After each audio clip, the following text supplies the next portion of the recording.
Hello, everyone. It's Michael Jacob with Unleashing Intuition Secrets. Looks like a lot of people are starting to catch on with the space weather that could have a massive impact on Earth. And we're going to talk a little bit more in detail about that. So, I think it's going to be a biggie. All right. So, we need to be aware of that. And we're going to talk about that. But first, I did a show with Sheila Home. Quite amazing show. And afterwards, we were talking a little bit, and we talked about how Donna Brazile had sent a email to Nancy Pelosi. So Donald Trump, and at the time, it wasn't JD Vance; it was the other guy that was like a huge failure for Trump. I'm not even going to mention his name because he doesn't. He who must not be named, right? The former vice president, who's traitor, I think. So they were both in, I guess, in the White House, and Nancy Pelosi was going on a trip to the Middle East or something, and she had all her family and all her luggage was packed, and I guess there was kind of like the same thing was going on right now. There was a government shutdown, and President Trump was like, "Wait, okay, cancel," kind of like that. And so I guess what happened is they were going to shoot a Russian missile that they had gotten at the White House and blow the White House up. So Donna Brazile sent a email to Nancy Pelosi, which was intercepted. I guess when they thought that she was supposed to be off, and saying congratulations, Madam President. So, wow, there's a lot more that's going to be revealed, I think, in the future. So Donna Brazile, of course, I guess she has a squeeze, which is the former mayor. I don't know if it's the current mayor or the former mayor, female of the Washington D.C. Is her squeeze, all right? Her significant other type. So, which doesn't mean anything to me. Love is love, whether you're loving same sex or whatever. So, but anyway, it kind of seems to matter to some people. But for me, it just goes to show that these people are full of lies and deceit, just like Obama's children, being from other parents that were donated to the Obama couple, who, of course, we know that Michelle is a transgender, Michael, and that's been, revealed. It's been revealed for a long time. Within a week or two after revealing that Michelle was a transgender. So, wow. So, I mean, these people, like I said, they're full of lies. Democrat Party, a lot of things are being exposed. President Trump blow him up in the White House with his vice president. And that was when Nancy Pelosi was the leader of the House. And the way it works, I remember they did that one show where there was like, the presidency. So there's kind of, they show us a little bit, what's going to come. And then they reveal it. One of the things I saw just recently, I need to bring it up. I think I shared it on X. So let me see if I can get X up and share that. It is unbelievable. It's basically well, let me get it. So I don't want to screw it up. So I'll talk about it and I won't say it right. So hopefully I got it on X. I know I was sharing it everywhere else.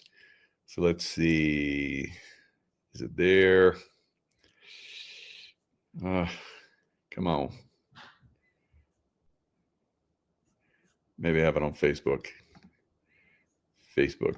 So it is basically a massive share where we're seeing that recent plane that went down just recently, FedEx plane tied to 9/11, all kinds of crazy stuff. Hopefully I got it. Oh my God. Maybe I should just move on. I'll just have it ready for next show, but it's it's stunning. It's a stunning reveal. I'm not seeing it in Facebook, so either. It's one of those things where, you know, you think you share it to some places, and then you find out later you shared it someplace else. Because I got so many different things going on. So, but is that it? Nope. Nope. Ah, got it. So it's going to be it's going to be very, very interesting to reveal this one, guys, because you're going to love it. All right, here we go.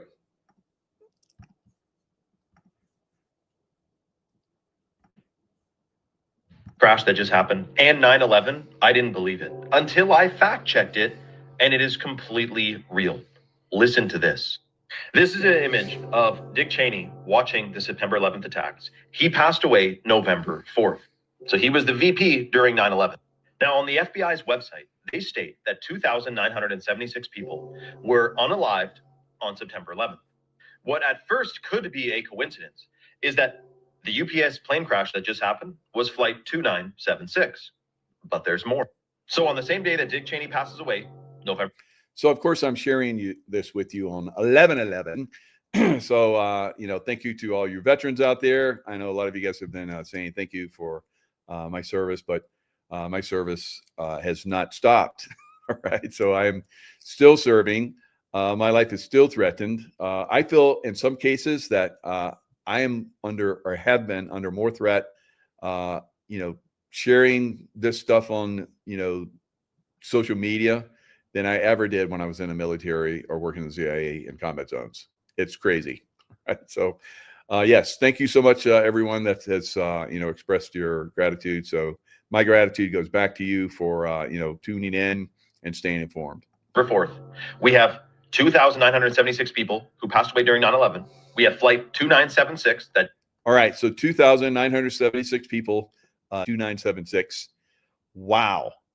So it's like they script this narrative for us. It's like we're living in a movie. So, you know, we've heard the thing a lot, and some people get really irritated when you say enjoy the movie, get lots of popcorn, get your popcorn.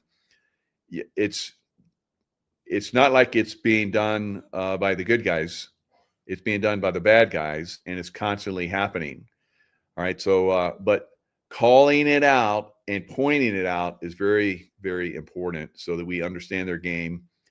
And when you diss them and like meme them and laugh at them, they hate that. So that's why you should do it a lot. Just crashed. That alone could just be a coincidence. I know there's no such thing, but let's just put that out there. But here's where it gets crazy.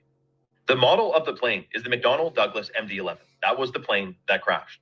That was retired from passenger service 11 years and 9 days before it just crashed on November 4th, 9/11.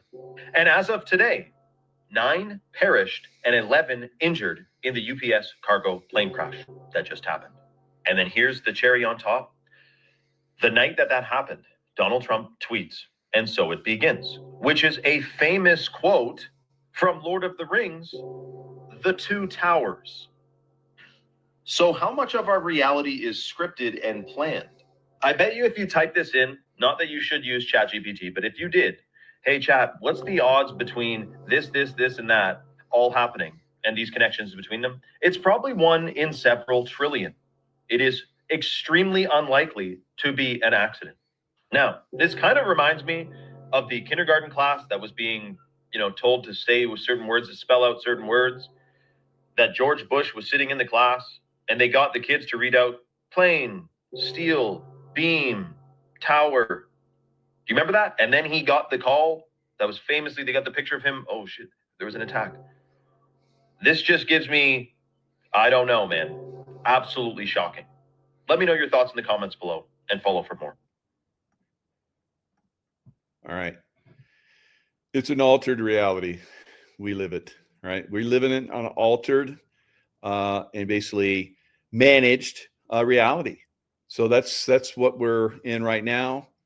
And one of those altered and managed realities is could be coming from the universe. So the universe, you're like, well, is it scripted from the universe? You got to start looking at everything like this now, guys. So it's very interesting. It's very, very interesting. So we're about to get a shock wave that's going to hit the earth, and we need to be prepared for it. There is a lot going on. There's a shock wave that's already interacted with the Earth following the large X-class solar flare that came right out of this sunspot and active region right here. Here's the sunspot that's been throwing a fit off and on for the last couple of weeks. When it was behind the sun, we saw evidence of what appeared to be a possible CME that came off the backside of the sun, moving at over 5 million miles per hour. That is nearly Carrington speed. The Carrington event of 1859 is the largest solar flare in CME ever recorded.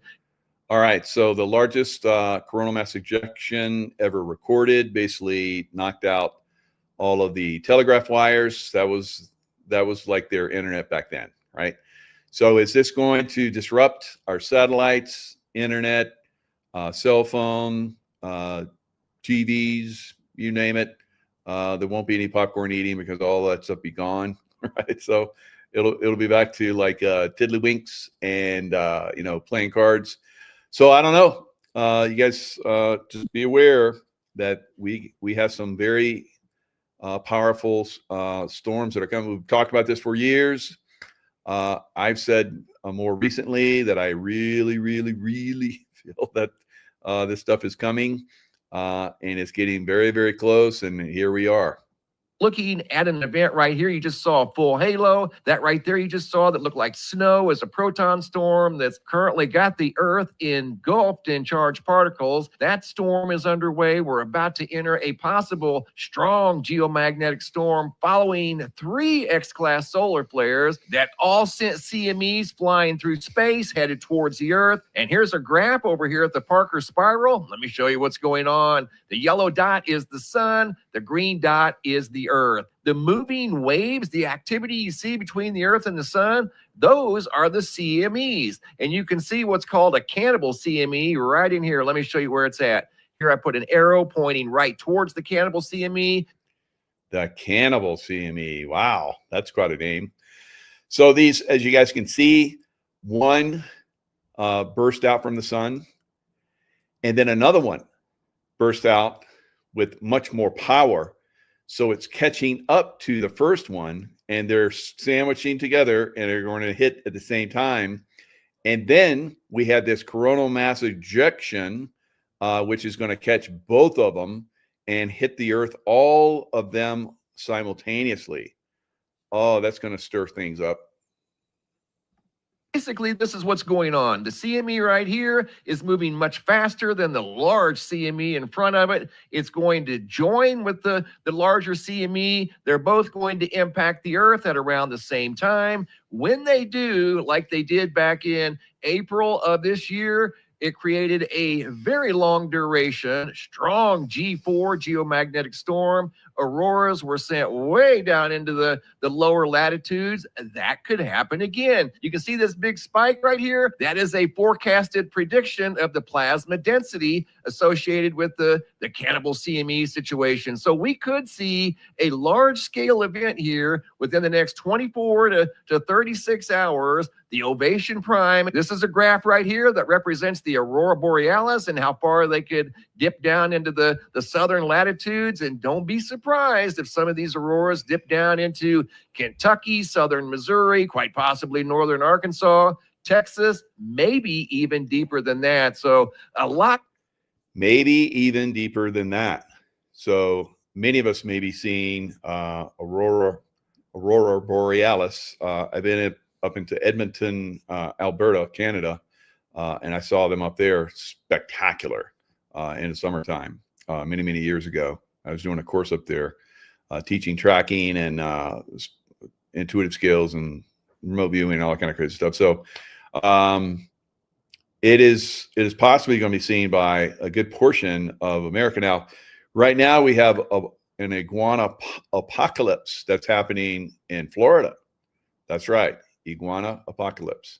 which is basically what that means is when it gets really cold, which is happening now in Florida, 30, 32-degree temperatures deep down into Florida right now. You have the iguanas, which hang out in the trees. They basically freeze, not completely freeze, but they can't move anymore because all their blood, because they're reptiles, and so their blood gets centralized, and they can't move their muscles, so they collapse and they fall out of the trees. So, iguana apocalypse. That's what they call it. Poor iguanas. That's right. Hellbent. So that's they recover though. It warms up. The sun comes out and it warms them up, and then they scurry around again. So, but it is kind of interesting. I've never seen it myself, but I've seen it talked about quite some time. All right. So crazy stuff happening. Crazy stuff. Mike said that there was going to be winter would come early this year, and it definitely is. All right. So lots of craziness out there, and the craziness is not going to stop anytime soon. All right. So this craziness, I think, is going to continue for the next couple of years. So the Carrington event of 1859 was the most intense geomagnetic storm recorded in history, caused by a massive solar flare and coronal mass ejection from the sun.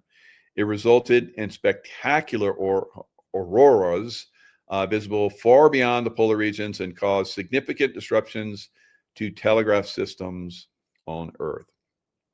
So expect, significant, disruptions going forward. Now, let's look at, what the experts say. Right? What do the experts say? Do solar flares or magnetic storms, space weather, cause earthquakes? All right. Can you predict earthquakes? No. Can animals predict earthquakes? Well, they didn't quite say no, but kind of said no. But of course, we know animals are very in tune, and they scurry away or get crazy just before earthquakes. So watch your animals. Can megaquakes really happen like a magnitude 10 or larger? No. All right. You guys are like on thin ice there. All right. Can the ground open up during an earthquake? Yes. I didn't say yes, but shallow crevices can form during earthquakes. Will California eventually fall into the ocean? No. So there you go, guys. Don't worry. California will not fall into the Pacific, right? Although many psychics in the past have said yes, but the experts say no. So, all right. So don't worry. It's no problem. So the Great Midwest Earthquake of 1811. So here's the experts again. You can trust your government. Ask any Indian. They'll tell you can trust their government. 200 years ago, a series of powerful tremblers devastated what is now Missouri. Could it happen again? So they say no. It was a freak event. So the screams of their frightened inhabitants running to and fro, not knowing where to go or what to do, the cries of the fowls and beasts of every species, the cracking of trees falling, formed a scene truly horrible. So the Mississippi River actually reversed, caused lots of flooding. So each New Madrid earthquake had a magnitude of 7.5 or greater, maybe a 10, right? So the first one struck on January 23rd, and February 7th was the second. So they talk about, these big, disasters and so forth. And it said, but 8-year-old Godfrey Lesueur saw the ground rolling in waves like a great loaf of bread to the height of many feet, right? So thousands of fissures, ripped open fields, like USGS said that, yeah, it could happen. But here we have accounts of thousands of fissures, ripped open fields. and geysers burst from the earth, spewing sand, water, and mud and coal high into the air. All right, so sand blows tell a dramatic story. So they said geologists once assumed that the 1811-12 disaster was a one-time event and little cause for concern for the people. So again, you can trust the government, ask any Indian, right? So then 2 decades ago, so this was well over 100 years, almost 150, 60, 70, 80, whatever, 200 years ago, 200 years later, they say, expert Mortitia Tuttle and her colleagues began dissecting sand flows in the 5 states surrounding New Madrid. The sand blows were left by geysers when debris surged up through narrow dikes and landed in wide mounds. Sand blows tell a dramatic story of the widespread shaking of these large earthquakes.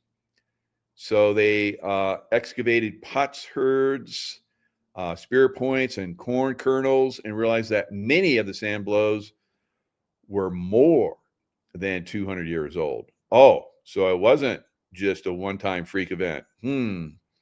Some had archaeological sites on top of them with 2,000-year-old artifacts. There's no way the New Madrid earthquakes were a one-time freak event, Tuttle says. The Midwest had been slammed by violent earthquakes around AD 1450 and 900 and 2350 BC, and probably more often. So if the government says that you do not have to worry, then you need to worry, right? Pretty much, right? So are we heading towards some significant earthquake events? Pretty much. All right, so now Dutch Sense, a lot of you guys have been following Dutch Sense like I have for, I don't know, a long time, 10 years, maybe eight years at least. And he's very accurate, very skilled, but he doesn't have a degree, so they discount his information. Although his information has been very, very good. In fact, it's so good that they often, take his videos down, kind of like they used to do mine, right? Let's listen. So these charged particles come in and scuff their feet across the magnetosphere and further all the way in towards the Earth's upper ionosphere. And as the charged particles scuff their feet across the Earth's atmosphere or ionosphere, you get northern lights, a buildup of charge. That builds up electric up in the upper ionosphere. It starts to glow, air glow. You get the northern lights and the southern lights. Now that electricity goes down into the ground, ultimately. And the ground isn't just the ground, it's the core of the Earth in this case. So we're talking about a boat.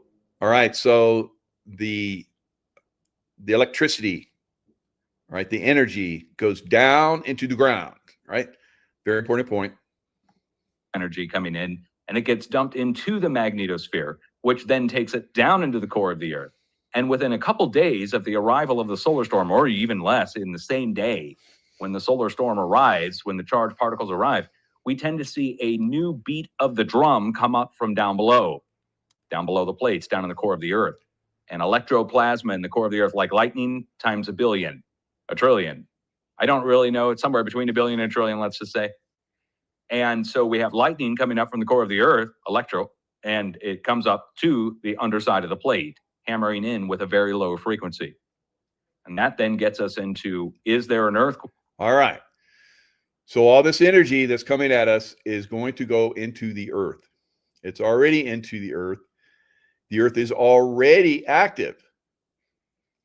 So it's like we have a fire going on in the Earth, and we're going to throw some serious nitroglycerin, it's like propane, gas, and coal, and so everything, we're dumping it all. We're dumping it all in there. And what do you think is going to happen?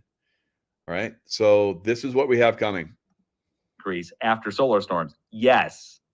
And we can see big earthquake activity. Now that gets into the other part of this. I was clicking on my homepage. I'm not going to do that now, but I saw there were warnings from other researchers saying that there's a potential of a megaquake taking place in Japan.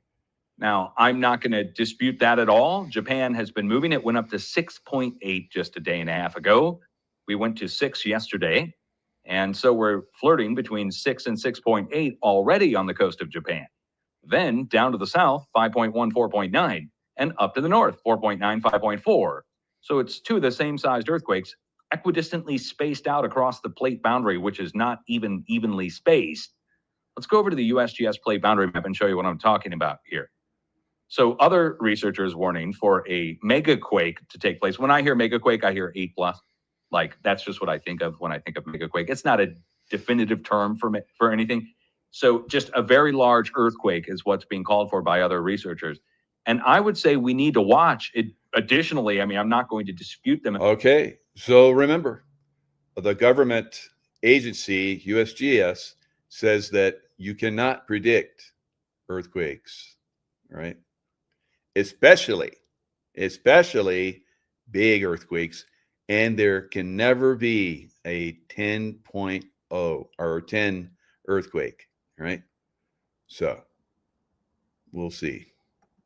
On this, that when we get 6.8 level activity going in the last day, along here, you see the H-shaped plate boundary here. It goes up to the north, up to Kamchatka, and it goes down to the south, all the way down to Guam, where our earthquake struck yesterday. Kamchatka broke 2.5, 3 months ago with an 8.0 right up here at Kamchatka. So this whole region has been in flux for 3 months. And now we have this taking place off the coast of Japan, 90 miles away from where the megaquake struck back in 2011. 90 miles south of here, where the current earthquake swarm is, right here, is where the 9.0 struck back on March 11th of 2011. And in the days leading up to the March 11th, 2011 megaquake in Japan, there was X-class flare activity coming off the western limb of the sun, the right side of the sun, somewhat like what we're seeing now in 2025. Earth-facing X-class flare with large CME and shock wave that goes out. So what are we going to look for here? I'm going to look for the next step up. We're already at 6.8. So the next step up for us means up to a magnitude larger. That takes us up to near 7.8 level activity. And then we can further reduce our areas to watch by finding the halfway points between our current earthquakes. And this gets into earthquake forecasting. If you want to know how to do your own earthquake forecasting, the directions are already out there. And I even shared a video this week from a different channel that's not related at all. They're doing audio acoustic sound wave tests, but these are small particles of styrofoam in a container where they're testing in a Kunst tube audio waves. But this same phenomenon is happening across thousands of miles with a very low frequency. So a very low frequency, you get the weak portion of the wave spreads out at a great distance. So it doesn't just end at the end of a Kunst tube, for instance, in a laboratory. But here, we're spreading out across a distance from Taiwan up to Kamchatka and over to Alaska. Same way, we're going down to the south across the plate boundary down towards Philippines. Let's go back over to the... All right. So this is where Dutch gets into his forecasting, which has been extremely accurate in the past. Not perfect, but I would say he's in the 80, 90 percentile, right? So he's not necessarily intuitive, but he uses his own science that he's developed over time, which has worked extremely well. And then, of course, we have other experts that do have backgrounds in the science and give us information, like Stefan Burns. So one of the things that we have seen more recently, just over the last, several months, and then more recently, just a couple of days ago, is Kilauea volcano has been really becoming more and more and more active. I say this as a geologist and volcanologist. What you are looking at are twin 1,100-foot or 335-meter-high lava fountains produced at the summit of Hawaii's Kilauea volcano on November 9, 2025. These dual vents were located in the southwestern segment of its summit caldera and erupted a truly stunning amount of lava. During the 297 minutes it continuously erupted for, enough lava was erupted every 5.3 seconds to hypothetically fill a full Olympic-sized swimming pool. All right. So every 5 seconds is filling an Olympic-sized swimming pool. Whatever. Right. So now imagine that magnified, I think, probably coming for a lot of these volcanoes around the world on a much more massive scale. Right. So one of those that I've been predicting is going to go supernova is Campi Flegrei. So let's look at what's going on. So this could be it, guys. This new energy coming in could kick off Japan and could cook off Campi Flegrei. Flegrei volcano update. Guys, I have been suspecting it, and now we have the confirmation. The new INGV weekly bulletin is out and the measurements are accelerating, guys. The supervolcano in Naples in Italy is showing signs of accelerated unrest. And what will that mean, guys? We've talked about the ground uplift quite a lot in my recent videos, and I urge you to watch my last video about the new study that tells us what the earthquakes are doing with the volcano and how they weaken the crust, not by just shaking. There's something else going on because there is a different type of earthquakes going on. And what we've heard now from the bulletin plays right into that and makes the whole thing a little bit more concerning. So that video is in the end screen, but let's get to what really has happened. The ground uplift at Campi Flegrei has accelerated more strongly than anticipated. So this ground uplift has been going on for not quite a year, but it's been accelerating, and you're going to see she's going to give you a graph of that acceleration and how it's really lifting it so high that the port in Campi Flegrei is dry because the ground has lifted so much. So this has happened in a lot of other areas. When I was in Turkey, some of the old Roman cities, the ground uplifted, and they stopped being functional and people moved away, right? But they were once massive major cities. So will this just be an uplift, or will this be like the Naples explosion of energy coming out and ash and so forth? I think we're going to see an explosion, right? So the cap over Campi Flegrei, there's volcanic, one area that has a lot of magma under it is starting to crack from the pressure. So we're getting close to this thing blowing. So they have corrected their data compared to the last bulletin, where the ground uplift was set to have raised from 1.5 centimeters a month to 2 centimeters a month. But now it is 2.5 centimeters a month. And you might think, well, what are you talking about? This is just a few millimeters in a hole of just a few inches.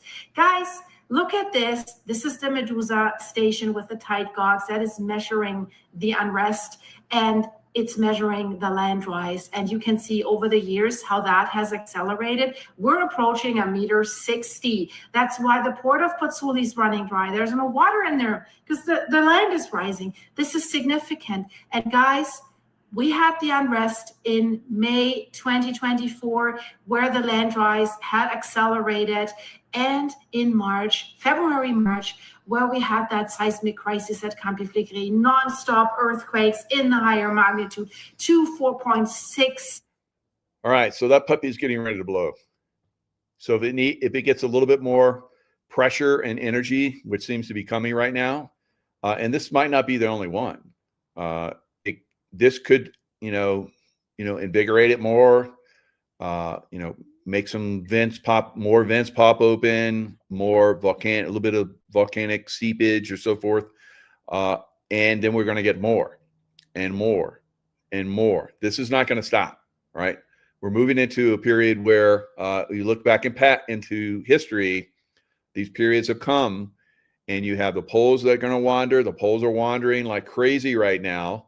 And who knows, maybe they're going to reach another point, another level. Now, if you look at Siberia over the last, several decades, they've actually had woolly mammoths.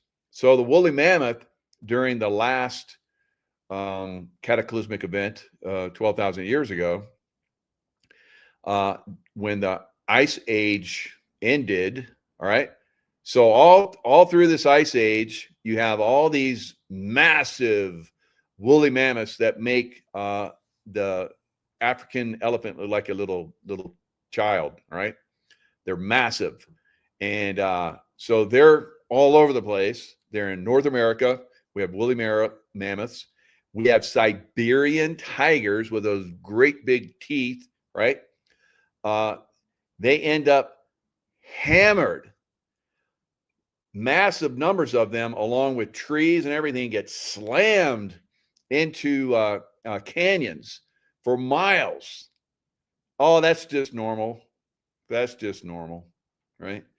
So the woolly mammoths in Siberia, they're starting to thaw over the last several decades and more, like 50, 60 years. This has been ongoing. They have thawed out. They've been frozen. They were flash frozen. They still had, like, they had these flowers. So Sheila and I talked about this, Al. My wife has been telling me this. There's a biblical passage where two men will walk in the field. At one point, one will be there and one will be completely gone, disappear, right?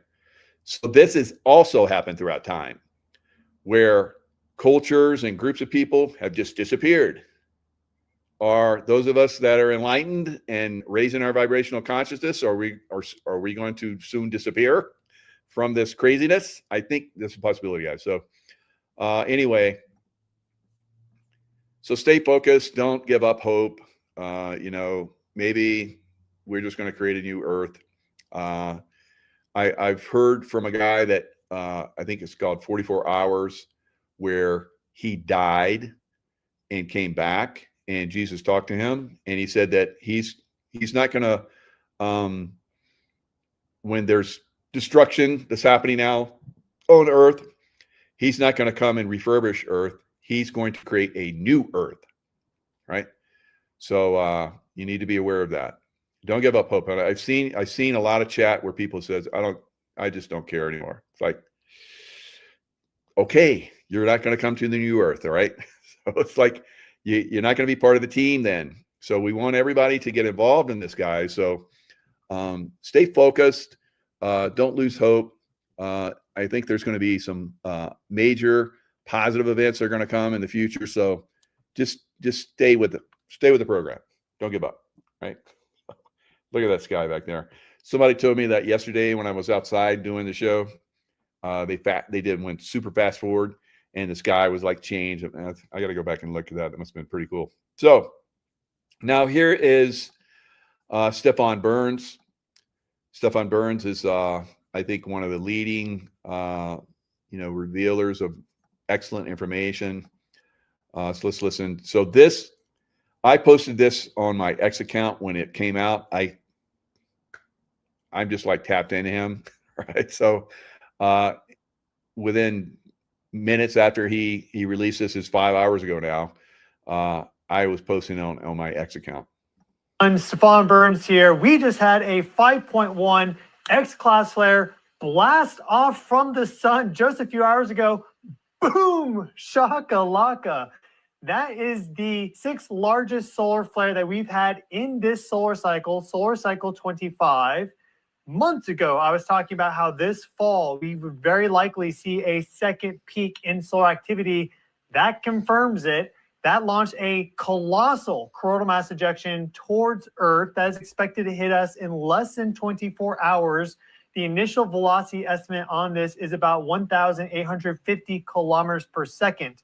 You do the math, Earth and the sun are 150 million kilometers apart, and well, what you get is about 22 hours for that transit time. Now, there are already 2 solar storms in front of this one that are about to hit us and expected about less than 12 hours. And the first one launch was the slowest. The second one was faster. This is the fastest. It's a perfect situation for a pancake where one solar storm catches up to the other, which then catches up to the other one after that. So that is the situation that we have right now. And likely we're going to get a triple sequence where we get the first one to come in, then we get a bigger shock to follow, and then this third shock should really send us into a pretty crazy geomagnetic.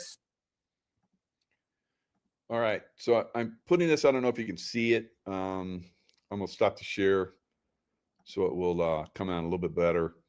So Tammy said, Tammy Cooney said, be careful what you focus on. We create what we focus on. Observe, don't absorb. So excellent advice. Very good, Tammy. So, and a lot of people like go crazy interpreting that and get a little funky with it. But really, that's what it is. You can look at your life.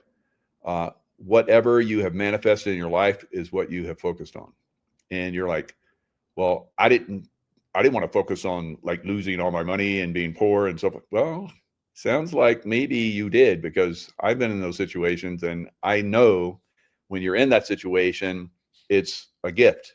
It's a gift for you to observe, don't absorb, and learn from that experience, and then go to higher levels, right? So wherever you're at in life is a result of your focus, right? So keep that in mind as we share this information. There's a lot of very sketchy people out there that come in and make really crazy comments in chats and so forth. Don't get sucked into that, right? Just observe this. You know, I put it out. Do you see me like, no, it's like dumb. Like, why would I be like that? Right. So I've been in combat zones. All the guys that have that kind of attitude are dead. Right. So everybody pretty much going to be in combat zones going forward. All right. So and I know some of you are hearing that and you're going, we're going to be combat. Yeah. So yeah, what you focus on. Right. So observe, don't absorb. Right. Now, what do you want to absorb?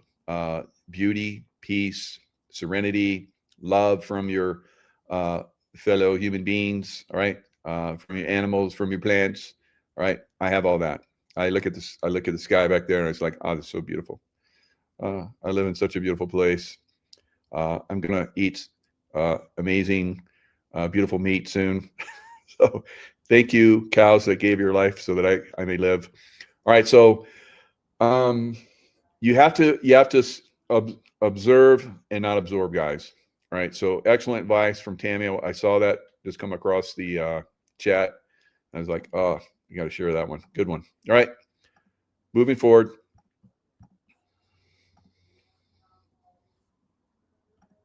And as a result of that, we're likely to see G4 conditions. I would not be surprised if we get a G5 geomagnetic storm within the next 2 days. I think we're almost certainly guaranteed Now, the G5 is the one that basically is going to shut down a lot of stuff, right? So it comes in, it's energy. It's electrical energy, plasma, and so forth. It's going to come in and it's going to hit our electric grid system, satellites, cell phone towers, all that stuff's going to get wacky, right? I don't know. I don't think we're going to get a Carrington event where all of our, information is going to get fried. It could, but I don't think so. So I don't think it's that strong, but it's going to have an effect. There's going to be disruptions. Absolutely going to be disruptions. How severe those are remains to be seen. Preconditions. That's a strong geomagnetic storm. I'm putting the probability of G4 conditions at probably like 80%. And a G5 storm, I'd say it's probably about a 50% chance that we get a G5 storm, maybe even like 55, 60%. I think the combination of these solar storms 1, 2, and 3, with this new one being very fast and very strong, this being a very special event that just occurred on the sun, I think we're looking at almost certainly G4 conditions. Probably, I think the majority percentage is G5. All right. So, yeah, it's just information. You do with it what you will.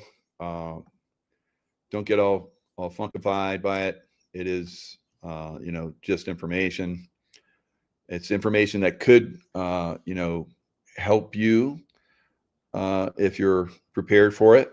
If you're not prepared for it, like for us, Tracy went out and got more, propane, got another propane tank. I have, battery powers. I can solar, energize them because this window behind me, the sun comes through there during the day and it is super intense. So I could battery power some of the things that, like the fridge or whatever needs to be, kept online. Although if we get the storms, which we're supposed to be getting starting Wednesday night into Thursday, a series of storms, which I said were going to come, then we'll probably get a lot of snow, right? So Tracy telling me there's no snow till Sunday now. We'll see, right? So there's like a warming trend, and then there's going to be a cooling trend, but there's going to be waves. Like I've been predicting, wave after wave after wave after wave after wave of storms are going to be coming across from the Pacific, coming across, and from here all the way into the Colorado mountains. We're going to see a lot of snow, right? So for skiers, it's great. I'm going to get my skis out this year. I'm going to get back into skiing. That's going to be great. Looking forward to it. So again, maybe the grid's down, but I'm going to be out skiing. Right? So just I got plenty of food, got plenty of stuff backed up. Got battery power, got kerosene heaters. Life is good, and got somebody to snuggle up with. So no problemos. All right, guys, stay in the love vibration. Just be heads up. The next few days, when this energy starts to come in, it's going to start to come in tomorrow at some point, and then it'll increase over time. Probably be some disruptions, but then remember that energy goes into the ground and it creates this energetic lightning field under there, and lava gets all excited. And it's got to go somewhere, so it might be coming to the surface. So just be heads up. And that could cause earthquake activity, which probably is going to happen, tsunamis, and all kind of crazy stuff. So some areas will be impacted more than others. And some of you are like, I don't care. It's not going to impact me. So when here in California, when all the food supplies are like, stopped because there's massive earthquakes and stuff doesn't move out of California and you don't get your food, it's going to impact you. So don't be a little caustic, nasty, right? Be loving to all those that are going to be affected. And maybe that loving energy that you put out, maybe some of that will come back to you. Maybe, right? What you focus on most is what you experience, right? So if you're a nasty little negative, then that's probably what you're going to get. You're going to be like, why, woe is me? Why does this happen? Well, those of us around you know why. So, and we try to tell you, but you don't want to believe, right? All right, guys, again, it is a matter of what you choose to focus on.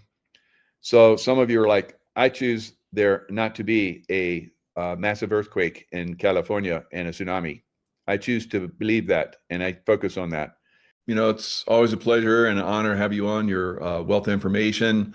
It's Veterans Day. It's perfect that we're going live together because you honor veterans so much. We all appreciate that. So thank you so much for your service and supporting and helping veterans. It's such an honor, and such an honor to be on with you on this day. 11/11. 11 means war. We could go into that too.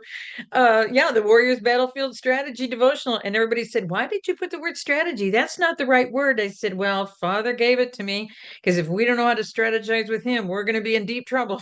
And so when he gives it to me, he gives it to me. And that's the way it is. So Yeah, it's pretty amazing. I've been using this. It's a fantastic book, and it gives me a lot of insights, and I appreciate what you've done with that. Well, it's funny because it's all Hebrew. So when I did the new book and you told me about the Hebrew calendar problems, it has problems, but the Gregorian has so many problems.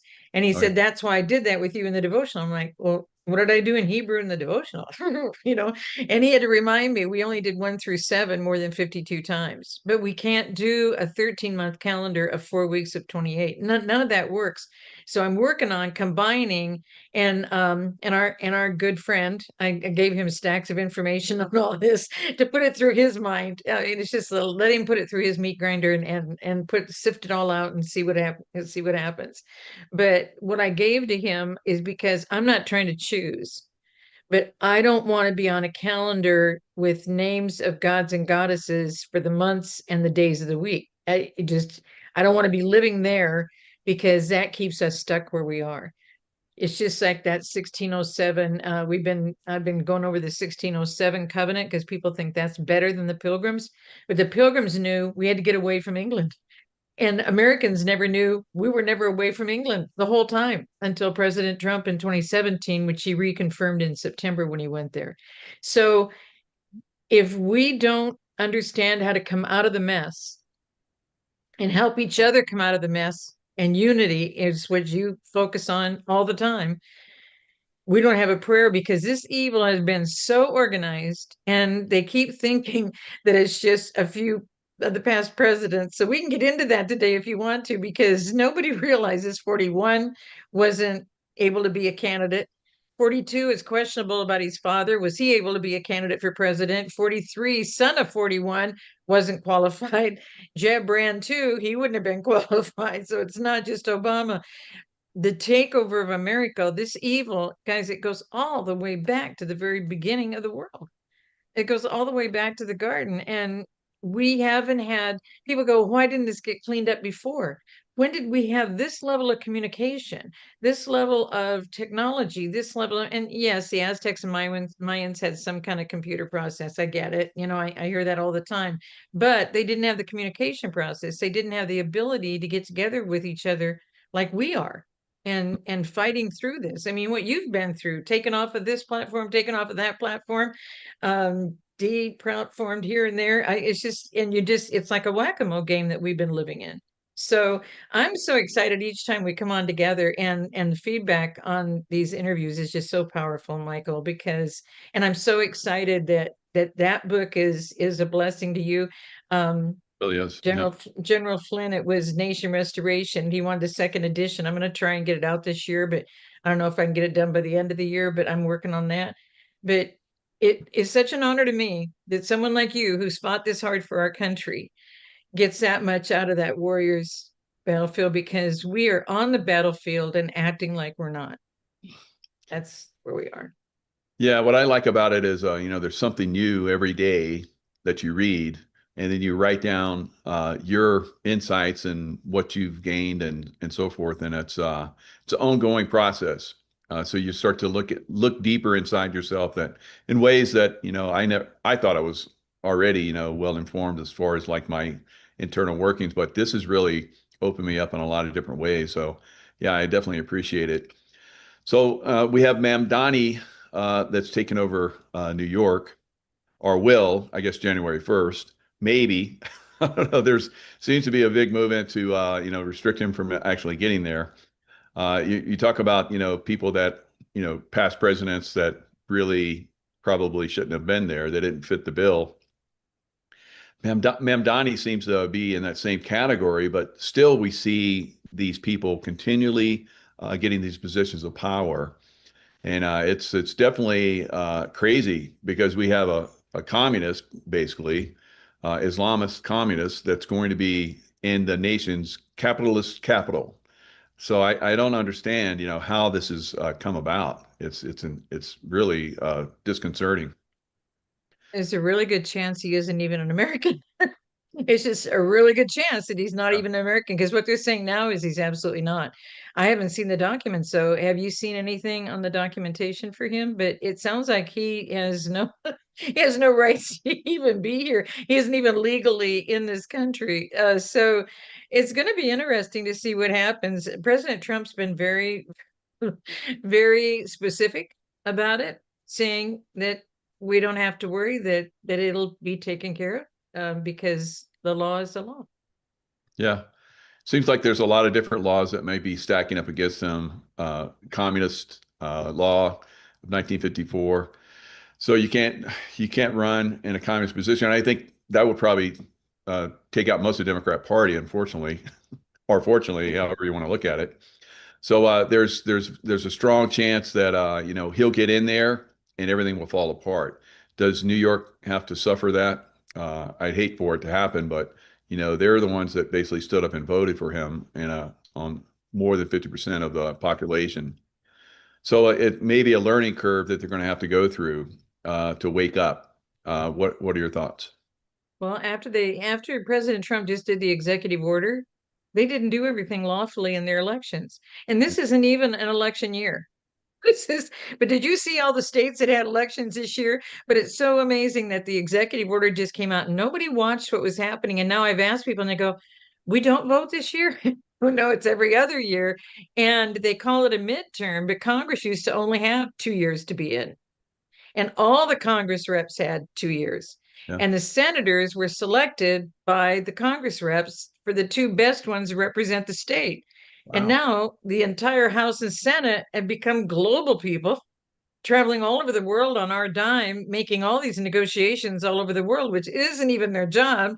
And when it was two of the Congress reps that went to the Senate, you could pull them and replace them with somebody else if they didn't represent your state well. So all of this was changed by Woodrow Wilson, and they're on a 6-year term, and House is on a 4-year term. That was never how it was set up. Never how it was set up. I'm already getting questions about, why are you saying these people didn't qualify for president? I said, you can't correct the voter registration for the elections if you don't correct the voter registration qualifications. You can't just accept someone's money and put them on the ballot. And that's all they've been doing. It's accepting their money, accepting their application, and putting them on the ballot.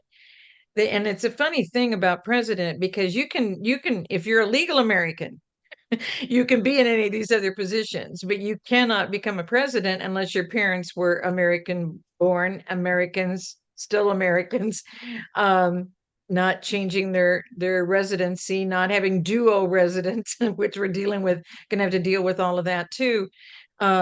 That has to be. There's a funny story, and it's a true story.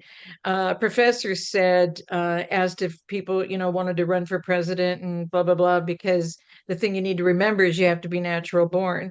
And a woman was in tears in a classroom, and the professor asked her what the problem was. And she goes, I was born cesarean, so I wasn't natural born. You mean I can't run for president? And I thought, oh my God, but if voter registration doesn't even understand who'd put on the ballot, look at where we are. And they're the ones that are supposed to know, and they're supposed to make sure people are qualified. But seriously, I've seen it in California. This happened for a long time. I mean, there was some strange people. I keep pictures of all the candidates for president ever since Trump got involved, because it's all over the map on people trying to challenge him. And several of them are not qualified. Jeb Bush wasn't qualified. Ted Cruz wasn't qualified. Ted Cruz's dad helped Castro become Castro in Cuba, and then after he did that, he went to Canada, and then his wife was from America, but she let go of her American citizenship to become a Canadian to marry him and live in Canada, and then they had Ted. So Ted is Canadian born himself. We just have not been on top of the ball. Just have not been on, but we trusted people. We trusted a lot of people.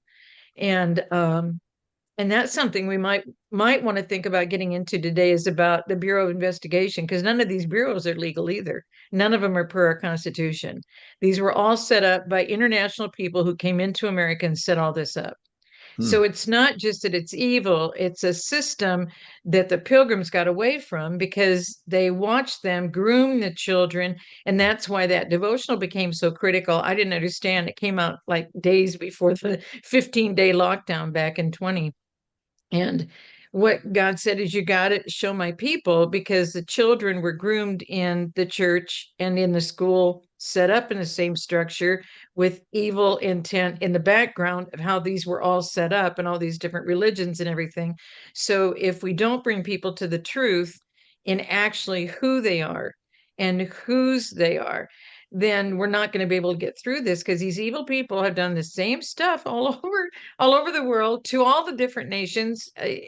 It's just we were a much bigger nation. We've been harder for them to deal with. But since we've been a corporation, we've been the world order in America out of Charleston, South Carolina, since the same 1871, by all these people who set all of this craziness of all these societies up. It was all, it just, the flow of this was so steady and so pervasive.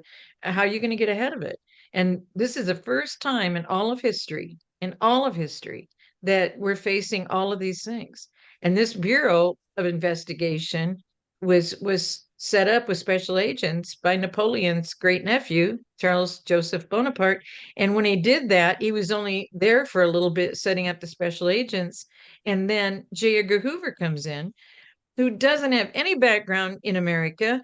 His dad is Germany. His mom is Switzerland. There's no history on this family, none whatsoever. He comes in, and at the age of 26, this guy comes in and becomes a director. And he's the director for 48 more years after being assistant to the director of the Bureau of Investigation for 3 years. So 51 years he's running our country. So investigating Americans. There isn't any history on investigating illegals. And I proved that in Nation Restoration. And that's why I mentioned that might be of interest today too, because they wouldn't arrest the illegals. But boy, if you use a citizen social security number and you happen to be a legal American, you're in jail that night. It's automatic jail time for a legal American. But the illegals still aren't being arrested. But that's the whole setup. J6, same thing. Didn't arrest the people who caused it, arrested the people who were just there, who had to try and deal with it. But they were legal Americans, and a good number of them strong military. So I'm just so honored to be on with you today on this day of honoring military, because we sent them all over the world to protect everybody, and they came home and their families were in jeopardy. Their children in CPS. I mean, just the things that have happened to our soldiers' families. I want to say some of it's unforgivable. I know we're supposed to forgive everything, but some of this is really horrific, what they've done. So, I mean, you've talked about, presidents that were not legitimate. So I've had people on my show that gave really good insights, and that George H.W. Bush was born in Germany to German parents, and then the Bush family basically, adopted him or took him in. So okay, I can correct that. Are you ready? Yeah. Oh, Prescott Bush, and it's in this point 35 on the FBI, because Prescott Bush was his SS name in Germany. His name was George H.W. Scherf Sr. That's it. He was an assistant to Tesla, and Tesla called him like an idiot of an illegal immigrant. He knew then, Curious George. But, yeah, and Curious George, the son, was George H.W. Scherf Jr., and he was in the Navy at 16 in Germany before he came to America. Wow. And Kennebunkport wasn't a family compound. It was an infiltration center of Germans coming into America. That's all of Operation Paperclip came in through there. They only served German food. All of this is documented with photographs and everything. And I summarized a lot of it in this particular point 35. I think it's chapter 18 in the new book. But I've been talking about this family since book 4, because I said, Father, I'm not getting how the Germans came in and did all of this. And he said, well, it's all in print. And I'm like, well, where is it? And he said, Idaho Observer. And so I look up Idaho Observer and he goes, go to archives. So I went there and then he said 2007. So I went there and then he said, go to April. And there's a whole series of articles and I put it all together in a PDF. And all that information is in the reference center of the new reference section of the new book. And then in the chapter, I give you the picture of Prescott Bush because he was also in our Senate. And when he was realized by Eisenhower to John F. Kennedy, and I'm sorry if I've never mentioned this before, but that George H.W. Scherf Sr., Prescott Bush, used that name to be in our government. And so they had sanctioned all of his industrial money that they made. They made all this money by shipping all of the patents and et cetera of Tesla over to Germany. And that was mainly what he did. And then he left the country for 4 days. And then his son with Bormann, and everybody heard about Bormann from Germany. The two of them are the two that are supposedly responsible for Tesla not being here anymore. And then everything got turned over to a very interesting man, John Trump, who was, I think, at MIT, famous professor, I believe, at MIT. And so he got the Tesla technology that didn't get sold to Germany. Right. So, but Prescott Bush met with President Kennedy and AG Robert Kennedy in September of 1963. And he had to sign a document. They wanted him to sign a document saying none of this family will ever be in our government again. So he signed that document. And then in November, the head of the team in Dallas, Texas, was supposedly George H.W. Scherf Jr., again, not adopted. And I think I sent the family picture. So family it wasn't picture, adopted. He was actually part of the family, but the family name was changed. I got it. the family name. In fact, they used both names. So they used Scherf with one F and with two. So that's why in all the articles, it's CHSCHERF parentheses F parentheses, because they operated under both names. But everything they did was in Germany. But on page 336, I don't know if you want to pull up your Kindle, there's a picture of Prescott Bush. And then if you look at the very next page, there's a picture of George H.W. Scherf Jr., son of Senior, who went by Prescott Bush. But only in America did they go by Bush. Only in America. And so, but that was the SS name when George H.W. Scherf Sr. Was in the SS with Hitler during World War II. So are you talking about An Eternal Plan, or which book you're talking about? In An Eternal Plan, Okay. page 36 has Prescott Bush. Oh, page And then 36. Okay. 336. And then 337 has his son, George H.W. Scherf Jr., who was our 41st president. And then Father had me put in his whole background. So if he wasn't supposed to serve in our government, he served in our government all the way through. And then when I get to the Hoover part of that FBI section, did you know that Hoover, only person he debriefed on November 23, 1963, the day after Kennedy was shot, the only guy he debriefed on that day was George H.W. Scherf Jr. They look a lot more similar to each other when they're at those kind of the same ages. Right. Yep. George H.W. Scherf is a little younger than where his dad was, but that's his dad. And they were both born Germany. Barbara was born Germany. Wow. German parents, the whole lineage is at Unbelievable. So they had no right to be in the presidency. That's incredible. No. Wow. No, and there's no documentation about them. Oh my God. There's no documentation about Hoover. This is an amazing reveal. Look at that. Oh my God. Wow. So you see how similar they look? I've seen other stuff on this, but this is far more insightful. Wow. Incredible. I've never shared these together like this. I never shared the George H.W. Scherf. I did put Prescott Bush, I think, in book 5. It was book 4, I'm pretty sure, that I first had the picture of them with Otto Skorzeny is the article in the Idaho Observer. Otto Skorzeny was the right-hand guy to Hitler during all of World War II. Mm. And Otto Skorzeny had a shoebox of photos.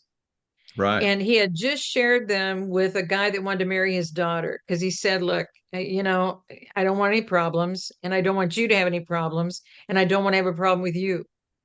So I'm going to give you this whole history. And if you still want to marry my daughter, then we can have that conversation. And so he brought out this shoebox, and in the shoebox is one family photo. And Otto Skorzeny's in the back with Joseph Mengele and other people in the back. And then Bormann is with George H.W. Scherf Sr.'s mother on the piano bench with Bormann. And Bormann's in his Navy uniform. This is all taken in Germany in the 30s, 38, I think. And then George H.W. Scherf Jr., he's sitting in his Navy uniform. Okay. And then in front to the side is this guy that went by Prescott Bush in America, sitting with his wife, the father and mother of George H.W. Jr. And has everybody Did you put any of those identified by pictures name. in the book? That picture is in the book too. Let me see if I can find where that picture is. It should be near here. Let's see. It moves on to other. Let me click. Oh, I don't want to do that. Let me send you. I'm so glad because see, we can talk about these things, Michael. There's so many people that I don't know if we should go into this, but the truth is the truth. You can't change the truth. I think I may have seen this photo. Someone else shared it with me. I'm gonna click share screen right now. Now pray for me because I don't think I've ever done this before. Okay, so share screen, and then I can go to my desktop. Maybe. How do I do this? Okay, Yep. so it says phone or iPad, iPhone or iPad. That's not me. So how do I do this?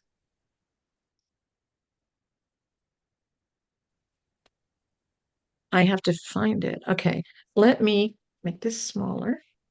Okay, and then I'm going to go into and then what I have to do is put it on my desktop and then pull it in to share it, right? Right. Okay.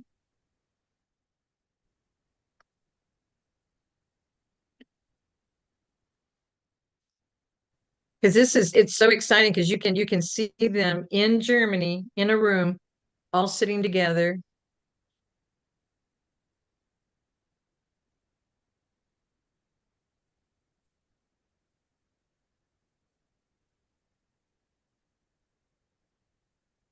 Okay, I'm going to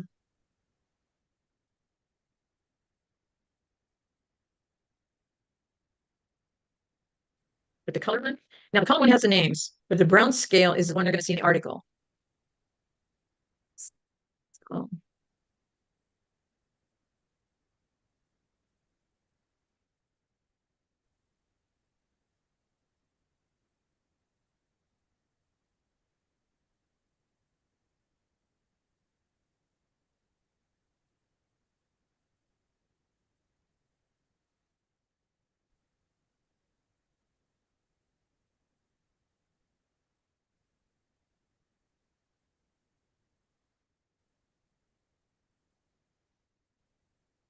So that would be interesting if they, that would be interesting. you got a little background noise, so I'll just wait. if it what?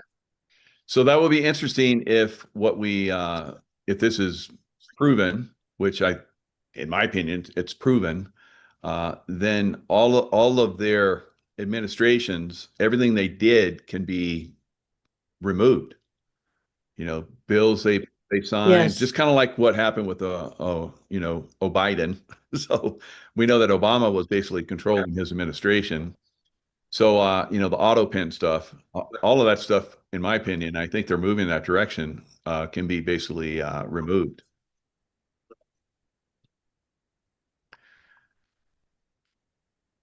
Yes. And all of these things that they did without taking an oath, Yeah. that's what people don't realize yet. Did you know that all the people, and that's judges? Did you know all the judges that did all this? The J6 judges, the DC judges, the federal judges, did you know they're not taking oaths either? Todd Callender filed that case April 18 of 23. So I'm really excited as to what lays before us because they think they all got away with it. But that's why it's so exciting when the president said, we've got it all and we caught them all. Yeah. And all these cases are sitting there. And if you don't take the oath, you can't make a law. You can't take any money. You can't take a salary. You can't sit in a position. You can't make any decisions. You can't be on any committees. You didn't take the oath to the Constitution. That's what they don't understand. They didn't take the oath because they didn't want to get caught. Now, how do I, okay, now I'm back to share. Okay, so when I share, You hit share, and there's a little button down at the bottom that says share. And yeah, there you go. okay, Okay, it says you started screen sharing. okay. There we go. So just bring something up on your screen that you want to bring up. Yeah, you got it. Okay, so I'm bringing up, I have two pictures. Nice. Is it coming up? Not yet. Okay, so let me come over here and expand this. And if I could do half of what you can do on this stuff. Like me, you got like a ton of information on there, but well, this is one of the pictures. I'm trying to open up one of the pictures into the screen, but I'm not even seeing me on the screen. If it opens on your desktop, it should. Okay, so stop.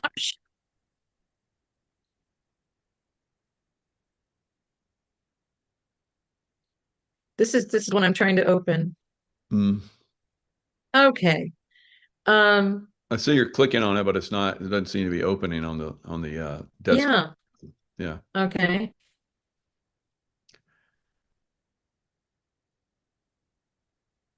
I'm going to click new share and see what that does.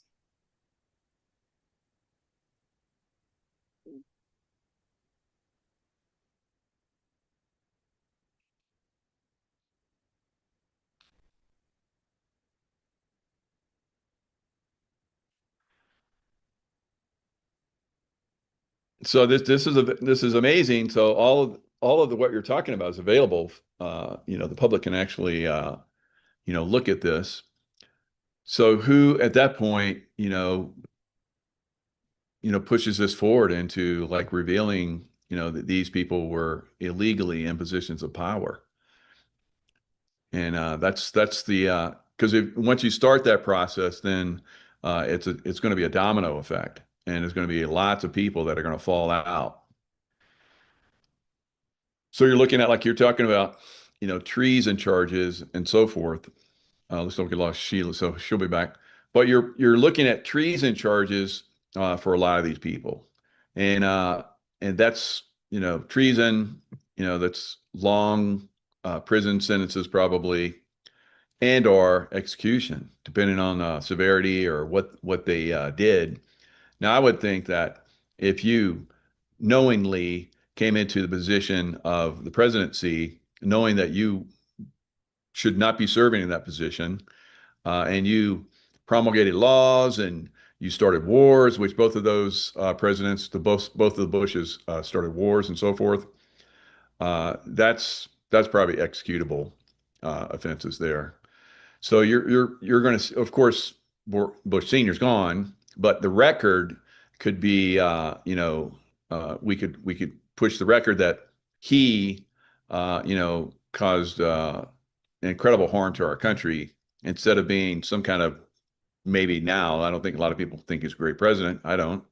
But some people may still believe that he was a great president. But, going forward, I think we could, for the record, start to remove them out of those positions of dignity and put them in positions of way less than dignified positions of having served. Because now we're looking, oh, there you go, you got it. There you go, you got it. Yay, good job, Sheila. So you see Joseph Mengele right there. And there's George Scherf, Sr. and Jr. Otto Skorzeny, Morton Bormann. So wow, you get the top people of the Nazi organization, and they're hanging out with them like family. Unbelievable. So yeah, that's the problem with these people. So here you go, guys. We're basically, proving that these guys are, extremely corrupt. And where do we go from here? Do we, like I said, hold them accountable on treason charges? What do we do? I'd say we just basically, try them. So I stopped your share. Hopefully we can get you back in the picture and talking again.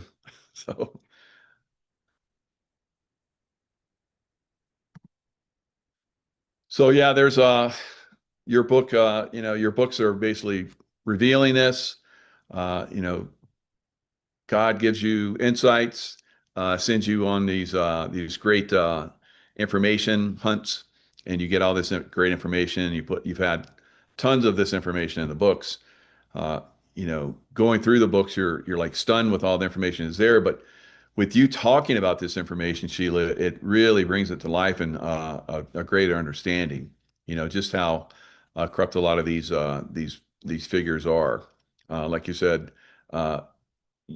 you're revealing that all of these people, most of these people in the last several years, over the last several decades, should not have even been in those positions of power.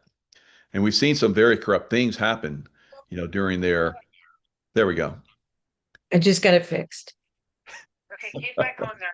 I'm on with this brilliant producer that keeps me up to date. I guess I can't screen share. I try, but Oh, you did actually.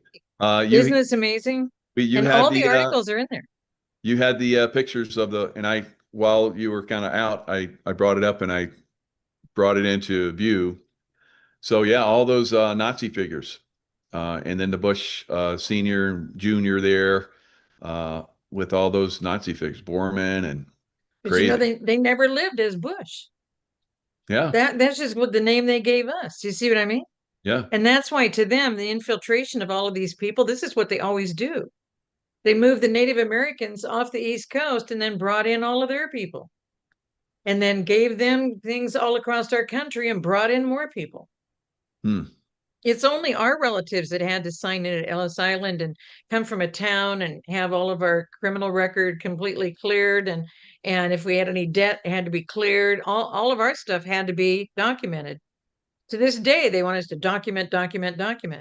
And that's another fun thing today, because did you know that Newsom, they're just saying he's in trouble? It was back in 2018 when we did those real IDs. And did you know that the DMV director in California allowed all of the illegals to get the same watermark real ID? And Americans are spending all this money bringing in copies of birth certificates, certified marriage certificates. If you got a divorce, you had to bring in a certified copy of that. If you got married again, you had to bring that. You had to, if you went to a maiden name or any other name, you had to bring the legal documentation for that. Did all of this stuff. And they said after 38 years, it's a shame that the real ID confusion in the department caused her to step down and resign. They didn't even, but here's the other side of it. They've never cleaned it up. All these people still look like they have real ID to be in America. And they do that for illegals. They would never allow that for illegal American. And that's why this chapter, I just thought it'd be fun today because it relates to all of this. It relates to what we just went through in the election. It relates to these illegal people. And that picture is one of the pictures from the shoebox that Otto Skorzeny provided to him. And the guy's an investigative reporter, and he gave him all the lineage. You'll see all the lineage of the Walkers, of the Pierce family, the Walker family, the Scherf family. You'll see all of these and how they're all tied in together. He did all of that, and I put all these articles together in one PDF and then provided all the documentation in the reference section. Wow. Now you talk about how the Indians were, moved off the East Coast. Andrew Jackson, although he was great, he went against the bankers. I think it was Andrew Jackson that they tried to impeach. McKinley Jackson, I don't know if they tried to do Jackson because he did their bidding.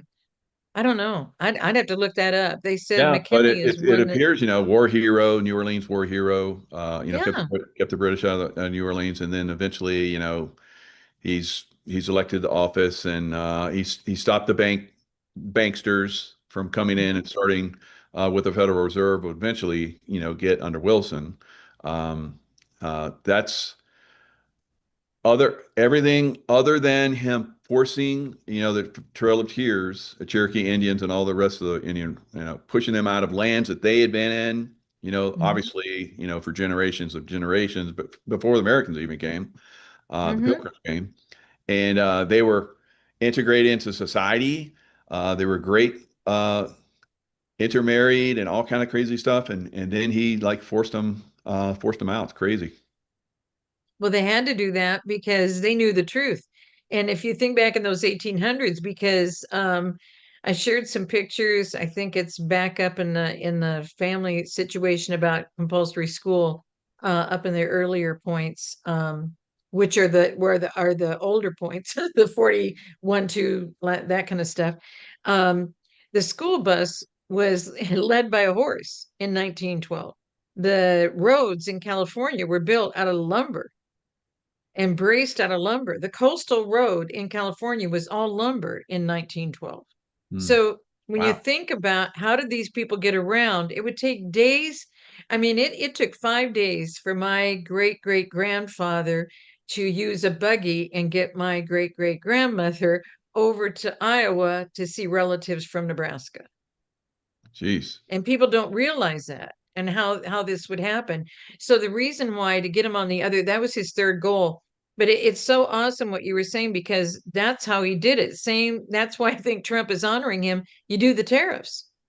And then that straightens these things out. So he balanced the economy, did the tariffs, and then his third goal was one to of get the all the Native Americans.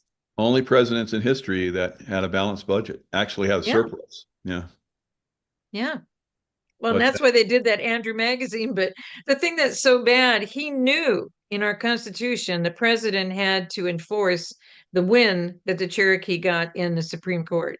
And he refused to. He said, if Justice Marshall wants them to not go, let Justice Marshall enforce it. And he knew Justice Marshall had no opportunity per our Constitution to enforce it. It's only the president who can enforce a ruling for the benefit of the people. Because it's just an opinion, a ruling. We've been operating like it's law. And that's wrong too. But that's in another chapter. So, but all of this has been so profound as to how all of this has unfolded. And people had no idea, just no idea. And when you look at George H.W. Scherf's two brothers, they had all these jobs in the government. And they were in all of these societies. They were all in the Order of Malta. They were in Skull and Bones. They were in George W., his son, who is a son of two German parents. He became president, and he was in Skull and Bones. But all of this came from Europe. They said it was new in 1864. They said it was an idea, and that Lincoln wanted us to do it. And none of this is true. Lincoln would never have wanted a secret society of all of what happened in Europe. He never would have wanted any of this in America.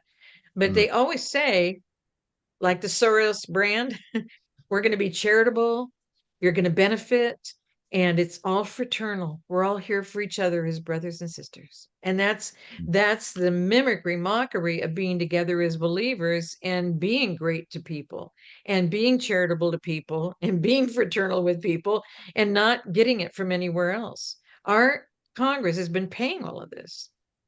All of this is an act of Congress. Everything they set up with all these organizations is an act of Congress. They Wow. were granted land grants. The biggest one is in Springfield, Missouri. And in Springfield, Missouri, it takes up at least 2 blocks, if not 3 or 4. And you got the castle, and then you got the military armory, and then you come around the corner and you see the National Guard armory, and then you see a Boys and Girls Club, and then you see a ball field, and then you see daycare facilities with the daycare behind it. And then you see this big white house, and we went ahead and drove behind to see what it said. And on the back, it had a neon sign, "Enter here." It was yellow on a blue sign of neon, and the whole house was boarded up. And then the whole rest of the land in the back is all Evangel University, which is a seminary for Assembly of God. And they gave them all that land for $1 as a land grant. You and I can't do any of this, but we weren't granted the money or the land. It was that's where the 10 square acres in 10 square miles, I think it is, that they have as their sovereign land in DC, how they set it up as a District of Columbia in America. So that was a big land grant and made their own sovereign soil. Well, that's what they did with all of these castles in all of our states, is they gave them this land grant. So Evangel University is a seminary for Assembly of God, and Assembly of God Church is there. So the whole university is there. And we've been paying for all of this, guys. I mean, we've been paying for all of this to happen, all of this to be set up, and all of it's pretty much to groom your children. And it's a really sad status. And you come past the church and you come back around the corner toward the castle, and you see a 5-point building where they do all administration. And there's a 5-point, just like the Pentagon. Do you know what I mean? That ties in. So I have this woman that I do shows with, Lynn Scott Hagerman. She talks about how as a child, and there were underground facilities where they would be sold to bidders.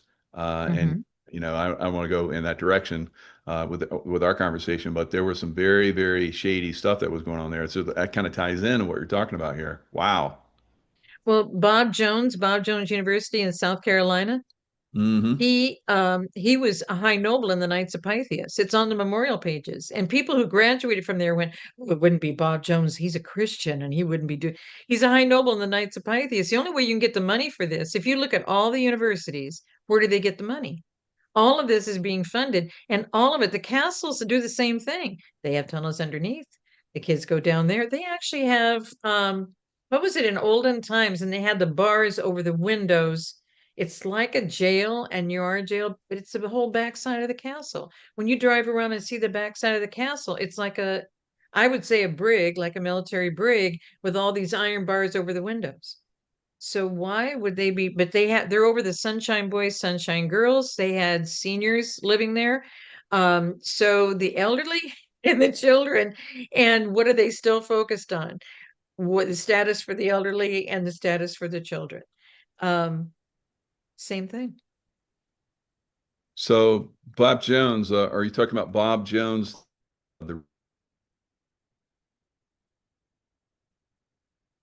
There's two Is he Bob real Jones. estate?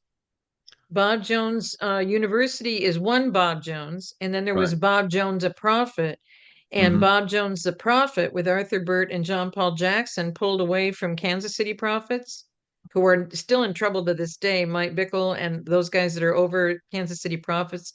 Now the truth's coming out about them, the same as Robert Morris and all. There's a whole bunch of people that are going to be revealed. But Bob Jones, Bob Jones is a prophet, and the one over the university is the one that's the high noble. You can't get that kind of money. You can't get that kind of structuring unless you get them involved. And so once you accept the deal, it's the same in the military. It's the same when you accept the deal and you got to follow their instructions. When you accept the deal in Hollywood and you got to follow their instructions, it's the same thing in the churches and in the universities. And they were all taken out of their residences all on the same day. Because I think I don't know if it's the same guy or not, but my dad used to work for Bob Jones Realty in South Carolina, Columbia, South Carolina. I wonder, because the university's higher up than that, somewhere around, is it Greenville or Right. But South Carolina was overtaken because Charleston, South Carolina is where Albert Pike brought all the 33rd degree Masons from around the world. And his right-hand guy was a politician in Italy named Giuseppe Mazzini. And Mazzini in 1860, in 1871, he came and set all this up with Pike. And a Lutheran pastor from Switzerland came. And those are the three guys that set up the world order moving to Charleston, South Carolina. Now, their castle for the Knights of Pythias looks like a little toy castle. It's a little white one. It's got cutesy little flags up in the corner. It's completely different. The one in Missouri, Springfield, Missouri, is huge. It's all granite. It's what I think is their main, they talk about it as their main one. But you can look up your state. When I gave a tour, some of us that were at Doug Billings' event when I spoke in June, that would have been June 23. When we did that, afterwards, I said I was going to go look at the castle, but I didn't want to look at it by myself. So they went with me. And the gal from Wisconsin, there was one Minneapolis, one Wisconsin, the rest were all from Chicago. And they were all laughing, thinking this can't be real. But they had an event and they had the road cut off. And as the people were leaving, they'd have to get out of their vehicles and move the chain. So we were being gracious to move the chain for them.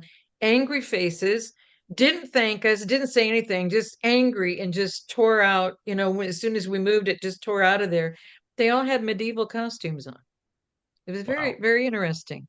It was on a Sunday afternoon, but whatever. So the gal from Wisconsin said, I just can't imagine something like this in Wisconsin. I mean, I don't know how Missouri has it, but maybe it's just the one in Missouri. When she got home and looked it up. I'm looking it up online. Is that the Pythian Castle? Yep. Knights of Pythias. Okay. Let me share the screen on that. Wow. Knights of Pythias. Yep.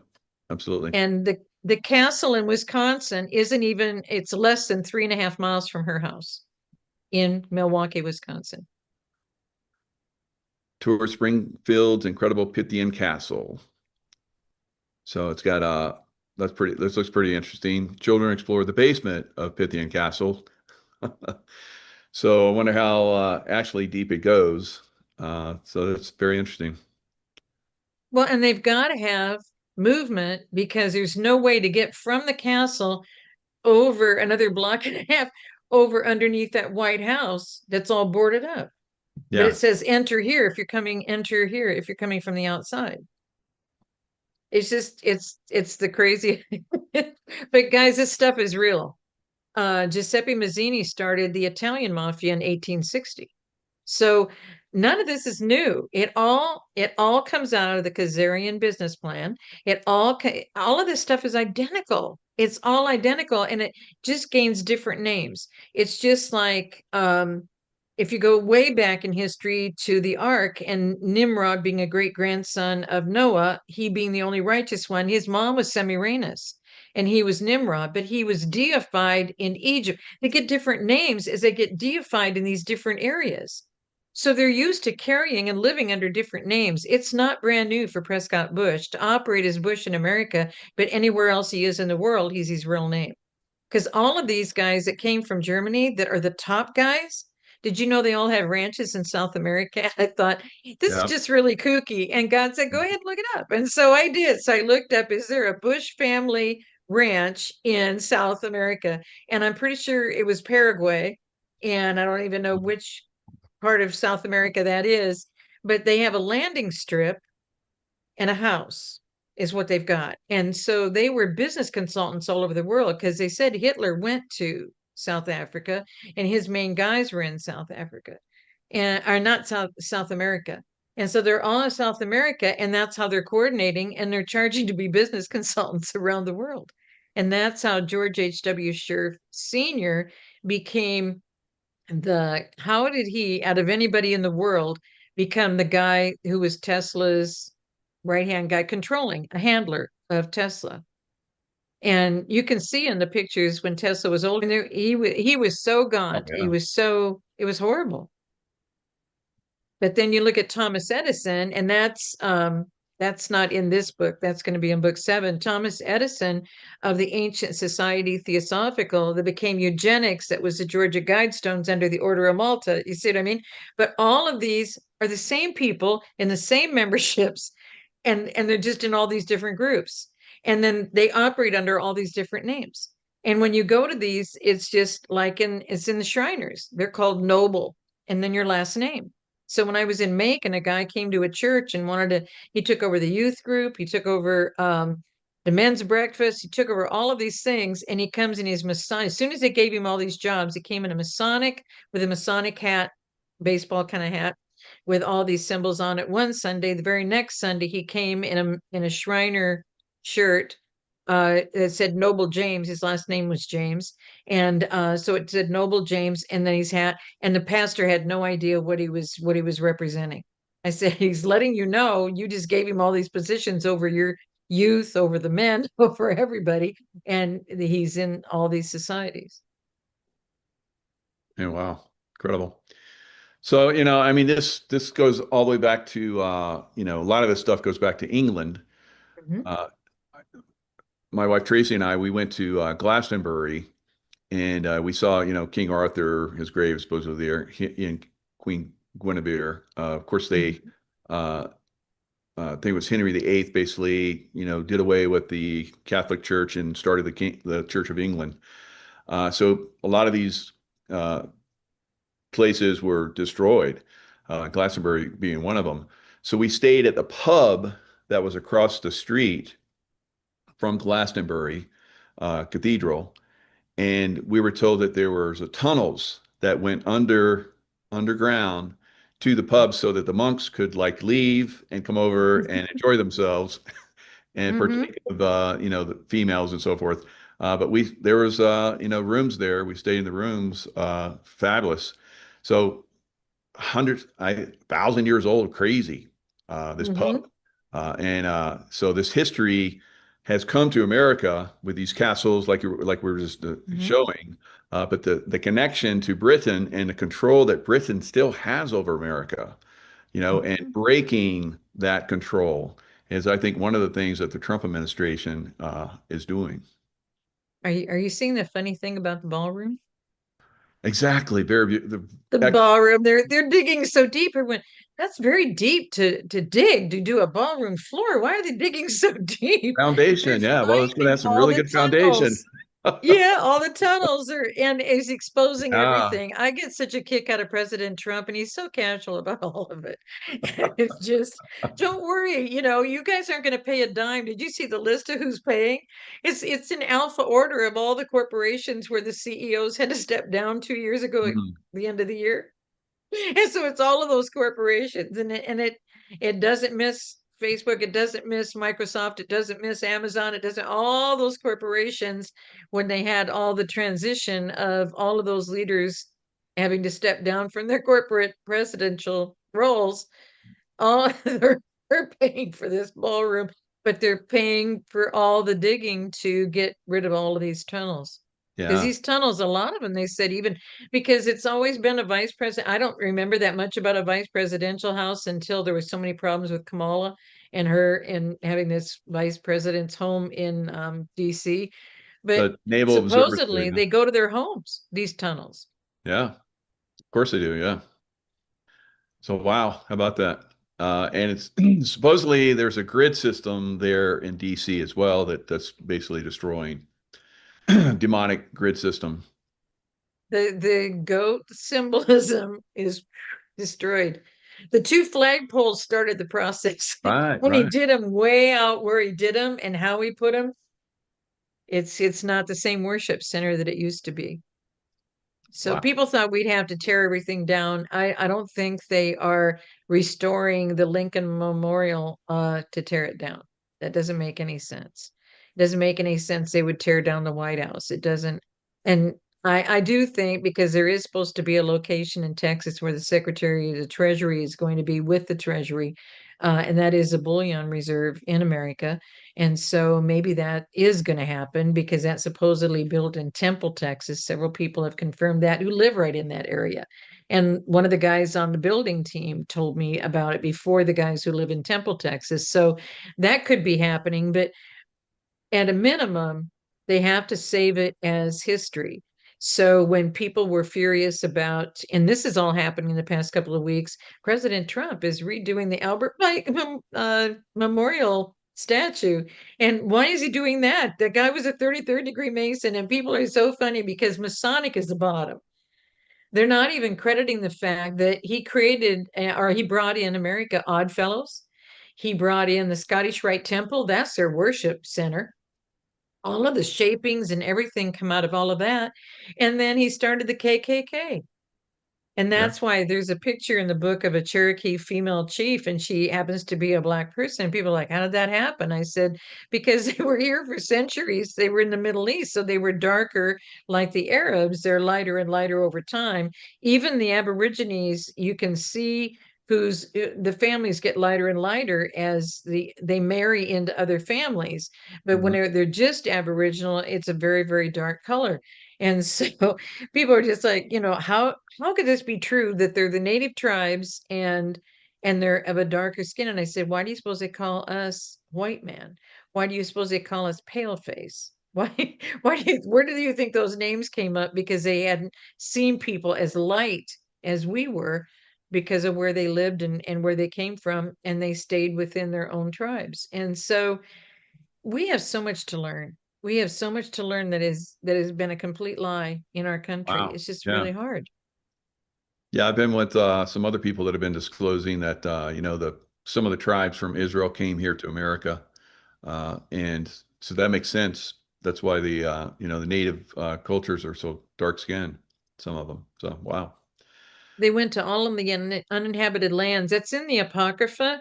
And there's a good guy. I can't even compare. They have a little red hardback. It's like a 5-point. So who wants to read that one? What they pulled from the 1611 Bible, the King James Bible. And so please don't go out and buy a King James Bible and think you're going to see the Apocrypha, because there's nobody that can get a 1611 anymore. And so they pulled it out in 1804, same time they were moving the Native Americans off our land. In 1804, they're over there as a British and Foreign Bible Society, removing books from the Bible because they don't want you to know these things. They don't want you to know about Covfefe, which is in the ancient book of Enoch. And they don't want you to know about, that these came, but they came to all the uninhabited lands. There were only 70 little nation areas over there that had people residents because there was no way to get around anywhere. I don't even know how many centuries they had maps that had dragons, where is the unknown, So it just took a long time. And that's why I think we went through 43 on takeover before we're self-governing. They knew exactly what to do, exactly what to set up to put us in this position. And it was Jefferson, and to what you were saying just a little bit ago, Michael, is that Jefferson knew you cannot, once they start corrupting all of this and operating the way they operate they've used identity theft to take over every rulership of every nation, and they did it to us. We haven't had American-born people in control of this country for generations. And that's our Congress, they were all in agreement, guys, Knights of Pythias. And so John Wilkes Booth and the team, and that's all in this particular chapter because it was all a setup to get rid of him. They had just started the Republican Party. So when people say now you want to be in this party or this party, you don't want to be in either one of them. It's all the same people who all came here to do this to us. So people are shocked. Right now, Marjorie Taylor Greene is brand new to people. Right. So this was I love oh, did I miss what happened? There it is. There it All right, is. so I love this one. We talked about this before, but I think it really comes into play now during Veterans Day. So Ulysses S. Grant, of course, we know that basically this was a dividing line between the constitutional America and then, when Abraham Lincoln was assassinated. Then after that, it seems like not too long after that, this traitorous group came in. So Ulysses S. Grant, there are but two parties now, traitors and patriots. And if we are to have another contest in the near future of our national existence, I predict that the dividing line will not be Masons and Dixons, but between patriotism and intelligence on one side and superstition, ambition, and ignorance on the other side. Now, we look at the way the voting has been going. It seems like we're at that dividing line between people that are ignorant, superstitious, and then the patriots and people that have critical thinking on the other. What are your thoughts? That is exactly what it is. It goes all the way back to the Revolutionary War. When you brought that up, I don't think I put it in this book, but it's in my other books, the book series. Samuel Adams, one of the best patriots, because what happened with Ulysses S. Grant, and we have a U.S. Grant Hotel in downtown San Diego because they thought so much of what he That's had right. done. But in 1870, he signed in, because once you become a president, nobody's going to know, because they're not going to know what happened to you. And so this is what Samuel Adams said. It's one of my favorite of his quotes. If ye love wealth better than liberty, the tranquility of servitude better than the animating contest of freedom, go home from us in peace. We ask not your counsels or arms. Crouch down, lick the hands which now feed you. May your chains set lightly upon you, and may posterity forget that ye were ever our countrymen. I love that quote by him, because that's the Revolutionary War, and that is exactly where we are in any day, any time. You choose, I just want to be comfortable. People just wanted to go back to normal, and that's why I said, you don't want an ounce of normal. You don't want an ounce of where we've been, because that's how we got here. And look at what it has taken just to show the people what we've been dealing with. Yeah. Because we don't get together as true speakers, because they made us a silent majority. Yeah. So what kind of people are they? And you want to be in their council, and you want to be living with them, and you want to be operating like they do? Well, then you made your choice. We're going a different way. And we've talked about that. I mean, both of us have been targeted for destruction. So during COVID, that was where a lot of people just let me have my freedom. I just have to take the shot. I'll take my freedom. But that was basically being enslaved, like you were just talking about. Unfortunately, a lot of people didn't realize that. They were saying, whatever it takes, keep my job, be with my family, get out of the house, go to the concerts, whatever it takes, so sad. But now we're at that point again where I just saw this one show with Tucker Carlson and a guy that was talking about the chemtrails. So that he was talking about how the chemtrails are destroying not only us, killing us, but also plants, and the bee population is almost completely gone. If the bee population goes, then we lose all these crops and so forth. So there's and then I believe they know that we're going through earth changes. The earth changes. The sun is like just kicking all this energy at us. All this electromagnetic plasma energy is coming at us as we're speaking right now. It should be impacting us within the next several hours, and it's going to cause a major disruption on the earth. Maybe we won't be able to have shows for a while. Maybe we'll have these massive earthquakes that happen every time this massive influx of plasma comes. Right now, it's looking like Japan is going to get a massive earthquake with this influx of energy. So they know this. They have been controlling a lot of this, not completely control it, but maybe taking it to another level of destruction capability. We've seen this year was one of the first years that we have not had destructive hurricanes. So it seems like this technology that's been used against us, somebody or some group has gotten control of technology that keeps that from impacting us. So we're having all these different things that are going on right now, impacting humanity. We know that this death cult is trying to destroy us, trying to destroy humanity on a massive scale, dumb us down, kill us off so that we're manageable. Where do you think this goes in the future? Depopulation down to 10%. That's what the Georgia Guidestones. Yeah. 500 million people on the whole planet. I mean, really? That's depopulation from every angle, every layer, every process, everything they've done to us, and we did not have any idea that it was going to go down this slippery slope. And they had us there. I mean, there are no natural fiber fabrics, whether it's for you to wear or for upholstery or for carpeting or for anything. Everything you're breathing in, everything is blends. All of this is against the plan as a believer.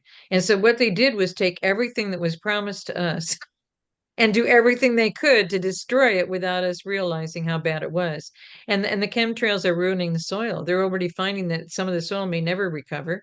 Yeah. And so even if you use heirloom seeds, it's going to be corrupted, being raised in the soil that we have on the planet. And so I don't know what they're doing to eat. I don't know where they're getting their things. Is it all in Antarctica? I don't know. I've never been anywhere near Antarctica. I'm not into ice. I grew up in Nebraska. That was enough. Blizzards and ice. And so I don't know. But it's unrealistic to think that's what they could do. But just like we had a Tesla, so they had a Thomas Edison. Thomas Edison was a president of the Theosophical Society. So that's why he won and got all the funding, even though it was a lie, and put us into all of this, pay for all this energy and electricity and everything when we shouldn't be paying anything. We shouldn't have been putting up all these wires. We shouldn't have been paying for all this stuff. But the only way to keep people paying for their own utilities to give money to the elites is to put us down a different path. We didn't know that they were destroying the people that were trying to give us the things that would have helped us. How would you guess? I mean, how would you be ahead of every technology in front of us and be ahead of it and know that that's what we needed, and so let's support Tesla, let's not support Edison? How would you know? It's just, we have been living in really, really crazy times, but how amazing is it that we're able to get to the point of sharing the truth in these days? Because there's a promise in scripture that there will be a generation. I think, we've come to this point many times throughout history where the earth has been destroyed, and catastrophism was part of our understanding for a long time. And then we had Charles Darwin come in. Of course, he was part of a Masonic group that basically wanted to, push out new information that was controlling and did away with catastrophism. So we, throughout history in the biblical, text and so forth, there's catastrophes have happened. You just over and over and over again throughout history, catastrophes come. But I think it's, dependent on our consciousness. If our consciousness is at a certain level, then I think we can bypass it, or maybe start a new timeline. And then there's another group that continues on the other timeline. I think we're at that separation. My wife Tracy talks about how there's one passage where two men will walk in the fields, and one will cease to exist and the other will continue. I think that's where we're at, where we're going to basically see a parting of the ways. Those people that, like General Grant was talking about, there's patriots and then there's treasonous groups. And it's not really that they understand themselves as treasonous. They're just uninformed and superstitious and so forth. So that's where we're at. You, I, and other people, we have the critical thinking. We can see the things that are coming. We're trying to inform people the best that we can, keep people calm, keep people focused, work through all these issues. Some people just give up. When I talk about some of these things, I see a lot of the comments and people are just like, I just don't care anymore. It's like, well, then I won't say that you're part of the problem, but you obviously won't be part of the team that goes forward, because we have to work together to overcome these challenges. And that's a key. From my background, being in SEAL and the CIA, and now with you and other people, where we're working together to inform people, you have to. There's some people just going to deny it. Some people are going to you and I, and probably many other people are like, and it's you. you don't have critical thinking, you don't work with a group, then you don't go forward. I've been with like these high performance groups, and I feel like there's a lot of humanity right now that are ready to move into high performance, and are to a certain extent on that level. I look, we're live on YouTube. There's quite a few people watching, although I didn't promote this. The title doesn't have what we're talking about, doesn't have you in it. Because if I put you in the title, probably would have got shut down. But it's something that a lot of people want. They want this information, and some people aren't going to come along, I don't think. It's do you know it's been for all time, because there were the Aztecs and then they were gone, but more people came in. Then there were the Mayans, and on a critical point, which they knew, they were gone. The same thing happened in Hawaii. I used to go to Hawaii every year. I told people I had to go there to get my raw sugar, and then they said, "But Sheila, they're selling it at Vaughn's grocery store now." And I went, "Oh, they are." So I had this excuse, and now I don't have it anymore. So, but there was one trip I took where friends wanted to go with me, and we took a helicopter ride over Kauai. And I think that was the one that the family Robinson purchased as missionaries. And then the king's like, "How do I get my land back?" But he didn't know what they had done. He thought they were paying them to be part of it or become part of what was going on. He didn't know he was giving up the whole island. And the original people kept moving further and further north, according to the helicopter pilot. And they just kept, and he swung around there several times. And he said, "Look how miraculous this is, where they could be in these cave areas and closed in areas and etc." And then all of a sudden, it was like within 24 hours, they were just gone. And they didn't go on boats, and they didn't just go in the water, and they didn't, they were just gone. Interesting. So, but you're hitting on all cylinders with there will be a time when it's like Sodom and Gomorrah. When Lot told and his wife said, "Well, can't we have like 50 people? If we can get 50 people, won't they save it?" So then it got from 50 to 30 to 20 to 10 to, and then when he said to his two son-in-laws, had two daughters, two son-in-laws, and they knew the angels were at the house. And the people in the community wanted to know who those strange people were that were at his house. And I'm telling it as simply as I can, and as brief as I can, because it's really where we are, is that he went to his two sons, and they were in the pub. They were with their friends. They were having a great time, and they knew the angels were in the house. They knew the time was close. A little different than where we are today, but we're pretty close to having that time. And he went in, and they said, "No, we're having a great time and everything's fine. Why are you so worried?" Because they get comfortable. They want what they think is normal. Yeah. And then boom, in that night, as they walked away from Sodom and Gomorrah, two communities, the whole thing burst into flames. And the wife doubted and turned back. And that's what is so funny to me, that Father had me do not just a fear not, it was going to be called a fear not devotional, because I'm like, people just aren't standing up anymore. And they're like, "Oh, how are you coming through all this horrible stuff, Sheila?" I said, "God hasn't let go. I'm coming through." And they said, "But I don't know how you're able to do this." And I said, "Because there is nothing, the things that are bigger than me are not for me to handle." So it's bigger than me for Trump to handle what he's handling. It's bigger for me than Cash to handle what he's handling. And I'll just take a brief moment for Cash and Pam Bondi. Guys, they don't have many people they can trust. Keep them in prayer. They got a lot of stuff they got to clean up. It takes time. You want them to clean stuff up, and they haven't even been in their positions more than a few months. Really? And you want them to change this whole thing and bring justice back and have all these court cases handled. I don't want one of them to get off on a mistrial. I don't want one of these people to get away and walk the streets again. So I'm okay. I don't care how long it takes, is how long it takes. So anyway, back to the truth of where we are. I also want them to stay alive. So exactly a bounty on their heads. Yeah. And on the now back to Lot. The people of the town gathered around his home and wanted to be with those angels, and those angels did a little what's that one show or that one movie where Men in Black, where they come out and go, and everybody, and you forget it all. Yep. And that, so then they walk through and walk through the crowd. No one, molested them. And then he goes up Uh-huh. to the caves, and there's obviously, something happened where his wife goes out to look back and she turns into a pillar of, salt. Sounds like a atomic bomb went off. And Mm-hmm. where that area was, they actually went in, and there is high radiation areas. And it looks like there was a piece of land that was blown, and part of the sea came in and basically took out Sodom and Gomorrah. So very interesting.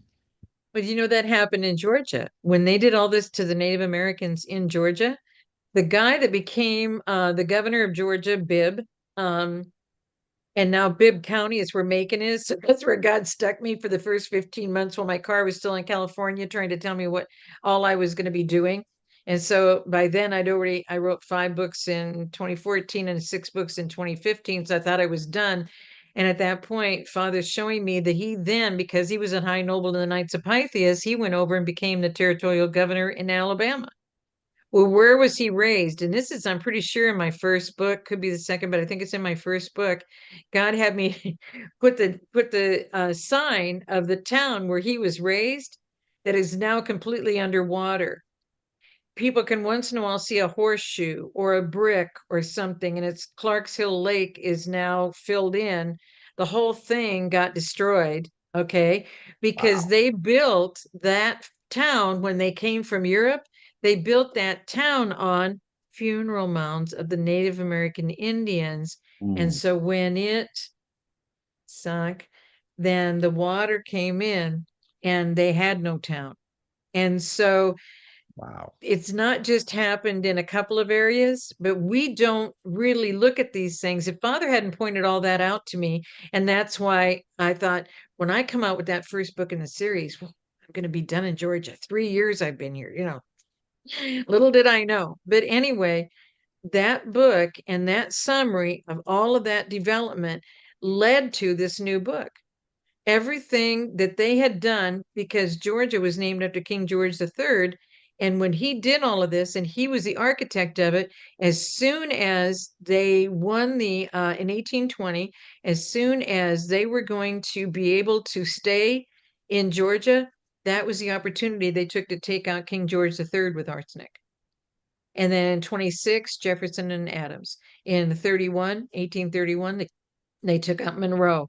They just kept taking out the people who were then like, wait a minute, maybe we shouldn't be doing this. You know what I mean? That's interesting because, Jefferson and Adams both died on the same day. Wow. Our 50th anniversary, and on our 55th, I mean, the exact day on our 55th, Monroe, because it Wow. was in 1820 that Monroe came out with the Monroe Doctrine. And I remember hearing about it in school, but none of this history ever, and it's probably because somewhere we know that it wasn't the truth. History was just I like, thought it was like, that's too much of a coincidence. There's some fishy about yeah, that. yeah. And so, but what's really amazing is we had no idea, because Jefferson was fighting the centralized banks in 1791. And he was the one that formed the Marines and sent them to the shores of Tripoli. That's right. And then as soon as they take him out, they bring in Charles Joseph Bonaparte and put him in as the Secretary of the Navy.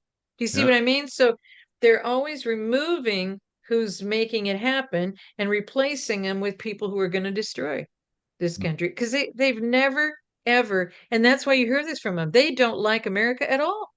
They don't want to be here. That's why President Trump keeps saying, if you don't want to be here, you can leave. And these are people who are here illegally, and they're criticizing and coming against our country. You can leave. But you heard about the Venezuelan thing that just is happening right now. It's now over 600,000 deported. Wow. They did 260 in one, and then they just kept going. And what they did was they ended their temporary visas. So you think these are the bad hombres that came here, or was it just they were sending the good people back to Venezuela? We're sending them all back because we're straightening out. Our guys are on the forefront, the front lines, taking care of Venezuela. making it available for people to go home. Because see, when they did that with Saddam Hussein, why didn't I mean, we have entire communities in San Diego that are the Chaldeans and from Iraq. And why do we have all these communities of these people who wanted to get out from Saddam Hussein? He was hung within a few months, and they're all still living off of our Section 8 housing. They built all new townhomes for these people. Our retired people in San Diego are on a wait list for a remodeled apartment complex. It's not good. I don't want to. I could have words for it because I was in development with AVCO for a few years as an HR director. And when you know development and then you see where these seniors are put to live, if you can't afford the regular housing, then they put you in Section 8. It's horrible. It's Oh. absolutely horrible. And they were building new townhomes, and people were asking me how to get Social Security numbers because they weren't leaving. And then they were asking because they were filling out the forms for Section 8. And not only did the couples get Section 8, who aren't even senior age, they got them for their aunts, their uncles, their and spouses. They got them for their grandparents and spouses, their parents and spouses. Every one of them got individual townhomes that were built brand new in Section 8 for those people. I don't know, say illegal.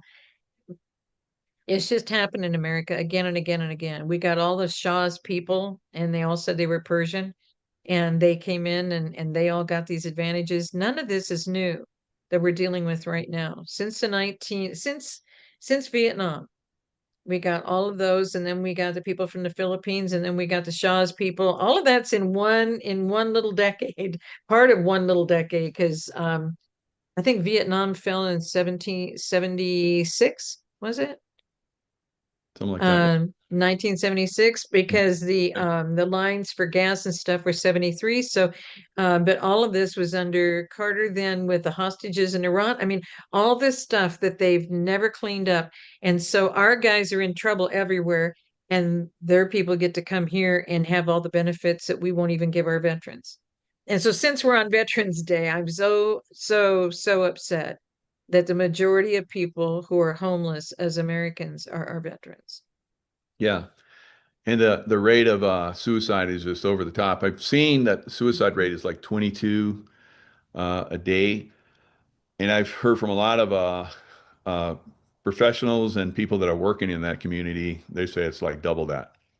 Mm-hmm. That's pretty disheartening to think that 44 veterans are committing suicide a day.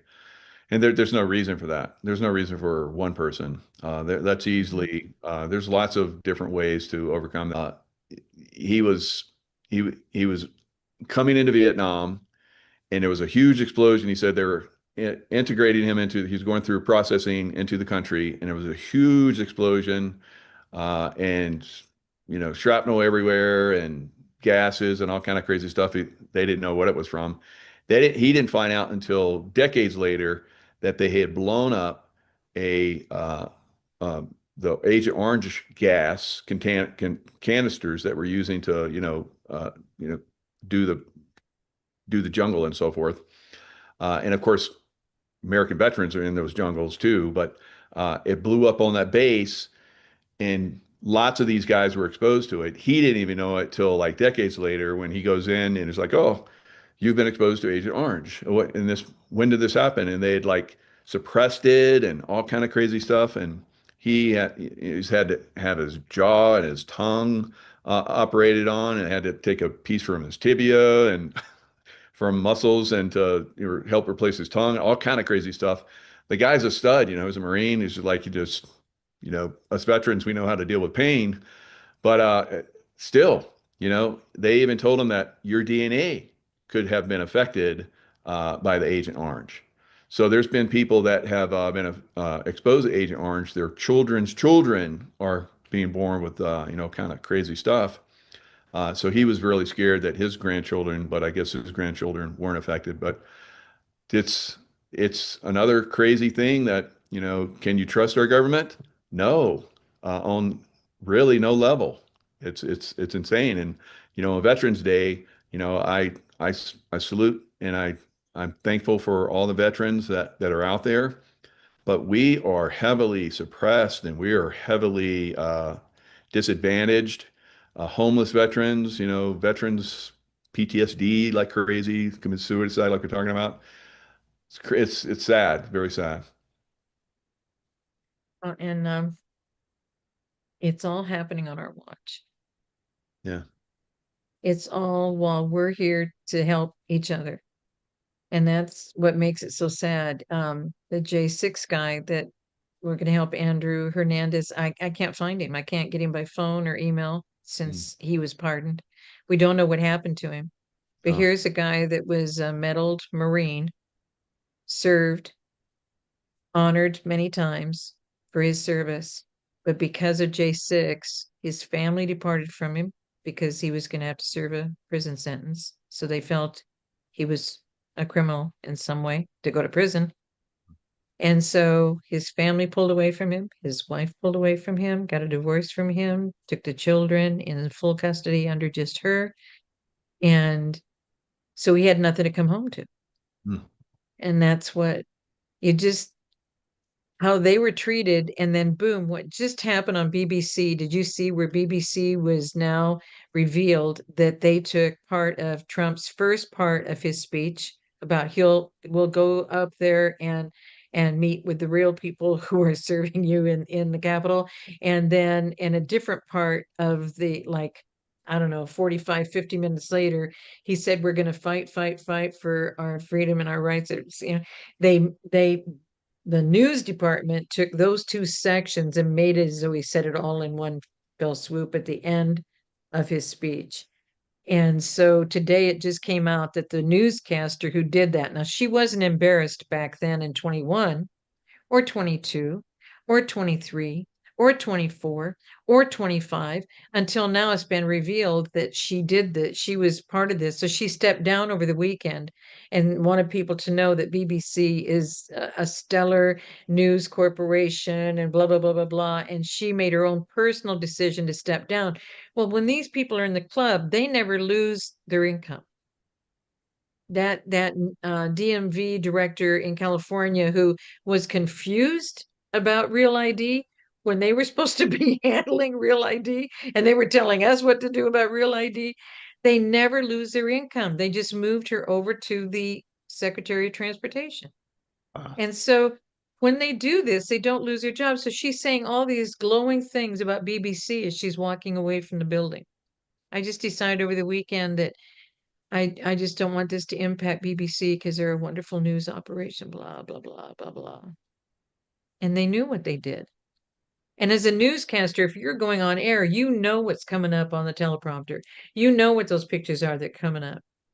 That's what I was going to be doing with ABC in San Diego, and God pulled me out of that. In the medical industry, and he pulled me out of that after being in human resources, and he pulled me out of that, and then trying to handle work comp, and he pulled me out of that. But it was, I got to see all of these things of where this country is in order to talk about it now.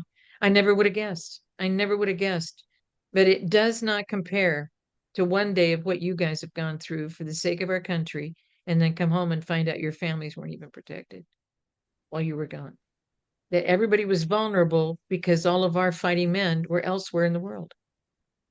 That's why I hope it's really going to happen where all those bases get closed down. Every country defends themselves, and we stay as a Department of War, and we get concerned about what's happening in Tripoli. I didn't know how I was going to work that in, but I feel that, we are going to pull our troops back and we are going to defend America from the domestic enemy that has infiltrated. Now, General Flynn just recently, he was on a show where he was talking about Alex Jones, where he's talking about over the next 90 days, they're going to release thousands of attacks across America, and in their attempt to destroy America forever. So we've talked about that. We've warned about that for a long time.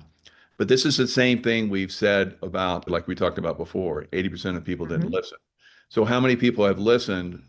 I've been talking about this for 5 years. I said that get out of the big cities because we're probably going to lose a lot of those big cities. So we're going to see these attacks coming.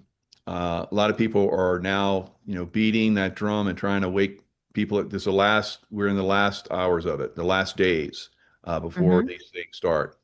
So I believe very strongly that President Trump has already started to preemptively push troops into positions, like we've seen with the National Guard in some locations, uh, forming groups that will be quick reaction force, QRFs, that will move very quickly into areas that will need them. But you're looking at millions upon tens of millions of potential combatants here in the United States. In our Mhm. military, I think all of the military combined is a couple million, and only a fraction of those are fighters. The rest of them Mhm. are service oriented. So it's going to depend on American veterans going forward, and that's one of the reasons why I think they have really come after American veterans, taking away benefits and so forth. And like you were talking about that one gentleman that was at J6, they went after a lot of veterans that were there. So fortunately, I was not part of that. So, but Mhm. I was threatened quite a few times on shows. Oh, you're a Mhm. J6? Oh, we need to get somebody to come investigate you. And in Mhm. chats and so forth. It's pretty crazy. So Mhm. that has gone to the wayside for the moment, hopefully forever. But yeah, I think we're gonna. This is a great day. I've seen probably an outpouring of support for American veterans like I've never seen before on this day, the day before. People were saying, Happy Veterans Day and thank you for your service. I think it's going to become very, very, very prominent to a lot of people going forward. How fortunate America is to have kept their Second Amendment rights and have lots of veterans out there that are ready to serve still. We're very fortunate, and the ones who kept so steady during the midst of all of that, because they had no way to help their families, no way to save their homes, no way to save their businesses, no way to have an income when they got out, no way to get a job when now that they're out. Um, we got to start standing together. And what Yeah, they sacrificed for us, and then the way they were treated, and they focused on SEALs, Green Beret, yeah, really top did. Marines. They focused on putting them in prison, and look at how many took their lives, went to other countries Mhm. because they just couldn't believe that their country was going to do this to them. Yeah. So a lot of healing is necessary. But now making people aware of it, and that's why I'm so grateful for you, Michael. You've really stood the ground and talked the people into this area is needing assistance, this area is needing attention. I'm so grateful that you keep doing that, because when you make people aware, it means something to them, because they know you're not just saying it. You're saying it because you have seen this happening to our people, because you have when you're in that kind of training for SEALs, etc., you have an understanding of personalities that other people can't catch up with. But when you mention it, they know what to watch for. You see what I mean? So you're mentioning this is where this thing is going sideways, and then people go, wow. And then they get active and they go, well, maybe I can do something about that. And that's what we all need to do for each other. So I just thank you so much. Well, I thank you too, because your perspective has helped broaden my observational skills in a lot of different areas. So we are a team, and I think that going forward, that's going to be very very important that we support each other, like you're saying. Now, let me share the screen again. You have an amazing website. I love your little Shirley Temple uh, look back That's then. really me at 4. That is I really, it was a know black it and looks white and he exactly. colorized it. Did people say that you look like Shirley Temple? I'm sure they did. I know. Yeah. Yeah.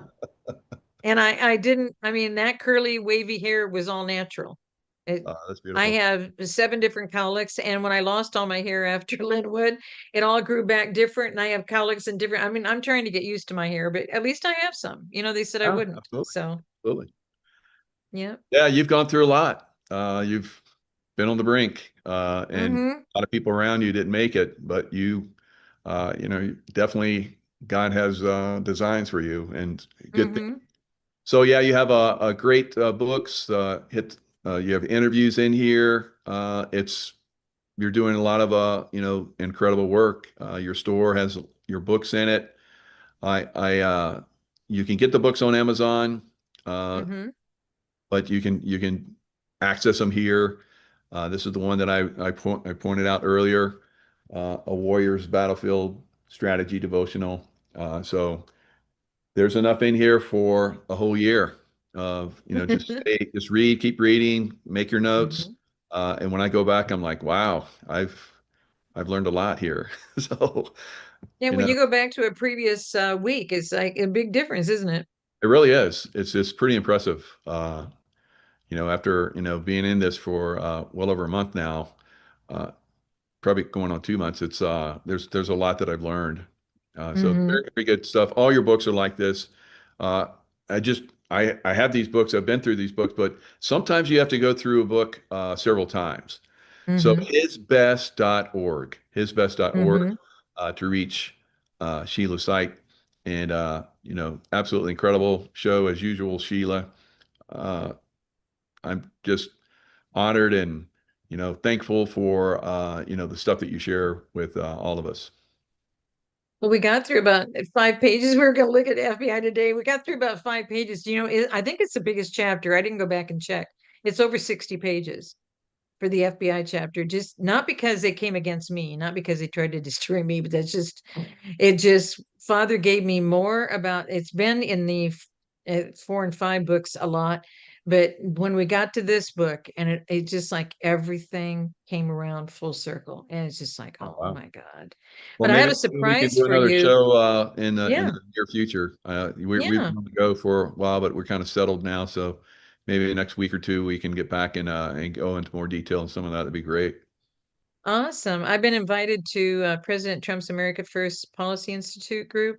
I was going to go to the gala next Friday, next week, and they invited me to come the whole week for the strategy session. So I'm so Oh, honored. So God, thank you. I I'm going hope to have to so. be in Florida weather instead of last night. It was 35, but feels like 26 in Georgia. So it's going to be nice. But I have a surprise for you. If you, I did this and forgot to tell you guys, if you click on the website and then click on the interviews page, we changed the whole thing. And it's a surprise for you if you want to peek at the interviews page because it's caused people to do marathon watches of our interviews because they can I had them design it. I had the new admin guy that I've only had for about 3 weeks.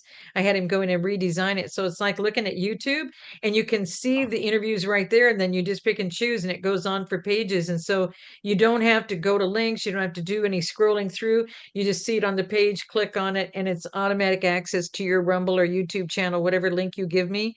That's the link they're going to go to. And so it's really fun. So that's your brand new surprise I brought you today. Thank you. That's amazing. Yeah. So you're full of surprises. You're full of information, and I hope everybody goes to your site. And I know they love you when they come on the show. So this will get massive views as it normally does. You're my top view on my channel. I would say my new, but my coming back to YouTube. They've missed you, and so I bring you back. I guess in YouTube. I know other people have you on YouTube as well, but it's been great. I really appreciate you coming on and sharing your information. Well, Hello, everyone. It's Michael Jaco, and I'm unleashing the intuition for you. So we have solar storms are coming our way. We have major earthquakes that have been happening off the coast of Japan, very similar to what I was predicting. We were going to have, the earthquakes in Kamchatka, and I said it would be like a seesaw or one of those, seesaws where you're like, back and forth. So the energy was going to come up in Japan, and we're having the same pre-shocks that we had with the 9.1 earthquake in Japan, where Fukushima was damaged. Remember that one? I think it was about 2011, somewhere around there. So we're seeing the same outbreak, and that's because we're having incredible amounts of fat plasma and electrical energy that's coming into our earth and cooking everything up, getting the volcanoes going, the earthquakes going, and so forth. So it looks like, I think within the next few hours, well, not few, but within hours, 10, 12, 24, or days, I think we're going to see a very, very significant earthquake. Now, if it happens in Japan, now there's been one guy that's predicting a 10 plus earthquake, and he's been extremely accurate. It's a Canadian guy that's done really good. I followed his work on X, and I'm going to pull that up in there in a second. But he has been predicting for quite some time that there was going to be a 10 plus earthquake and tsunami. And I've been predicting that we would get the Japan earthquake, and then we would get the earthquake off the coast of Oregon, and then we would have that tsunami. So, so Canadian earthquake guy, let's pull him up. I'm going to share the screen so you can see he's on X, Canadian Earthquake Research. So I've been following his work for a little bit. He's been, like I said, very accurate. And then, of course, we have the activity that's coming off the sun, plasma, all kind of crazy stuff coming off the sun on a massive scale, very massive, direct impacts coming at us. So it looks like we're going to get something major, guys. So he says, brand new update to fully replace the pinned tweet. That's an old one. Let me go back here. 15. So new M6 in the Japan cluster. Now this was these were significant sixes, and they upgraded from like 4s to 5s to 6. Boom. Now will it go to 7s? I don't know. Will it go to 8s and then 9 and maybe 10? Very strong possibility. So 3 each spot this week. This tweet will go down as a critical example of detecting something in its very early stages. And I agree with them. We're in the very early stages of a very, very significant earth change event that I think is the beginning of major earth change events that are going to be coming. Funny thing is, it didn't truly replicate Kamchatka, like I said when tweeted, but after I tweeted it, it quickly was fulfilled. Now that we achieved 3 Mag 6s for each Kamchatka and Northeast Japan, it's that I could tell those early magnitude 4s had something very different about them. So he talks about the swarms and how we're moving into significant activity. So very, very strong earthquake coming, I believe. It's going to have a major impact on the earth. There's a lot of weak points on the earth right now. We have, of course, off the coast of Oregon, with the volcanic activity off the coast. Very strong possibility, I believe, that we're going to get a massive earthquake there. We have another one in Italy that's right on the cusp of going Campo Flegrei. That's right on the point of going major. Maybe all of them could go major very quickly, one right after the other, or they could be spread out, right? So 2 huge solar storms are coming. We're going to look at Stefan Burns. He's going to describe the energy coming off the sun. Welcome, everyone, to the live stream. I'm your host, Stefan Burns, geophysicist, geologist, space weather guy. There's a lot happening right now. Because I look at all these different things, solar activity, space weather, earthquakes, volcanic events, and more, also examine interstellar forces, comets, all these things, there is a big convergence of factors taking place over the next 10 days between solar storm impacts, between very unusual earthquake swarming in Japan, extremely similar to what occurred directly before the magnitude 9.1 Great Tohoku earthquake in March of 2011.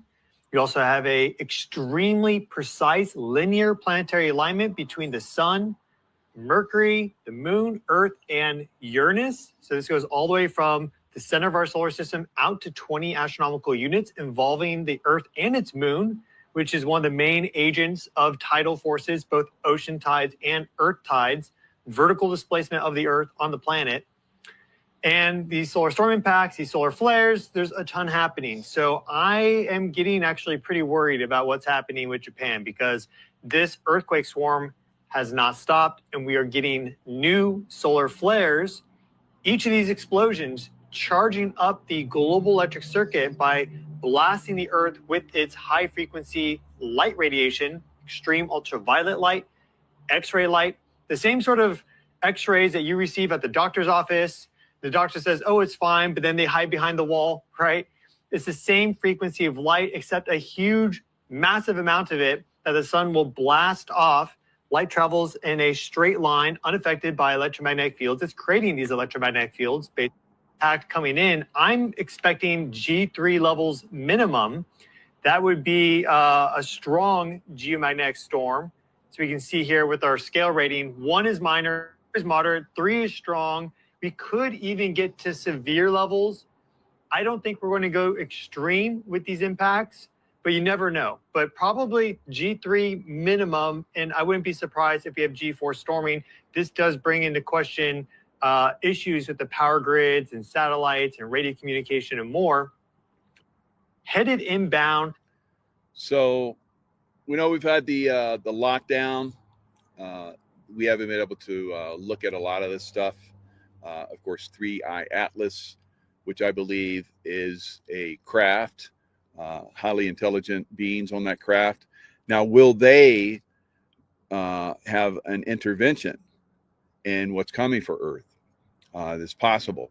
I think what they're going to do is they're going to watch how we respond when we do get something major. And that's going to tell them how advanced we are, if we're ready for help, if we're ready for the ascension, consciousness ascension, the renaissance in consciousness. I think they're watching. I think they have the ability to intervene, but well, they're going to see, because these earth changers are coming whether they get involved or not, right? This is a pattern that's been coming throughout time. It's not like speculation. It's an absolute, right? So when Charles Darwin came in and talked about the selection of species and so forth, and survival of the fittest, that changed a lot. The catastrophism, right? Catastrophism has been part of our existence since we've been on Earth, right? So there's many cultures throughout time that have talked about it. Worlds in Collision by Alexander Vygotsky. So his work was massively suppressed, but he talked about how throughout time there's been many cultures that have talked about these events. Biblical references, many biblical references have talked about it, but they've been brushed over and talked around and so forth. And you look throughout all of ancient technology. You look at pyramids all over the world, pyramids in Mexico, massive pyramids, pyramids in Egypt and so forth. Some of these pyramids were there to make the earth stable, right? So they have actually looked at some of the Temple of the Sun and the Moon in Mexico, and they've noticed that there is some calming effect on earthquake activity from those pyramids. So a lot of pyramids around the earth, a lot of them are no longer active, unfortunately. A lot of them were destroyed for different reasons. Man, throughout time has, been impacted by ET forces, guys, right? So we're getting to the point where many people are like, of course, there's ETs. We have ETs here. We have negative ETs. We have positive ETs. So we have to start to look at the possibility of them getting involved on a positive basis. But our consciousness is being watched. So how we respond to these upcoming traumatic events, I believe, is going to be very critical for our human race, whether we get slammed again, almost into non-existence like we have on many occasions, or whether we break and move to a different frequency. There's maybe a splitting of the earth. So we've talked about that. We could be seeing all of these different things that are going to come in. So watch the energy that's coming into the Earth over the next several days, the next week or so. It's going to impact Earth, and it's going to have a massive effect. Quickly, too. The one from the 1.7 X-class flare was not as nice looking as this. It wasn't as fast. So I think this is going to catch up to the one that was launched yesterday. They're going to sandwich together and then probably sweep by the Earth around the 12th of November, sometime the 12th. Maybe pushes out to the 13th. I think it's going to be the 12th. And then you have this planetary alignment that's forming very rapidly. And that is a big concern because we see these sort of enhanced energetic events on the planet during significant. All right. So a lot of people are blowing off the 3i Atlas stuff. Like I said, I've remote viewed it. There are intelligent beings on there. There's different races of intelligent beings on there. So they're here for a positive effect. This 3i Atlas has shown it bursts in speed and it slows down.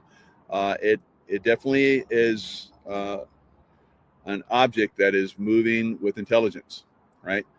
Intelligent forces are on 3i Atlas moving it. And I believe that they're watching Earth during this time. All right. So let's look at what's going on in Japan. So the Japan earthquakes are probably going to result in a massive earthquake. And that's going to be on a level, I believe, it's going to be one of the most significant earthquakes that human consciousness has seen.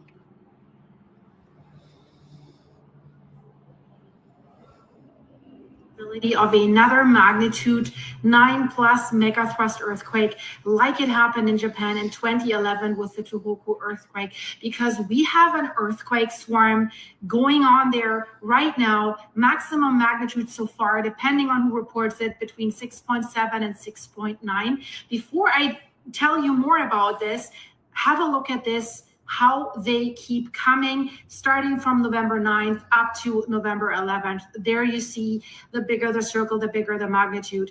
And they are quite a few, dozens and dozens of earthquakes. And of course, it's concerning if you see in the aerial picture that big trench, that big subduction zone that we see there. So the earthquake swarm began last night, basically in the northeastern part of Japan. And we see the earthquakes here. The earthquake cluster is basically just off the coast of Yamada in Japan, and it's the same general area as the 2011 Tohoku earthquake and foreshocks and aftershocks. I'll show you here the location of the Tohoku earthquake, and you see where all these aftershocks, the red dots, where all that was taking place. So do we need to say, ooh, or do we need to say, huh? Well, guys, it's not that easy. So normally when these big earthquakes come, people look at it, so that was a big earthquake, now we're going to get smaller earthquakes. These are pre-earthquakes.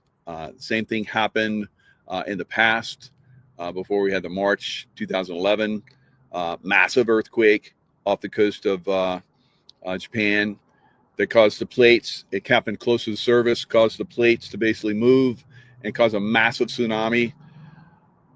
And it traveled all around the Pacific. Now imagine that on very massive multiples higher. And that's potentially what we're going to see. Now we know in the Ring of Fire, these energies travel around the ring and pop up in other areas that have a lot of energy that's been dammed up. Right, one of those energy points is off the coast of Oregon, and I believe that's where we're going to see a very massive earthquake. I think we're going to see massive volcanic activity. We're probably going to lose a lot of the coastline.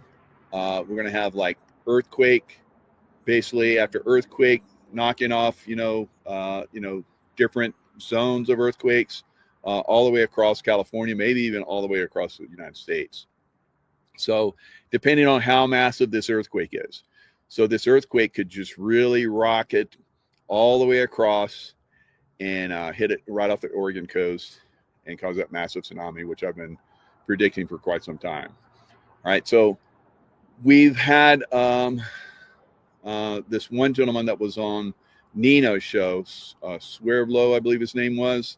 I'm going to try and get him on my show and talk a little bit deeper in some of these subjects.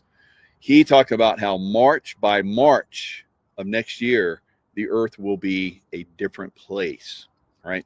Stuart Swerdlow, I believe that's his name. So, and he gets that information from sources, right? So he's not predicting, but like me, I have the ability to look at certain things. I see the energies. I see the manipulation sometimes that's happening. Will this be a manipulated event? I think it's something that's going to happen, and it could be manipulated to a higher level, right?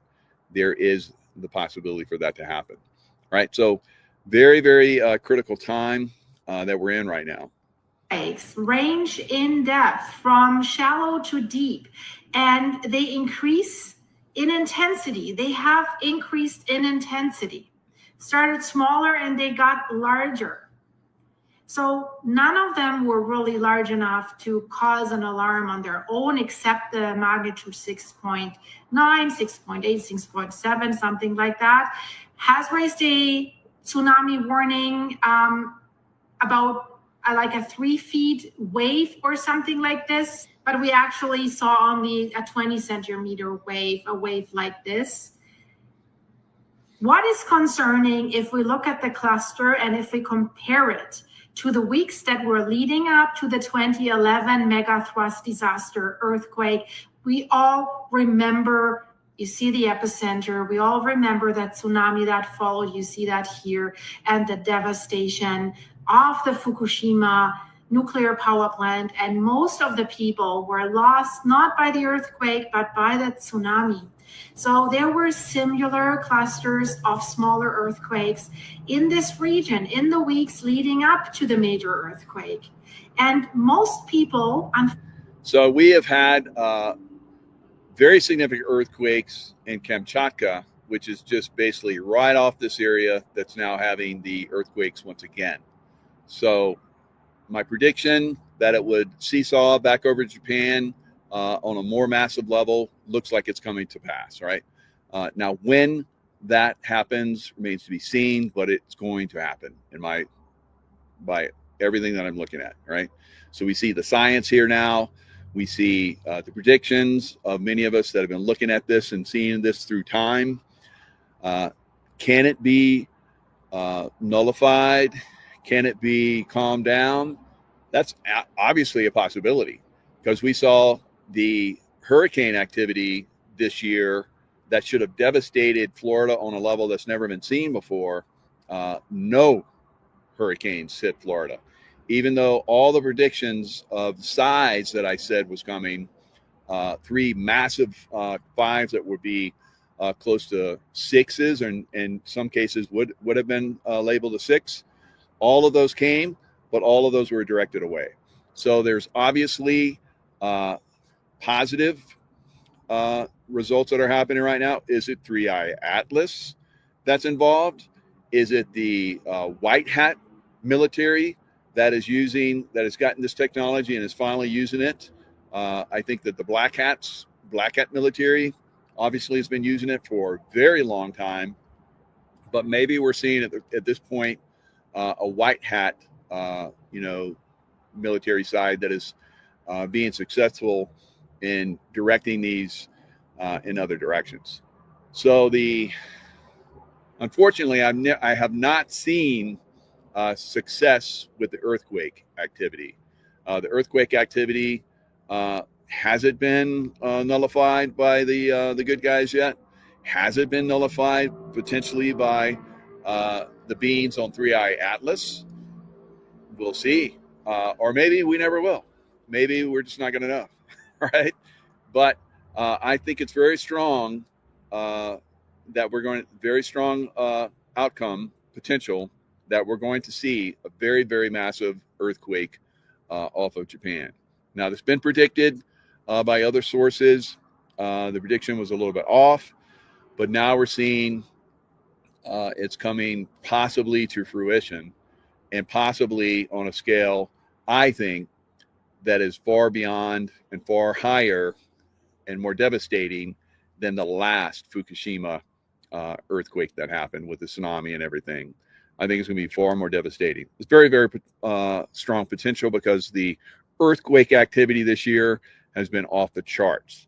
Now, again, I do see once these earthquakes start and the tsunamis that result from them, a very strong volcanic activities all the way up and down the west coast of America. So be aware of that. Be ready to move. Be ready to get up and move off the coast to higher ground into the mountainous areas. If you start to see this earthquake activity start to increase off the coast, and we may not get a warning because they're not giving us the earthquake activity off the coast of Oregon right now, guys. They've suppressed it. They've suppressed it. They suppressed the earthquake activity in Oregon for quite some time. So they may be hiding it for their own selfish reasons and for the reasons that they are very evil, as we know, and could cause very significant damage to a lot of people, massive loss of life, property damage that won't be recovered in our lifetimes, a complete washout, and maybe even destruction and loss of large portions of the West Coast. All right. So if you are on the West Coast, which a lot of people are, there's a massive multi-millions of people all the way up and down the West Coast of America, even up into Canada. You need to be aware that if this earthquake happens off of Japan, there's a very strong potential that it's going to carry over and rock Oregon, off the coast of Oregon, right, and hit that area. So just keep that in mind. It's not something that you want to blow off and say, if it happens, I'll deal with it. They've been talking about this for a long time, and I know a lot of people have been saying, they've been saying this for decades. Well, you know why they do that? So that you'll just go to sleep. So when the real warning comes, like we're having right now, you're not going to respond, because for years and years and years, they knew it was coming. They know the cycles. They know all these different events, when they've happened in the past, how things happened that led up to them, like we're describing right now. Fortunately, we have people that, can look at this information, gather this information, and help us stay informed, right? It's not just the psychic guys that are out here, telling you, I got a bad feeling about this. So you need to be heads up, because now we're getting the science behind this, right? Science, and a lot of people predicting this. All right. So trust your own intuition, of course. If you don't feel it's coming, and it does, so that was your destiny, I guess. So it is what it is. So be very, very cognizant of what's happening over the next week or so. If it just stalls out, everything shuts down and it gets calm, maybe we got the white hats involved. Maybe we got 3i Atlas, ET activity that's happening. Just keep an open mind. So they haven't contacted me yet, but I can reach out and touch them. And like I said, I think they're very, very positive, and they're here for very positive reasons. So earthquake activity has been crazy for the past few days everywhere. Yeah, that's good for us. So it's been crazy for weeks and months, really. But the last few days, over the top. So the plasma energy that's coming from stars that went supernova, 2 of them, right? That's coming in and impacting the Earth. And like I said, impacting the volcanic, the magma.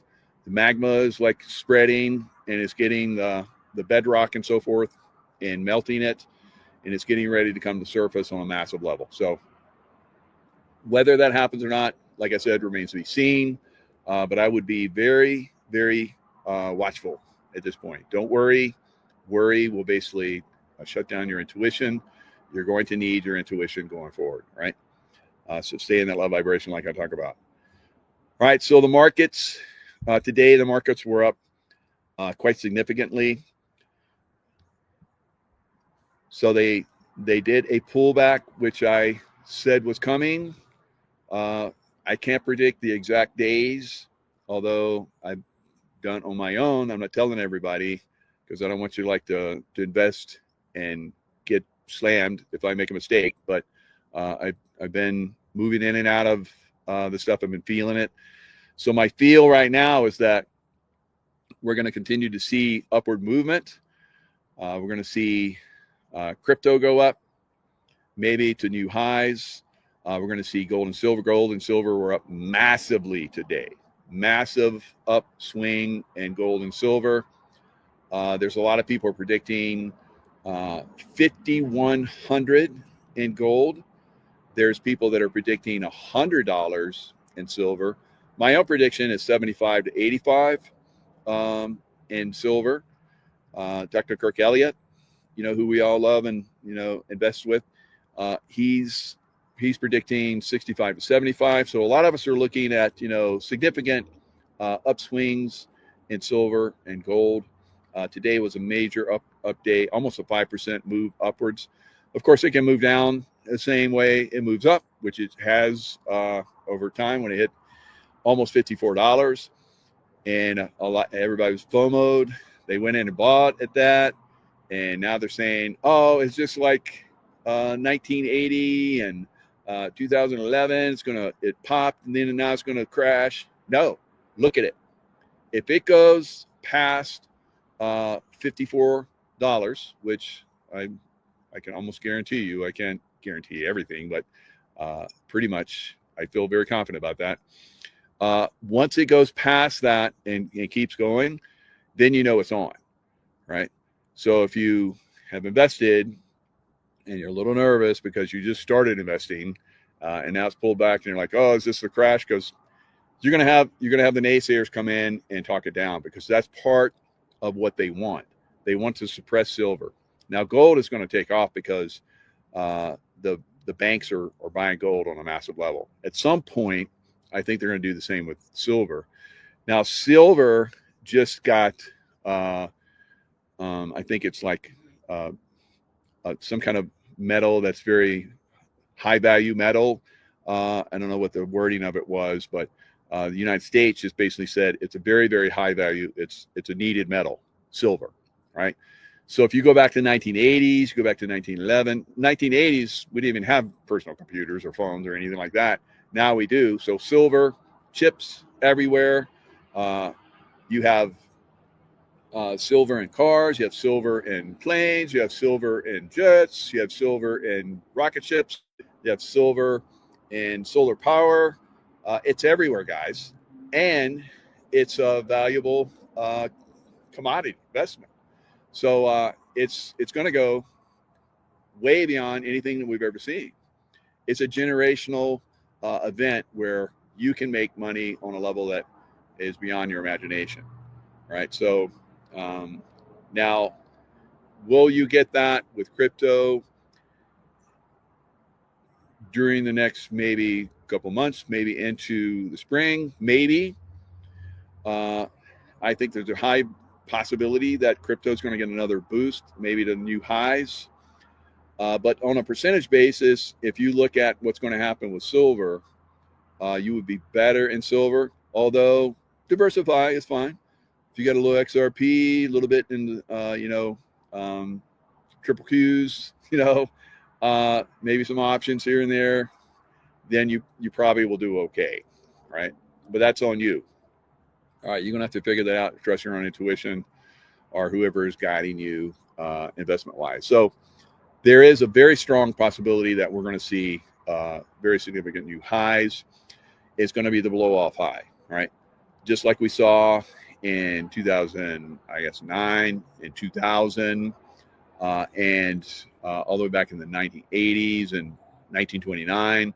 So you get a blow-off high. So we're moving to a blow-off high, and then we're going to get a collapse, right? My best guess is that my read on it is that sometime in the spring, maybe late spring, this thing is going to start to crash, right? So right now, everything goes up. Like today, everything went up. Crypto's up, silver goes up, stocks are up.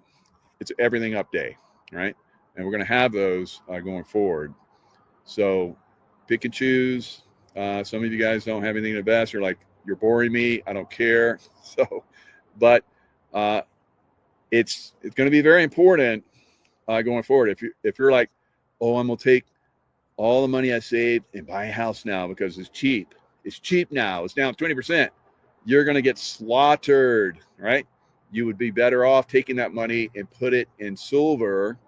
And with silver, like 5, 10Xs, it's probably going to 2X, 3X over the next couple of 2 years or so. You can take that money that you would have put in a house that's probably going to crash 80%. And that's going to go up like couple times, 3 times, whatever. And you'll be able to buy two dream houses. All right. So be smart, guys. Be smart. I've been talking about this for years now, and now we're getting down to the wire on it. We've been very fortunate to be able to, play in this market and earn extra income and so forth going forward. Silver has been, incredible. Silver's been incredible for a lot of us. So stay focused. So let me show you guys what the market did today, in case you don't follow the market. Very significant. So as you guys can see, as I spread it out, silver blew up. And let's go back over here. What's happening to my big picture? See if I can just get it. There we go. All right.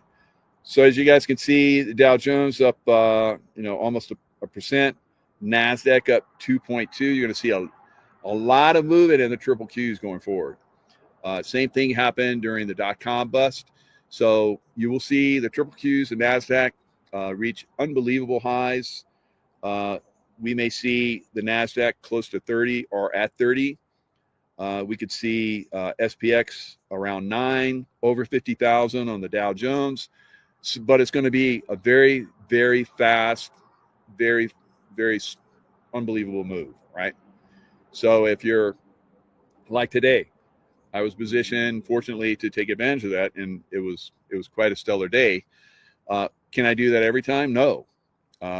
When the stock market crashed over the last couple days, I took advantage of that, and then I took that money and I was like, okay, it's going to turn around. And Friday, I got in a position where it turned around. I was at the bottom, fortunately, and it's like it's time for it to turn around. It basically went down and it covered all the positions, gaps and so forth. I say gaps got to be filled. So it filled the gaps, and then it started to even out. And I was like, okay, it's done. Flip it and let's ride it high. So rode it high and unbelievable results going down, unbelievable results going up. Now at this point, it's not going to be like blow-ups every day, right? You may tomorrow see it go sideways to up, maybe even a little bit of a pullback because it went up so much. But I think it's going to go. I think it's going to really go. There are going to be days where you're like, what the heck? It's like this thing can't go any higher, and it's going to, right? It'll be the same for crypto. It'll be the same for gold and silver. It's going to be unbelievable. This will be unbelievable. The next several months are going to be unbelievable. And they'll get back in, and it's going to repeat and go back and forth. Now, I'm watching Ukraine and Russia. Russia is right on the cusp of annihilating the Ukraine army. on a massive scale. And I think we're going to see, I predicted this almost a year and a half, 2 years ago, that we're going to see Russia start going across the landscape of Ukraine and just basically just eating it up, just grabbing massive amounts of real estate, right? I think Odessa is going to go. So a lot of big cities are going to go throughout the winter, right? Throughout the winter, this is when Russia kicks ass. They kick the Germans' ass. They kick Napoleon's ass in the winter, right? So we're going to see a massive, I think, push by the Russians. They just recently called up all of their reserves. Why would they be calling up their reserves when they're just destroying Ukraine on the battlefront? Imagine. So this is the battlefront. If you go from Miami all the way up to Maine, that whole coastline, that is the battlefront where Russia is destroying the Ukraine army across that entire battlefront. Ukraine cannot stop them. They don't have the manpower. So NATO brought all their horses and Humpty Dumpty and everybody else they could throw at this thing. Obama, from his basement in his Washington, D.C. Mansion, was directing traffic on the Biden administration, and it's like, send all the money, send all the money, send all the money, send all the money, send everything. Send everything. Obama, he was running from his basement. He had a SCIF, a secure information facility in the basement of his home in Washington, D.C., right? His mansion. So we know that Obama was running the show he even said, if I could run, the presidency from a remote location, he told us what he was going to do, and he did it, right? So, he's going to be, and if he hasn't already, he's going to go bye-bye, right? So a lot of us are like, when? It's not when, it's been happening, guys.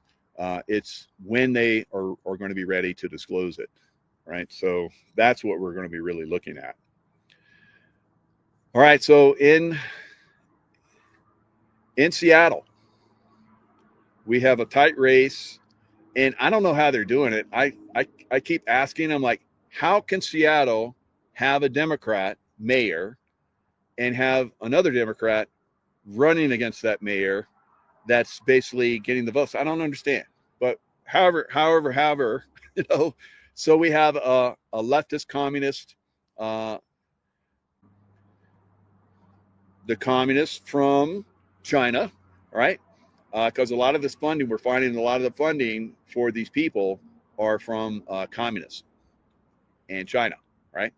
So Sleepless in Seattle, communists, Wuhan lab. And so we're seeing this basically starting to impact Seattle and New York. So watch the vote in Seattle. So the mayor that's in there right now on, I guess, Tuesday, he went to sleep, kind of like President Trump. He went to sleep. Oh, I'm winning. I won. And then you get up the next day and it's like, oh no, the mail-in ballots in the Democrat city are coming in, and they're taking a leftist Democrat, communist Democrat is taking out another Democrat because he's not radical enough. This is insane. Right? So that's what we're seeing. At some point, we have to have President Trump come in and just hammer down and say, we're going to do, paper ballots day of, and we're going to count by hand day of, right? It's got to happen. Otherwise, they're going to cheat. They're going to keep stealing elections. And we're going to just fall to communism, right? There's laws on the books that, go after communists. So I don't know what's going to happen to some of these people, but it's going to be very interesting, right? So let me show you.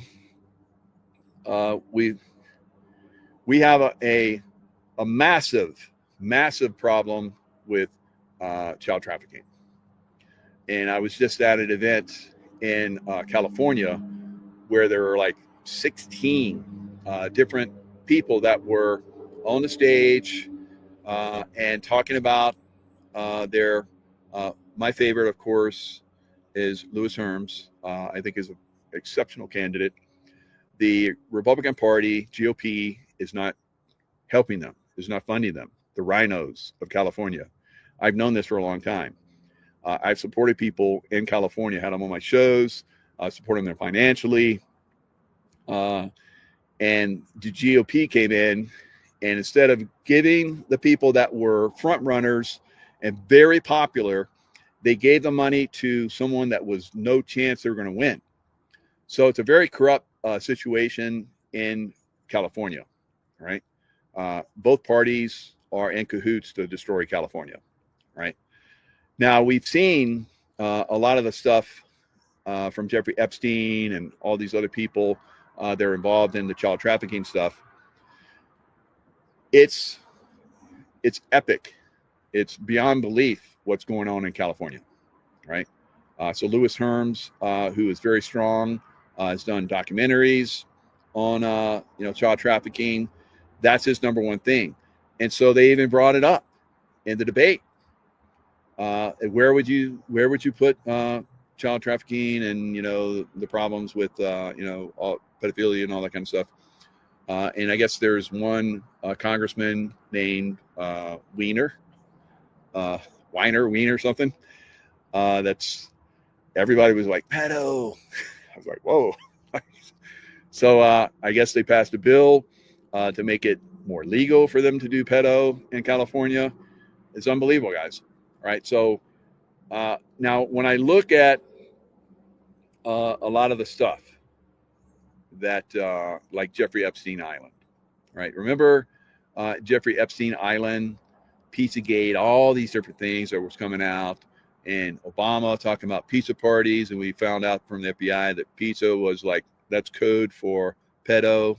Right. So we've seen at Jeffrey Epstein Island. Now, a lot of you guys probably think, as I thought, that Epstein Island had a landing strip.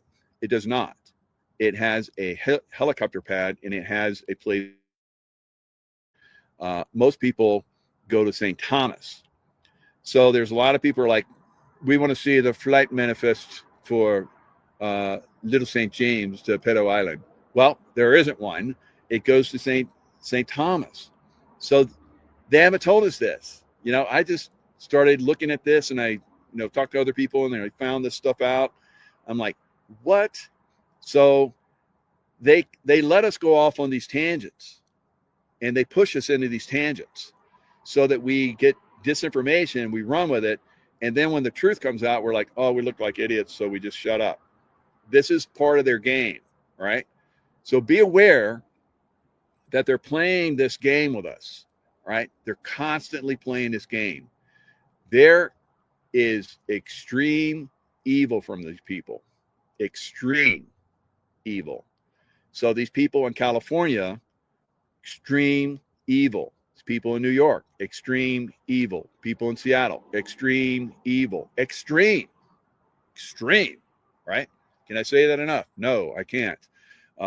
So sometimes you got to say these things over and over again before people go, oh, extreme. Yeah. Oh, yeah, right. I get it. So let's look at a few things. All right. So here is Pedo Island. So remember this island, it's got all these facilities. Now, this is a volcanic island. So with volcanic islands, there's like lava tubes and big caverns underneath. That's where they did a lot of the pedophilia stuff and the child sacrifice and all that stuff, right? So remember that one blue thing for Little St. James, that little that shrine looking thing, the colors on it. Remember, right? Has it been like a few days and you forgot? So let me remind you. All right. So the blue and the white. All right. The blue and the white. Very interesting pattern, isn't it? And the windows and the door. Now, under here, that's where a lot of these things happened, right? Just in this little shrine-looking place. So the pedo island was a very bad place. But, you know, we had all these different things that happen, like on different shows, like the Ellen DeGeneres show, right? So look at those colors. Isn't that interesting? Isn't that blue and the white? Oh, how it shows up. Oh, Ellen, you bad girl, you. So these guys are all into this. They're all into this. And remember when the lockdown came and we had Tom Hanks that was running to Australia and he got stopped, and there was all this stuff about, you know, he had like a typewriter in his little room, all kind of crazy stuff. It was very, very strange, the Tom Hanks thing. And then we started hearing that he was big into pedophilia and stuff like that. And then Ellen DeGeneres had that shirt, and she was all distraught, and she had "Run, Forrest, Run." So Forrest Gump was trying to run, right? And they caught him, and they put him in a little prison place, right? And then they videoed it so that everybody could see.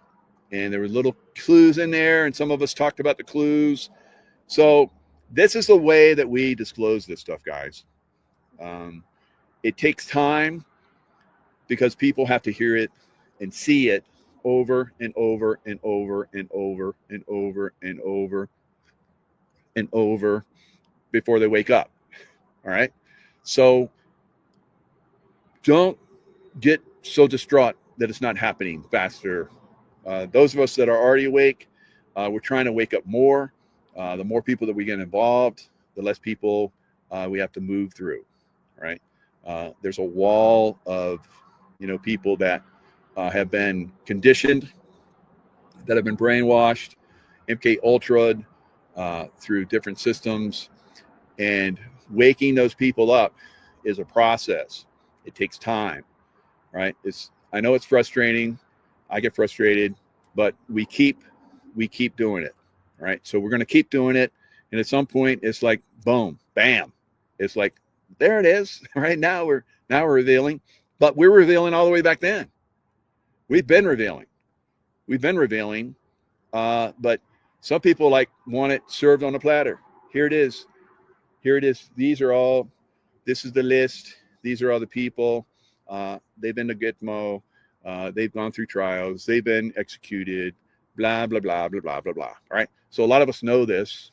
A lot of us have speculated that this is going on. We can't say definitively that it's happening, but there are clues. Some of these clues are like, we just don't hear from these people. You go to the social media where they have millions of people, and there's not been anything on their social media for a long time, a long time. So, you know, just stay active, stay involved, you know, help people, you know, wake up as you can. So, Mama Donnie, Mama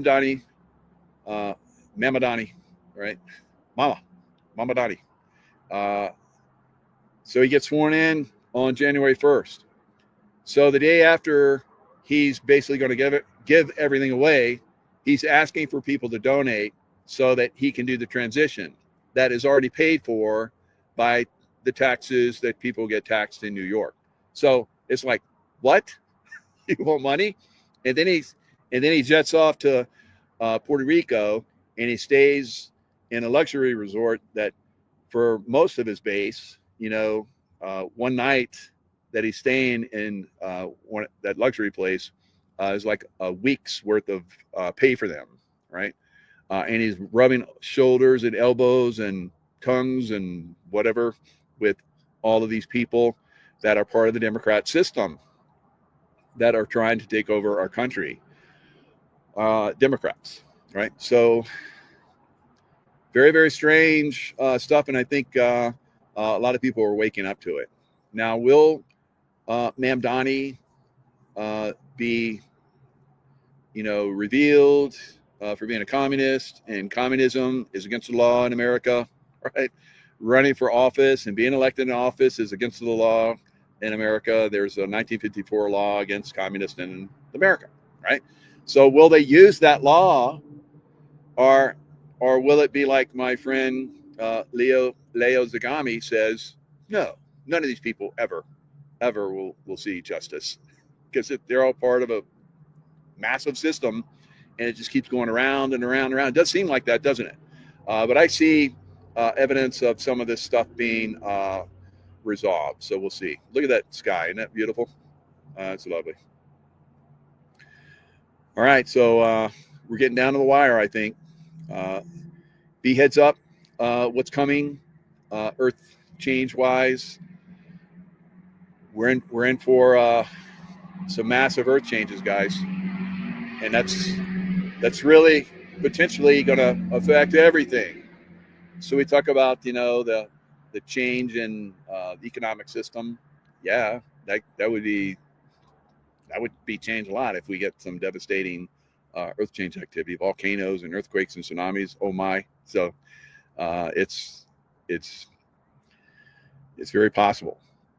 And so now, Earth has been through this before, and it's been talked about over and over and over again, even as far back as just little over 100 generations ago. In the Bible, they talked about these changes. We know that Moses, took the Jewish people. They crossed the Red Sea, which had parted. Wow, just strange. It's just he just raised his staff and it happened. All right, so there were earth changes going on, right? So if you go to Egypt now, you see that they have, sifted out the sand and they found all these temples. What happened?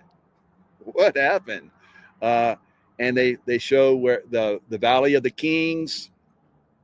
They would put their kings into these tombs, and they're like elaborate and full of wealth and so forth. I believe there were a lot of guards there at one time, a small army of guards to protect it. And then when the earth changes came, they're like, we're not getting relieved, and I need to go back home and see what's going on, because there's crazy stuff going on. The earth is shaking, and storms are coming in. I'm going home. So, and then no one went back, and then it just got covered up. And then thousands of years later, they're like, well, let's go to this valley. I've heard some stories, and King Tut, King Tut. And then so King Tut, we found all this stuff. Thank you, Howard Carter. And then Howard Carter, the curse happened, and Howard Carter died. Better stay out of those tombs. I've been in King Tut's tomb, and nothing happened to me. So the spell is gone. So and whatever, right? Already dissipated. All right, so this stuff has happened, like I said, time over. I mean, we can go back. I can give you story after story. You look at Odysseus, sailing for 7 years before he gets back home. I don't think it was 7 years.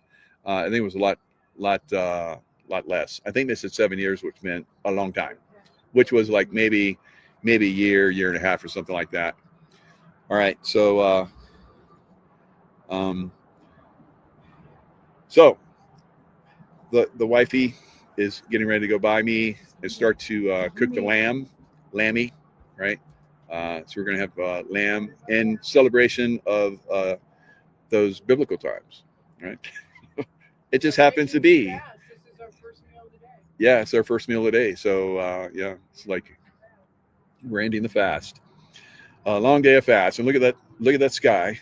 They chemtrail the hell out of us all day long. So maybe that's some of the chemtrailing. I don't know.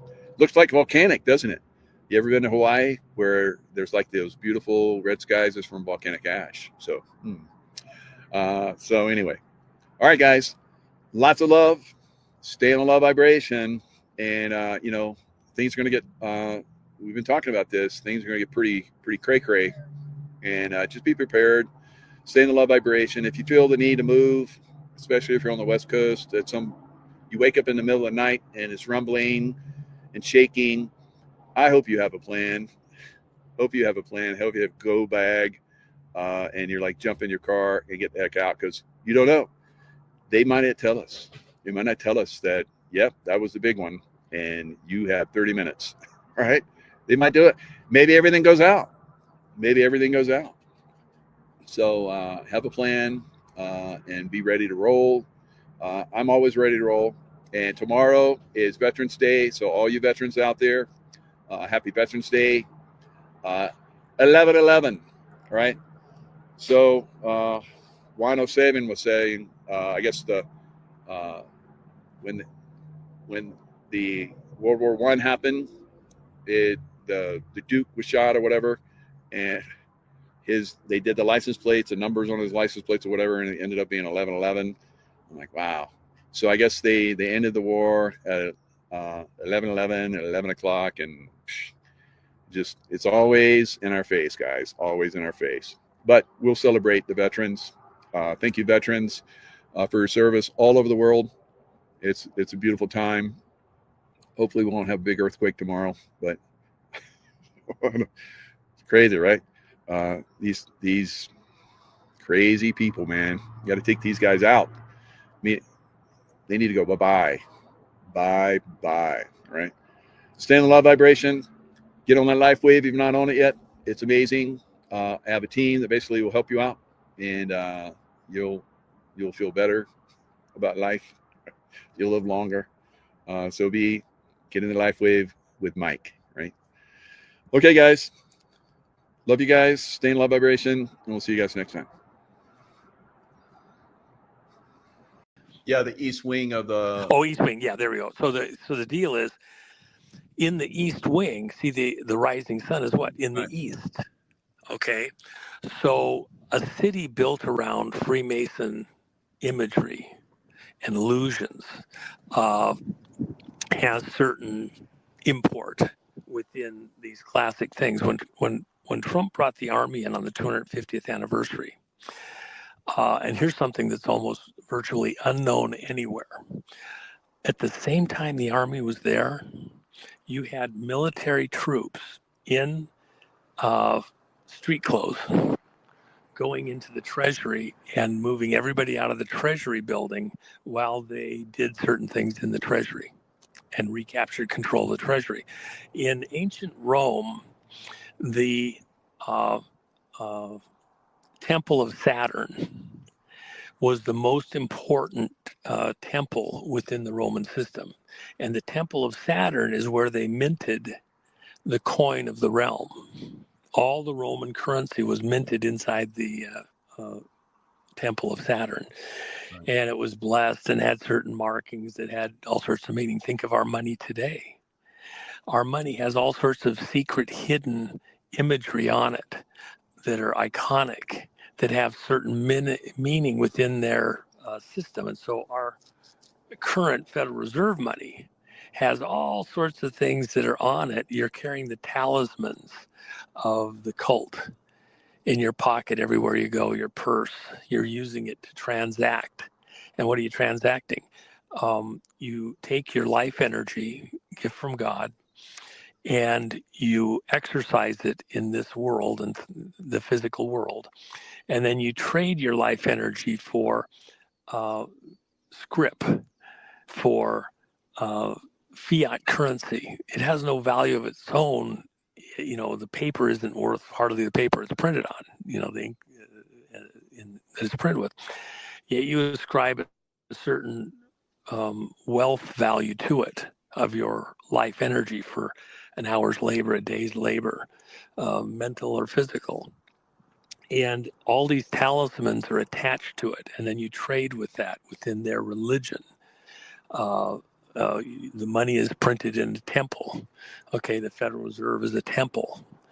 And the Treasury is a temple. And you have a fight. Well, what Trump is doing, he is in a war. The biggest war literally within the country is who's going to handle the currency, your life energy moving forward. Is it going back to constitutional minted coin gold and silver, or is it going to be owned by these globalists, these federalists? You see, the Federal Reserve is part of an international reserve system. It's not just our U.S. Treasury; it's global, run by the banks at the city within the city in London, and then with agreements going into Switzerland and the Basel agreements, things like that.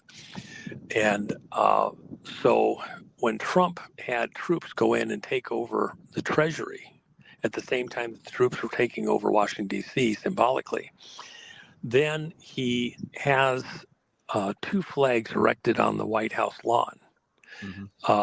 And those 2 flags, east and west, he's taking the high ground in the swamp. And then he had security fencing put around the White House, and he had security fencing put one other place, the Treasury. It was symbolic. It wasn't that anybody was jumping over the wall to come to the White House. He was letting everybody know. He didn't protect the Federal Reserve. In fact, he went on attack against Powell and the Federal Reserve, made a huge stink about it, still is doing so right now. And the big question, even with the interest rates and things like that, is who's going to control your life energy and the way you transact it.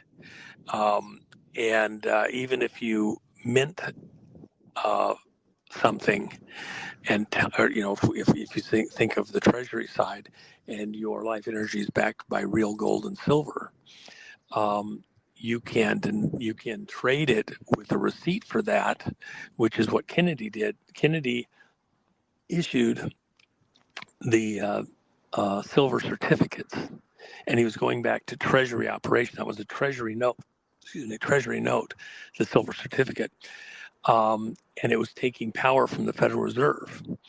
The currency at the time, the coin, was a pure, 999 silver dollar, Kennedy half dollar, and all the other currency. It wasn't diluted. And when Johnson came into power, his handlers that helped him get there, within days of coming into power, he called back all the silver certificates and stopped printing the silver certificates at the Treasury and had them destroyed. And if you still have one, it's not tradable in the normal way. It has collector value, but that's it. That was to return control of your life energy back over to Federal Reserve, this private banking organization that, it's no more federal than Federal Express, run out of Puerto Rico, along with the IRS. Office is just a few blocks apart. IRS is a private organization also, no more federal than Federal Express. May have federal employees administering it, but the actual core operation is not, it's administered by the U.S. Treasury, but it's not actually a Treasury operations run out of Puerto Rico. So anyway, that's the fight that we're in. Well, the East Wing is us taking control. Before you do that, Juan, somebody just put in there, I remember this too, this is really good. It was Executive Order 11110. In their face. In their face. Yes. Well, and by the way, let me just add this. That's a great note to just add one more thing. For example, 17, the Q number. Both sides in this great cosmic battle that we're watching here across the world, both sides want to own certain numbers. Right. So, for example, 17, which is the 17th letter of the alphabet, is Q. 17 means victory. The 17th book of the Bible, which even the Satanists, the Luciferians, the Masonic crowd, want to own these numbers and own the Bible itself as like some core theme or whatever. So the 17th book of the Bible is the book of Esther. And what's the book of Esther about? You mentioned Roseanne a few minutes ago. It's about the boomerang. Everybody had a plan. The enemies of the Jews who were in exile in Persia. You had people that were in exile of the Jews. You had people in exile of the Arab groups and all that. They all wanted to be in a power position. And so Haman and his crew, families, decided that the Jews were a threat to them being in full power behind the throne and usurping the power of the king. The king was a drunkard. And they got the king to sign a decree that they would have a free-for-all day out in the future. And it was a date certain, and the king's ring, his signet ring, was used to seal that. Well, Haman had control of the ring, the power of the king to do anything. The king's a drunkard. He's got a bunch of wives. He's got, a harem girl house. I've done shows on this, and they're out there. Esther finds out that this is there by her uncle, Mordecai. And that, well, she's a Jew, but she's never acknowledged that. She's in the harem girl house. And so she has to decide, is she going to protect her people, of which, if it becomes known that she's also a Jew, she would be killed? Or is she going to stay silent and try to hide? So she does this thing where she puts on a couple dinners and everybody gets drunk. The king's there. And then at the end of the second dinner, she explains to him that king didn't even know this decree existed, didn't understand whatever it was when it was done. And now he's beside himself. And in a turn of events, he has Haman hung on a hangman's device that he himself created. It's just outside behind Harem Girl House.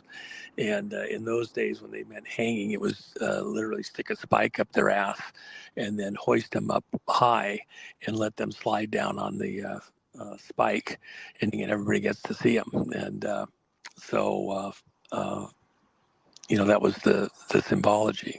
And then there was still this date that had to occur where there was an all-out fight. So the king can't reverse a decree. He's beside himself, doesn't know what to do. And Mordecai says, well, you can't change the decree, but you can amend it by adding to it. And so he adds to the decree and says that the Jews have the right to arm themselves and to make alliances before this date. And so they do just that. They make alliances, they arm themselves, the date comes, and it's an all-out, free-for-all. And at the end, the Jews win over Haman's crew, family, etc. All 10 of Haman's sons are themselves hung, and says they're killed in one breath, in the same breath, is the way that Jews tell the story. And it was a reversal of fortune, as Roseanne says, a boomerang moment. Everything that was going one way turns around and comes back and goes the other way. Everything they had planned comes back against them. So 17 is the flip, the reversal, the boomerang. It's the 17th book of the Bible. It's Q. When you look at our situation in this modern period, those people that don't understand the Q operation don't understand that it was emblazoned that way for exactly that reason. It's all about the flip, the reversal, the 17th book of the Bible, the Esther moment. And we're right in the midst of that now. All these years, literally for the last 10 years, since Trump came down the escalator, it's all been attack to stop this conservative movement. The Q operation was done to inform and to project certain things and to put certain information into the public persona and to understand context. Right this second, right now, we're in the reversal moment. We've already actually reached the apex and things are coming back. The first arrests. If you've ever watched a boomerang going out in flight and it goes out and it reaches this apex moment, and you'll see a boomerang, it goes out and it goes up. And then it turns around and it comes back. And it's actually slowing a little bit, not in the spinning, but in its flight. And then it gains speed as it comes back down and comes on its return side. That's where we are right now. As the arrests occur, including Gitmo. By the way, Gitmo had a storm the other day Oh yeah. that was came right over the top of it there, and everybody was all concerned. Oh no, it's going to be destroyed. How are we going to send anybody to Gitmo, etc.? I said, relax. It's built for Cat 7. Now, things like the movie theater. They actually have a movie theater with actually movie theater seats. It's outside because the island, that area is a true desert, almost no rain every year. And so they have the movie theater outside that you go to watch movies. Well, the chairs got turned over a couple of times and the screen got torn up a little bit, etc. You had a little bit of things dusted up there. The actual facility itself able to handle a Cat 7 storm. And by the way, all of the FEMA ships that were intended for us, by the way, can be taken to Gitmo. They built amazing concrete piers, pilings that can accommodate all of those ships and a few more in the harbor next to Gitmo, and they're set up to handle a Cat 7 storm. So much more powerful than this Cat 5 that just went through there, even though the storm that came across there was the third strongest tropical hurricane on record ever. So pretty powerful. Whoever wanted to engineer that to do whatever, if you wanted to test the facility, make sure everything was good, well, it's sound. It's still there. Gitmo awaits. The diners are assembling. It's about to be epic. And so in this moment we're in, you're now at that point in the narrative where we're already past the apex moment. And you'll see these amazing, dramatic arrests of people and them going to Gitmo the information about the 2020 election. It's not over in a yet. national emergency. Yeah, but 2020, it's not over yet. And by the way, I wasn't lost on me. I love that Nino shirt. All the hand wringing. Nino. Jen has them over on her site, by the way. It's pretty fun. And that was Barbara, the donkey lady, when she was talking to Nino when he was fretting and fussing, I don't know, 4 or 5 years ago. And Barbara, because Nino's a recovered of alcoholic, drug abuser, things like that. He talks about it very openly. And so he has this thing where he'd be hand wringing. We did the Nino's Cremo, okay. Hand Nino's Cream, yeah. Hand wringing. With his boxing gloves on and all that. There's only 500 jars of that out there, by the way. Those people that have those will be fun for, generations. I can never get any. It was always sold out. I wanted to hold that up and say. Well, it was a very high-end, really high-end cream. It wasn't just, the garbage stuff. It was very expensive, and I got a great deal on it. It actually sold for people that were getting it elsewise. I think it sold for like $125 a jar, and we got a deal on 500 of them. And we tried to work a deal. They tried to raise the price up too much, and I thought, no, I just don't want to. I wanted to make a point. We had a lot of fun, but I didn't want it to come across like a gouging thing or something like that. And I didn't want to use a lesser quality and all that. So we had some fun with it, but it had a brief lifespan, right? But the hand wringing, well, that is, and you hear right now, by the way, is it going to happen? Is it going to be years from now? Are you sure it's going to happen? I imagine coming up on this day that was the day that was decreed by the king, this Esther moment where the Jews and Haman's crowd had it out once and for all. It ended up being 2 days because the king extended it a day for Esther because they hadn't gotten all their enemies completely. This moment, till the day it happened, you didn't know how it was going to come out. You didn't know if somebody might betray you. You didn't know if somebody was going to stand with you all the way or just watch. It came down to that one day. Even right now, look at within the country, you're even today still finding out about secret alliances that are aimed at us as a nation. People behind the scenes, we're still learning it. You know, just a short while back, through a particular process, we discovered a continuity in government operation that nobody knew about, not even Trump or any of his people through all of the first term and up till now. Nobody knew about this specific, very precise continuity in government operation that was hidden and had people through various agencies of government involved. Not SES. That's the other big monster that we're actually fighting. It's NORAD, nuclear arms, and the control and management and use of them. Versus SES, who claims that authority but doesn't actually have it. It was set up back in Jimmy Carter's era and is tied into the whole Homeland Security thing. And all the false flags, by the way. All these false flags you see, those are all SES operations aimed at continuity of government their way, create a crisis, and then we own the far side of it to manage America within this globalist theme. But we found another group embedded within all of these agencies that had people that was being paid for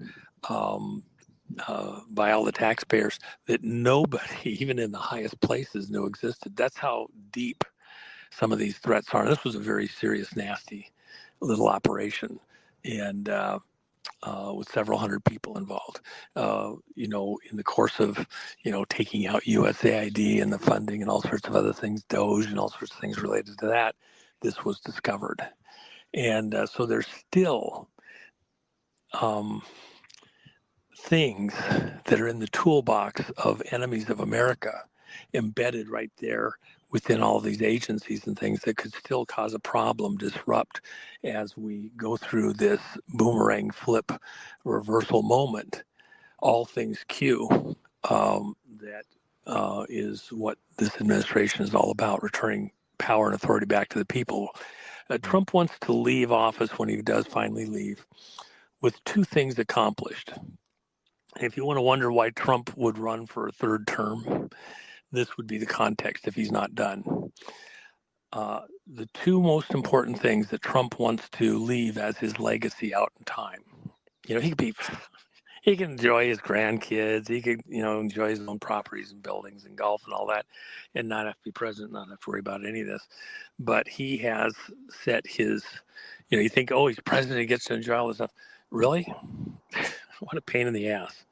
You're missing it. He is making his own type of sacrifices, doing what he's doing for his children and grandchildren and children generations removed into the future. The legacy that he wants of his presence in public life is, number one, to return honest elections to the American people. Only American citizens get to vote.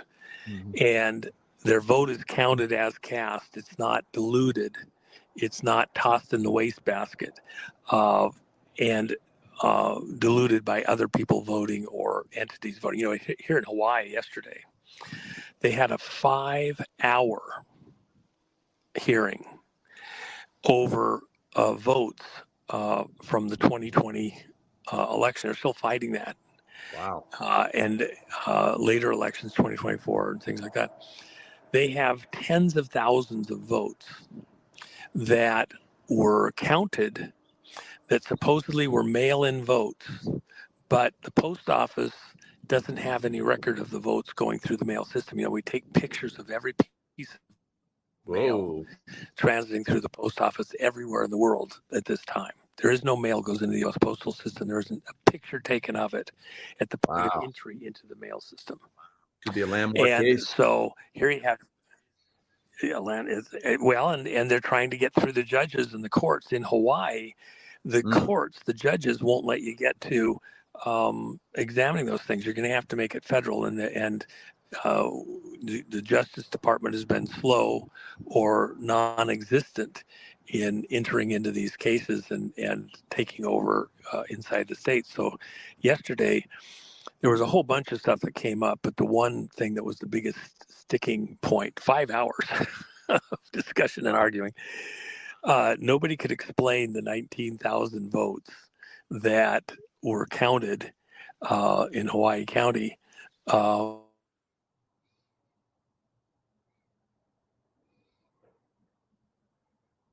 And they couldn't come up with an answer. And it threw a small population.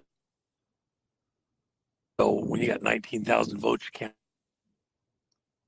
things going on in the machines. There was other mechanical things that occurred. The fact that you had paper ballots that supposedly came in through the mail system. You had no way to account for where they came from. And then who did that? You know, you think about crimes. You're getting people into office that shouldn't be in office. You know, the governor of Hawaii was sworn in before they'd even officially determined that he won the election. Wow. So how does he get sworn in when they haven't even had finished counting? Okay. There's all sorts of issues. And by the way, look at what's going on over in Utah. Oh my gosh. If you haven't seen it, go, everybody here should go pull up the website, utahcorruption.com, utahcorruption.com. And about halfway down the page there, there's two butterflies here, it's beautiful. Halfway down the page at utahcorruption.com, a pro se case brought by Tracy Halverson there in Utah. The gosh, they're going to come right to me. The complaint is 92 pages. And then the exhibits, there's 92 exhibits. The total filing for the court, took them like 3 days to scan it into the court system, is 3,700 pages. So they served most of the people. There's a couple more to be served. Even right now, there's somebody being served. That's pretty important. They have to take a hand truck to take all the paperwork to serve these people, and 3,700 pages, double-sided print on the pages.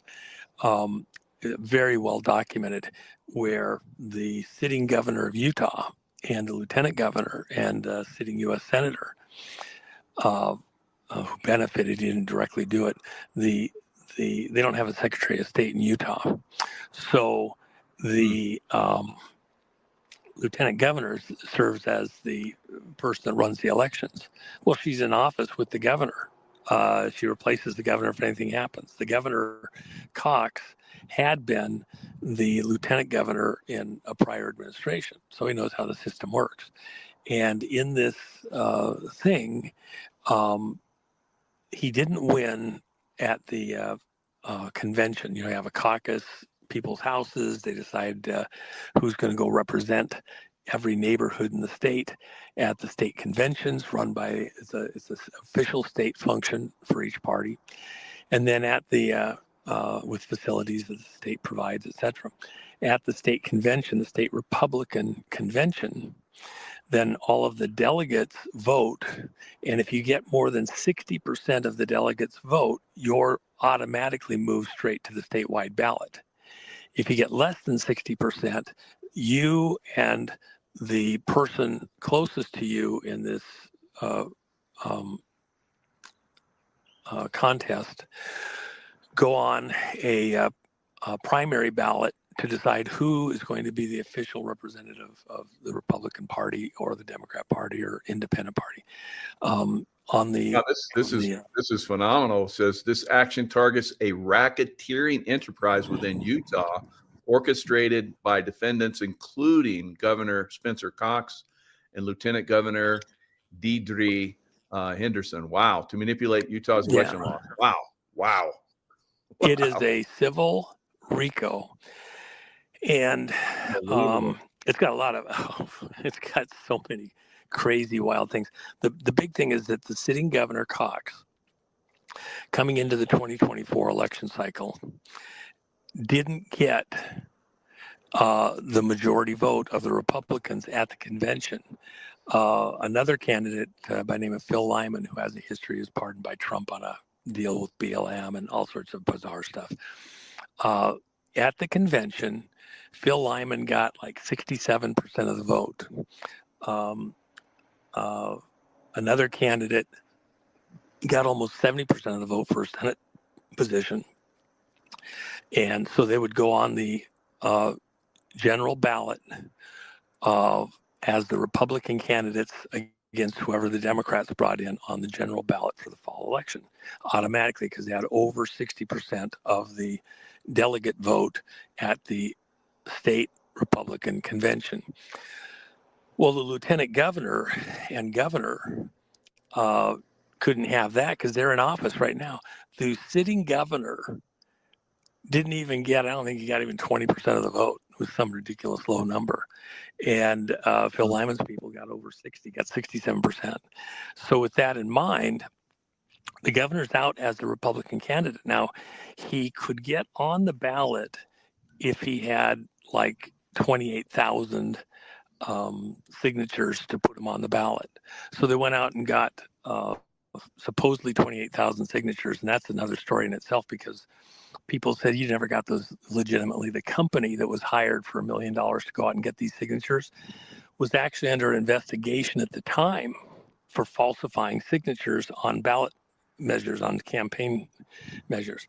So the legislature in Utah took 10% of that 28,000, did an exam, and it was so horrid as to whether the signatures were valid or not that they came to the conclusion that almost certainly they did not have enough signatures for Governor Cox to be on the ballot at all, let alone enough signatures to, it wasn't legit. Well, what the lieutenant governor did is she put the sitting Governor Cox on the ballot as the Republican candidate. And Phil Lyman, who won the convention, and should have been on the general ballot as the Republican candidate, was not on it. And they said it's because of this 28,000 signatures, which they didn't actually have 28,000. It was all a ruse by a crooked company. And since then, the people in that company have pled guilty to forgery and falsehood within stuff on a previous signing campaign. They've never been prosecuted, charged, anything with the one where the legislature looked at it and said that almost certainly Cox didn't have enough signatures.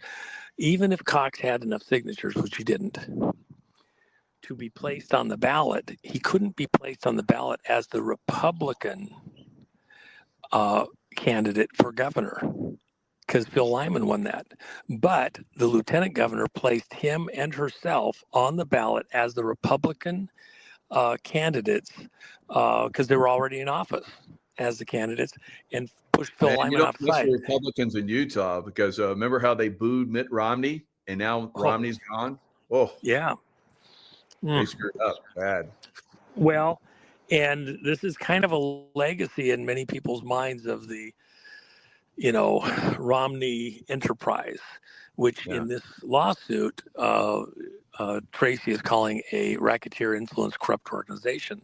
They worked together, along with the judges, by the way, who wouldn't hear the cases properly, to protect the person placed on the ballot as the Republican nominee for governor and lieutenant governor. And then he didn't actually do stuff proactively like the governor and lieutenant governor did, but he was a beneficiary. Senator Curtis got into office. He also didn't get enough votes to be placed on the ballot as the Republican nominee. So with that in mind, they ran a criminal enterprise. It really was criminal to put these people on the ballot as the Republican candidates, and people going to vote, they see him as, and by the way, Trump endorsed Cox, even though Cox had not lawfully won the the nomination process at the state convention. So Phil Lyman's people, I was one that asked Phil, would he run for governor in Utah? And we kind of wrestled through it, and then he finally said, yeah, okay, I'll do it. He had already talked with a few people, but he hadn't made the decision. We spent a long day, kind of going through all the logistics before he decided to throw his hat in the ring and go for it. And so I felt a little bit, I need to stay on this. And then they had it stolen from him, not just once at the state convention, but again with this write-in campaign run by a crooked organization. And then the legislature not enforcing that. The governor's group clearly, as they said, he didn't have enough valid signatures to have the 28,000 he claimed was needed to get him on the ballot, let alone be the Republican nominee. But this lieutenant governor, if you get to the core, the nexus, the worst of the worst, she's the one that ran a crook. She knew that she couldn't do this, and she did it anyway, put herself and the governor on as the Republican candidate. She controls how the ballots are set up in Utah, and she created a fictitious, fraudulent ballot, mailed it out, and the rest is history. But Phil Lyman, just to give you an idea how much backing he had, they did a write-in campaign where you could write on the ballot, other than what was offered to you, write in a candidate. And so over 200,000 people wrote Phil Lyman's name as the person for governor. 200,000. That's the largest write-in ballot campaign ever in U.S. history. Oh, my God. For that kind of an office. There's somebody in the chat that said the citizens of Utah fought hard for Lyman and Staggs to get into office. There's even a rally this weekend. We won't stop fighting. That's awesome. Well, and let me just say this. So, and this goes to all of your listeners here, including you guys.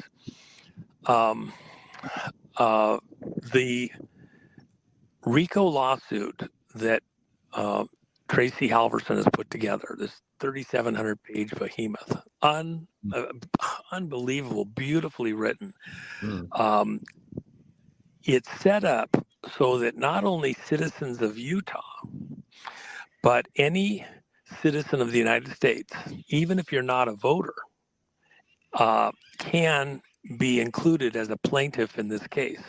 Wow. It's set up to be a class action. So as of yesterday morning, I think they had about 3,000 people that had signed on to the class action. And to be included as plaintiffs in this case. Now, the reason that's really important is this. She's going to be filing something in the next few hours that brings in the United States government as a plaintiff in the case. And the reason is because the governor of Utah is out all over the world making alliances with other countries with these trade agreements as though he's president. He's, the sister cities and inland port stuff and all that. Right. He's doing all sorts of stuff. And part of the deal was, in fact, why did the cabal, if you will, that hidden hand that's been running politics in Utah for so long, why are they so adamant they had to have Cox? Because Cox was the guy that was going to bring the Olympics to Salt Lake City again. And they created this inland port, and they're got taxing authorities and all sorts of stuff that voters can't even vote on. It's just automatically done.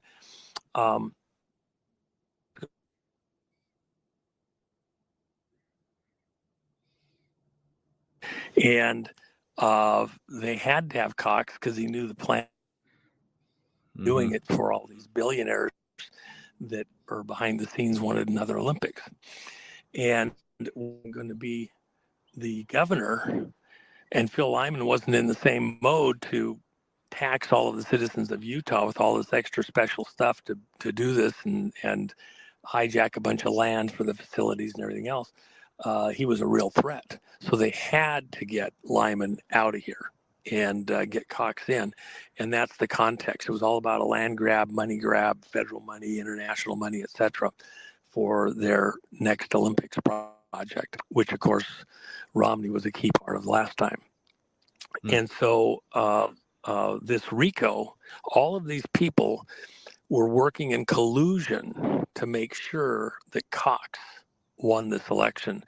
That Trent Stagg was going to be their senator.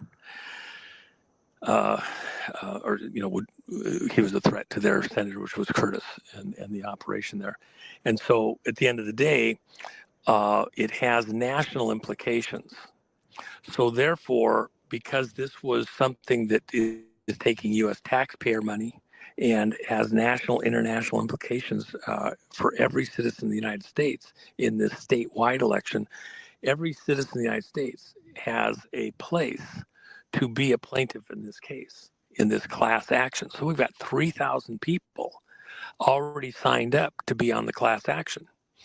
And you don't even have to be a voter. And the reason is because a lot of people don't vote anymore because they think it's so rigged, it's so crooked. Why would you vote? Because the machine's going to do what it wants anyway. Al Capone and his crew are going to win no matter how you vote because they've got control of the election booth, the judges, the politics, everything else. So if you're just an American citizen and you're pissed off about the way that the elections have been run and the way your money is being spent and the obligations as a taxpayer, etc., you can be on this suit. And so we all should be. And it's a class action. And here's the cool part. So what they do, if you're a pro se litigant, if you come in, you don't have a judge, you don't have a lawyer, bar association accredited lawyer.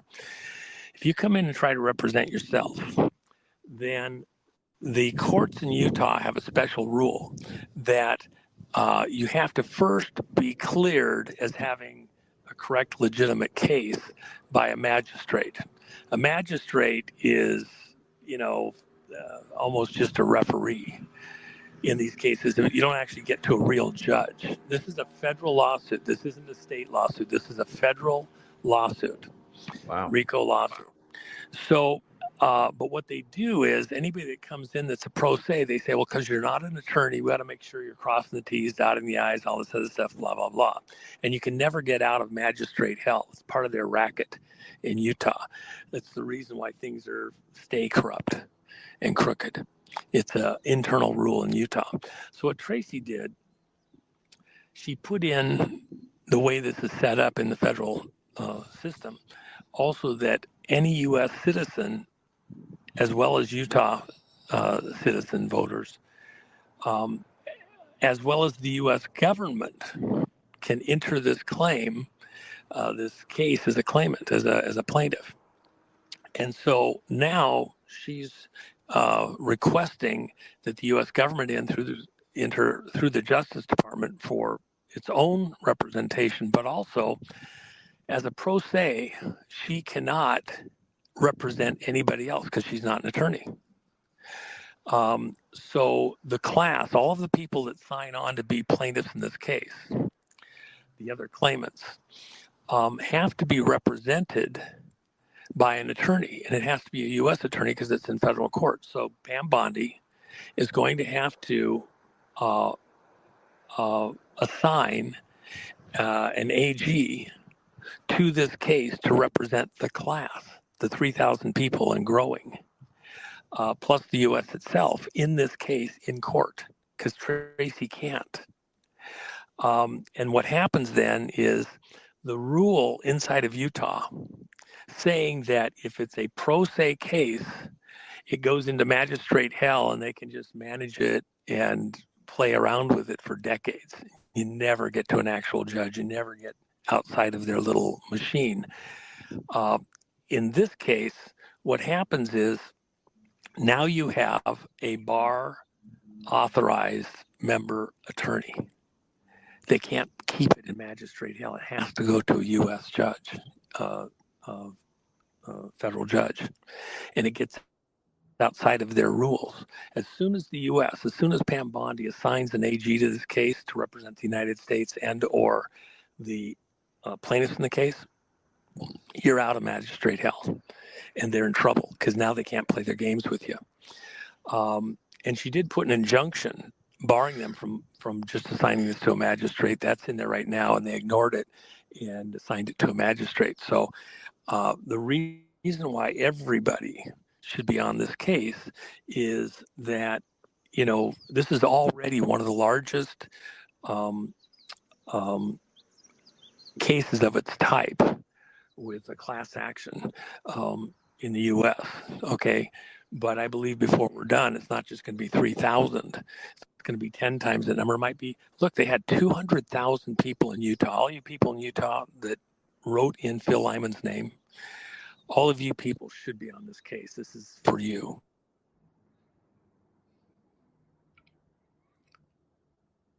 Yes. 100,000 people, just those on this case, let alone everybody else around the country, because everybody in the country is affected by this. He's out. The governor, who is not legitimately the governor of Utah, is out making international agreements on all of our behalf, and he's there through fraud. Okay, on multiple levels, and the senator, the lieutenant governor, other people down through the ranks. If you don't win this one, I don't know when you'll get another case as clear as this ever again. It's life or death for the political health, representative health of Utah. This is the one. Either you win this one or you'll never get another chance in your lifetime again.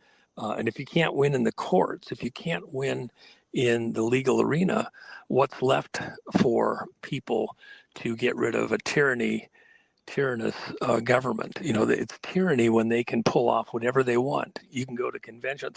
Part of the reason the convention is set up the way it is, Michael, is if you have the caucuses in the houses and they vote a delegate at the neighborhood level, people invite everybody over to their house, they have a caucus, they elect a delegate from the neighborhood to represent them at the state convention. So there was 4,000 people at the state convention. All of those people elected within the caucus system in Utah, communities all over the state. They go to the state convention, a facility that the state puts up. They spend travel money, hotel money, plus the night that they did their caucus. They prepare by talking to the candidates. They spend, hundreds of hours each preparing to go to this convention.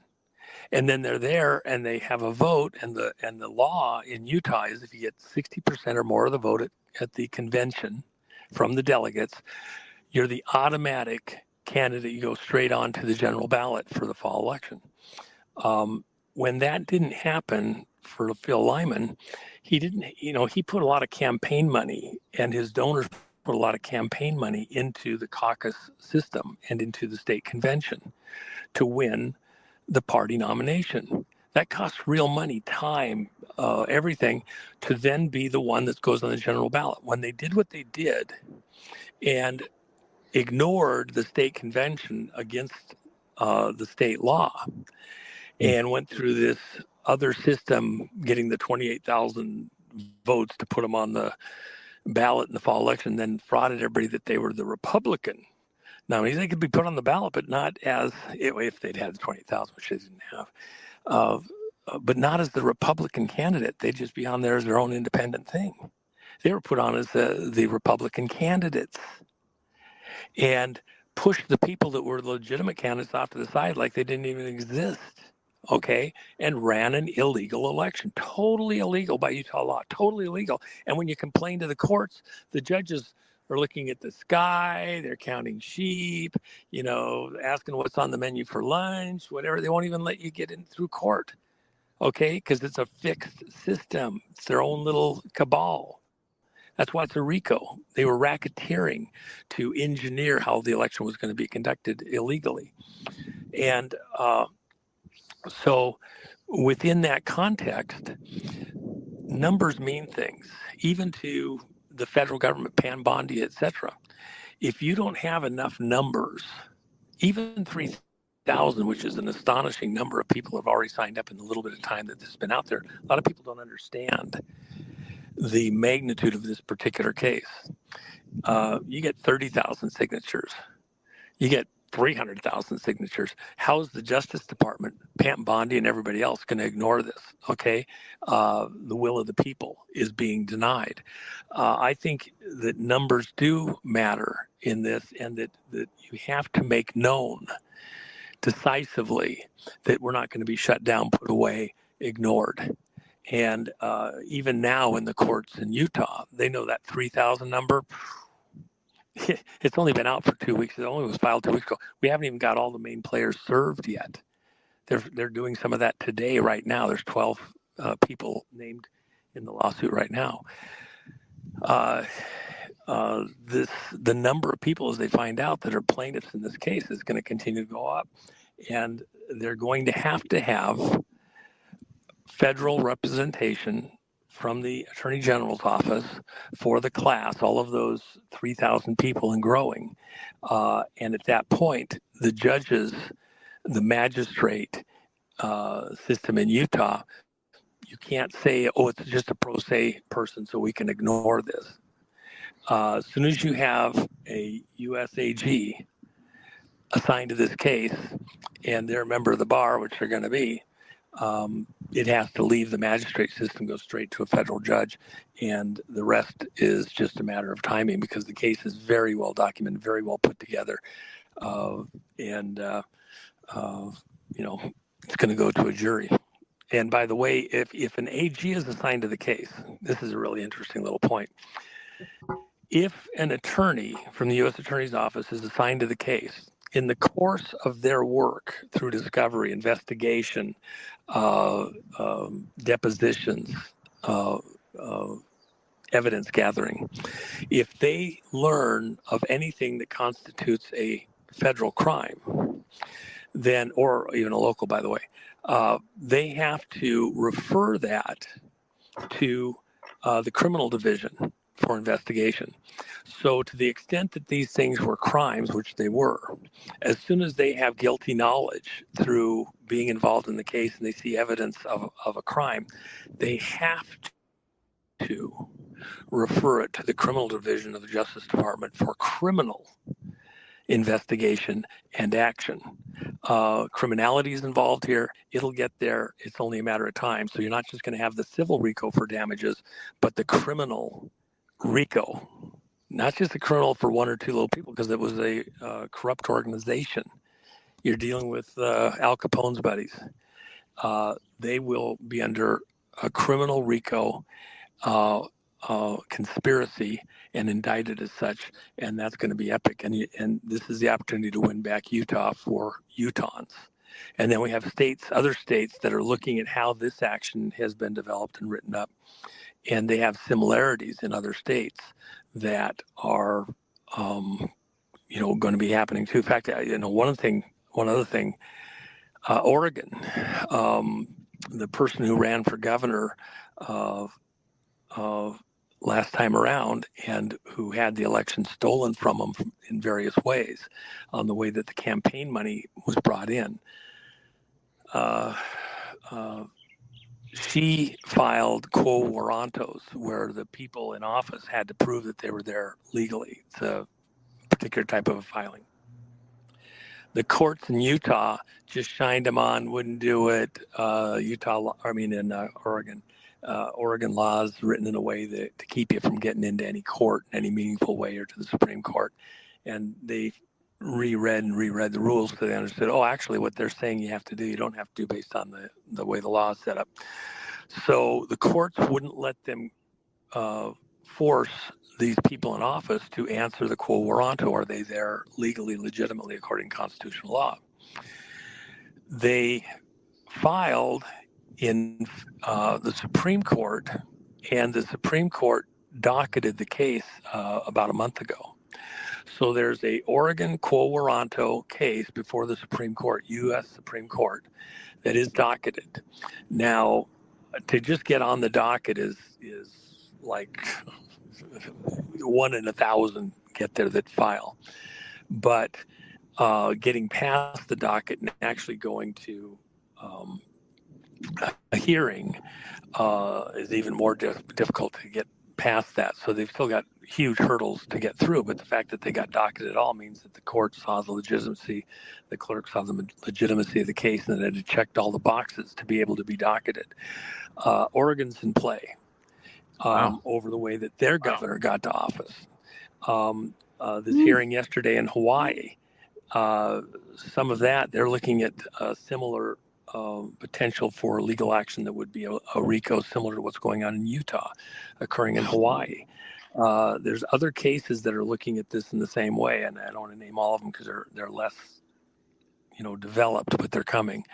That case in Utah is the framework for other similar types of actions, tuned precisely to the illegality of these groups and the way they operate in collusion in other states. So anyway. Unbelievable, Juan. This has been an epic show. I think this is the best yet. So it's not over yet. Well, let me. And you're proving. I apologize. You know what? That's I true. interrupted you Even last more time. so You're now. you're a good guy. I'm glad we brought this up. It's good. Well, okay. So I got one. And one more thing. Awesome. Okay. And also, by the way, and it also does this. It slices, it dices, it cubes. Tina Peters. Oh, please. Yeah. In fact, I'm doing Tina Peters' show later today, by the way. Really? So I'm looking forward to that. Yeah. In fact, I'm doing it with Tracy Halverson because her case has overtones into Colorado. 2020, it's not over yet. You know what? You know what we got to do? I got to send the website, Jen's website, thejennifermack.com. We got to send it to all these politicians that are named in these suits. You know why? They need Nino's hand cream. I probably better go out and get it again. It's really high quality stuff. They need the Nino shirt. Okay. Okay. Hand cream. Make a little money off of it. Heck, why not? That's right. But I saw that all your silver coins are almost all gone. You've only got one left. I'm so glad I got them. Wow. Well, the only one out there right now is the Gitmo coin, and we have quite a bit coming out of that. You guys better get it. All getting good. I didn't move the prices up when we had that spike the other day because I knew it was going to come back down. I told people that too, and in some of the shows, that I didn't expect it to stay up there this round when it punched through 50. That it would go through it decisively, but would probably settle down. It's going much higher. 70 is the next real checkpoint, and it's continuing to power through. So the Gitmo coins that are there on All Patriots at Gumroad.com. All Patriots. I got all of those coins, and they're all worth like 2-3 times more than what I bought them for. Wow. Well, we have just a handful of the 2023s, and they're radically up there. And somebody just told me the other day that they had actually were trading at the dealers higher than what we had them on the site. Sure, we didn't realize we had them there for that. But anyway, more. And all of them tell a story together, and I didn't even keep. Oh my gosh, we sold all of the coins we had. Had to go into my own handful of coins and give them out on the Melania coins. Good job on you. But anyway, no, I wanted to say this one thing. So, and I apologize for running long on this, but I think this is a super important point. I mentioned the other day on a couple of shows, but I want to make sure we have your listeners understand this. Trump said, you don't have to trust that I'm saying this. Trump himself said the other day in an interview that he was getting ready to sign a executive order concerning paper ballots. And he went into a long diatribe. It was actually over the stuff in the Ukraine and like that. And one of the reporters asked him a question. He says, well, actually, this isn't on point, but I'm going to answer this question anyway. And he says, I'm getting ready to sign an executive order for paper ballots and to stop all mail-in ballots in the 2026 election. Now, he went several minutes long, and I've handed around a lot. I think it's over at a number of the sites. I think I maybe even sent it to you, and so everybody should go look at this. In the course of doing that, from our friends inside the administration, I had back to January 21st when I had a private meetings and invited a bunch of people out in D.C. after the inauguration, had asked several of our people these are their skill sets from their work history and like that, to write an executive order concerning hand count paper ballot counted where cast the whole schmear. The one that I was aware of that had been in play back to when Trump was still a candidate in the summer of 2026. It was the first, version, and it was pretty weak, and it didn't actually say what it needed to say. So I'd asked some of the folks with me there if they couldn't work through that, and we did as a group, and came up with a 17-page proposed executive order concerning hand count paper ballot counted where cast precinct 1,600 or less. And at the very outset of that executive order, in order to implement it, it included a national emergency related to elections, so that you had executive authority, or in some ways of saying it, commander-in-chief authority, to control things down below the federal level all the way into the state and county and municipal level. And the reason is because it's at the county level that people get on as a registered voter. And we know that the voter rolls are completely corrupt, can't be trusted, and they can't really fix them with any system that's out there the way it is right now. So you have to essentially wipe the slate clean and start over. So this proposed executive order, 17 pages long, and that was just by accident, actually, as concise as we could make it, was then we put it out publicly. You can go find it. It's out there, the version that we came up with. And then was on the president's desk. No machines allowed, strictly a paper ballot, hand counted. We understand that it's like 80% of what we have there, maybe 90, is what's going to be used in what the president's legal team have gone through and come up with their own version of this. We just proposed it. Here's the things we think need to be in here and why, etc. So we'll be watching to see what it is, but the president says he's going to sign an executive order, and people we have as contacts say it's pretty close to what we had submitted as a group.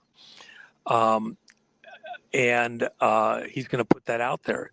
At the moment that he puts that out there, and he said he's days away from doing this, that's like declaring war in itself on the people running the illegal side of these elections, because they won't be able to pull off the frauds that they've been doing within the election system. It's like a death knell for the rhinos and Democrats that have been doing all of their scamming and like that, and it'd be run, supervised at the federal level by troops if necessary. And the president, when he does that, you have to stop and slow down. This is where it relates to Tina Peters. As a prelude, the first thing he does before he implements the executive order, or simultaneous with it, is declares a national emergency related to elections.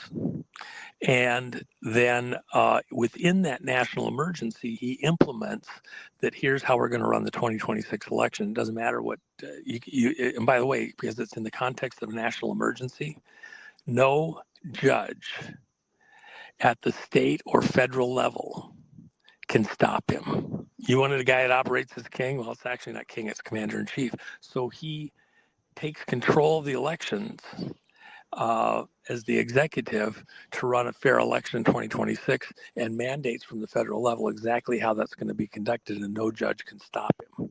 There's no federal injunction or anything like that that's going to stop him. And so that's just going to be wasted time and energy to try and do that. Won't happen. And within the context of a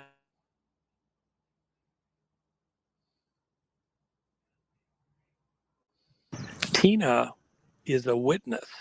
Tina is a witness on how these elections have been being frauded. Knowledge into the machines, knowledge into the various ballot things that are being done. Within that context, even though she could be released on whistleblower stuff, taken into federal custody, the state would still have a case to bring forward later, blah, blah, blah. There's all sorts of reasons why. She was supposed to be out on her birthday. There was actually 2 different agreements that occurred, and she was going to be out just before her birthday or right on her birthday. And both times people inside the Justice Department blocked that, and it didn't happen. And so then there's been this thing where it looked like within the courts, the habeas corpus thing was going to get acted on by a judge and still in play and could happen any day. But it, becoming more and more questionable that would happen. Well, Trump said he's going to sign this executive order very shortly, days away, according to his words, not mine. Then when he does that, almost certainly in order to pull off what he's going to pull off, he has to declare a national emergency within the elections. I believe that it's quite likely, because Trump has said 3 times now, set Tina Peters free, get her out of there.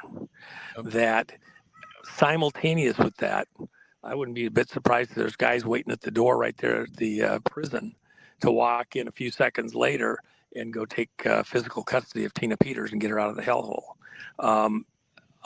But that would be something that I think we should expect to happen in the context of the declaration of a national election emergency and the executive order. And by the way, the last executive order in the elections was Executive Order 107, signed at 1:07 in the afternoon Eastern Time by the president on March 25th of 2025.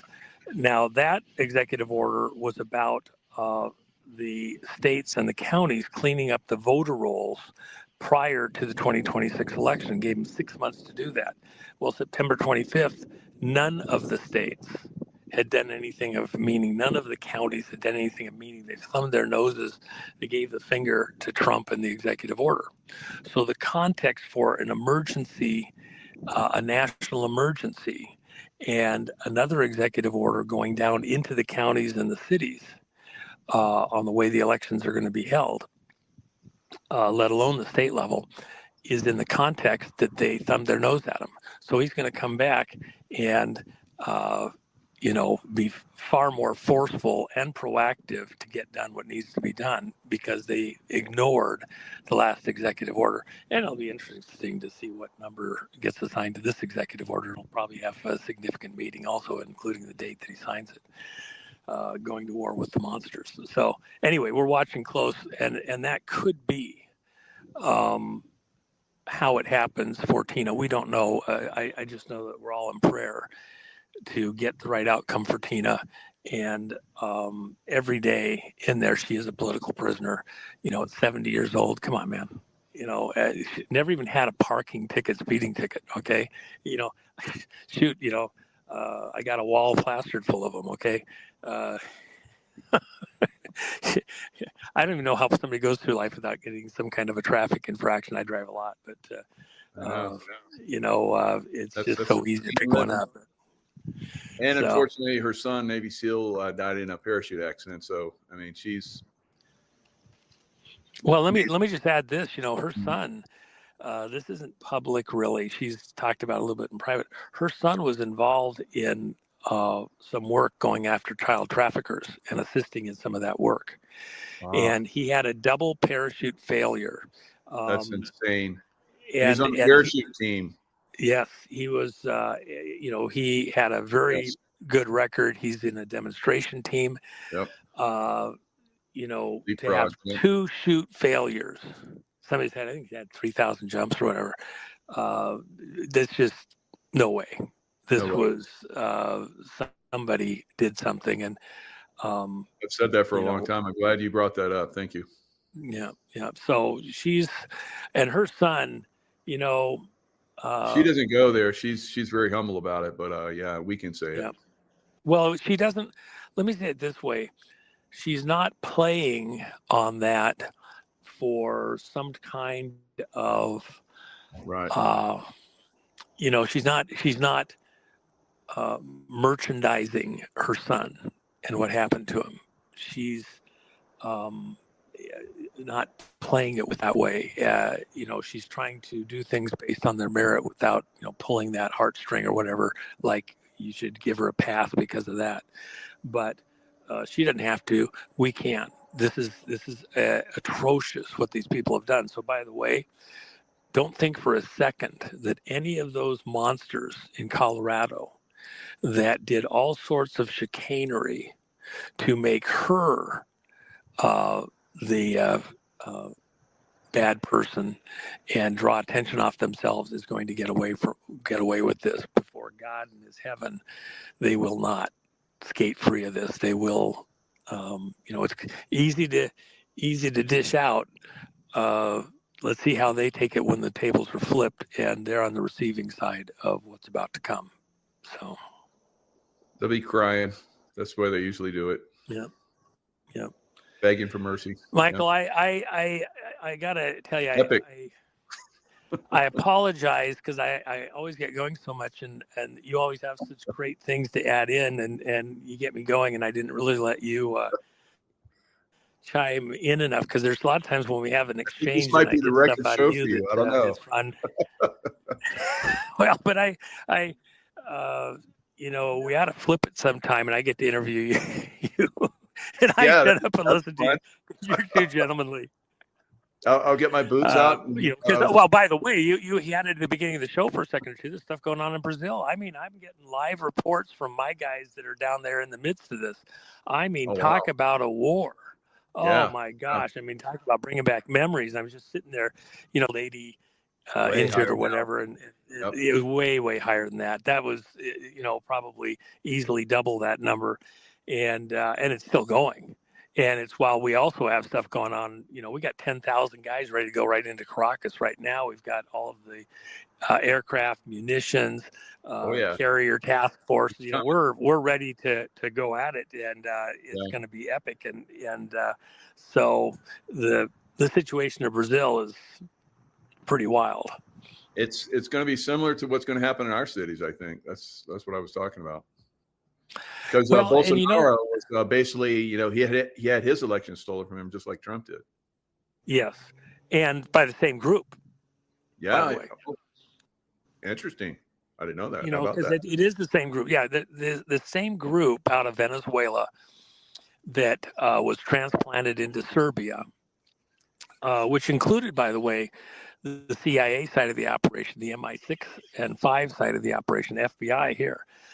They're all collusive, working with the vote cartel, the criminal vote. You got drug runners, you got rum runners. Last century, you got all these things. Well, these are the vote runners, and they're trading in illegal votes because illegal votes are worth more than counterfeit currency. Counterfeit votes are worth more than counterfeit currencies because they control the currencies, right? And the spending and everything else. So the people that we have in physical protective custody here in the U.S. right now who stole the 2020 vote and other votes around the world, they say they actually, in being interviewed by a person that everybody in this audience would know instantly by name, when that person was interviewing them last summer, the person asked him, well, how many countries have you done this in besides the United States? And they said 71 was their personal count. 71 countries. They had flipped the vote, got people into office who weren't the vote of the people.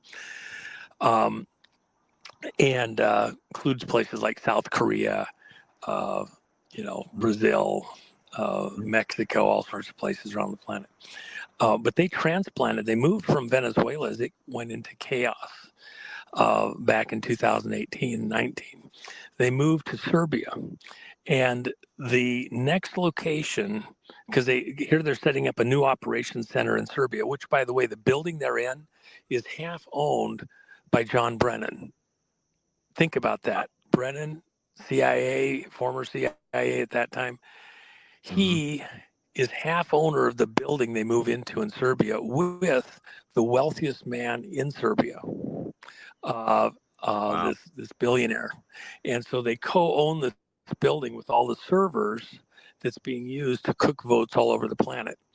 But they had to test the system. Do you know where they tested the system first time out? South Africa. Okay, so Ramaphosa, remember Ramaphosa? He's the president of South Africa who came to the Oval Office with a bunch of his delegation. They're all there in the Oval Office, and Trump pulls out the films of the white farmers at the funerals and says, so you can take over their land, steal their land from them. Is that true? And Ramaphosa says, this is all news to me. I've never seen this before. I don't know what you're talking about. Well, it's bullshit. He knows exactly what they're talking about.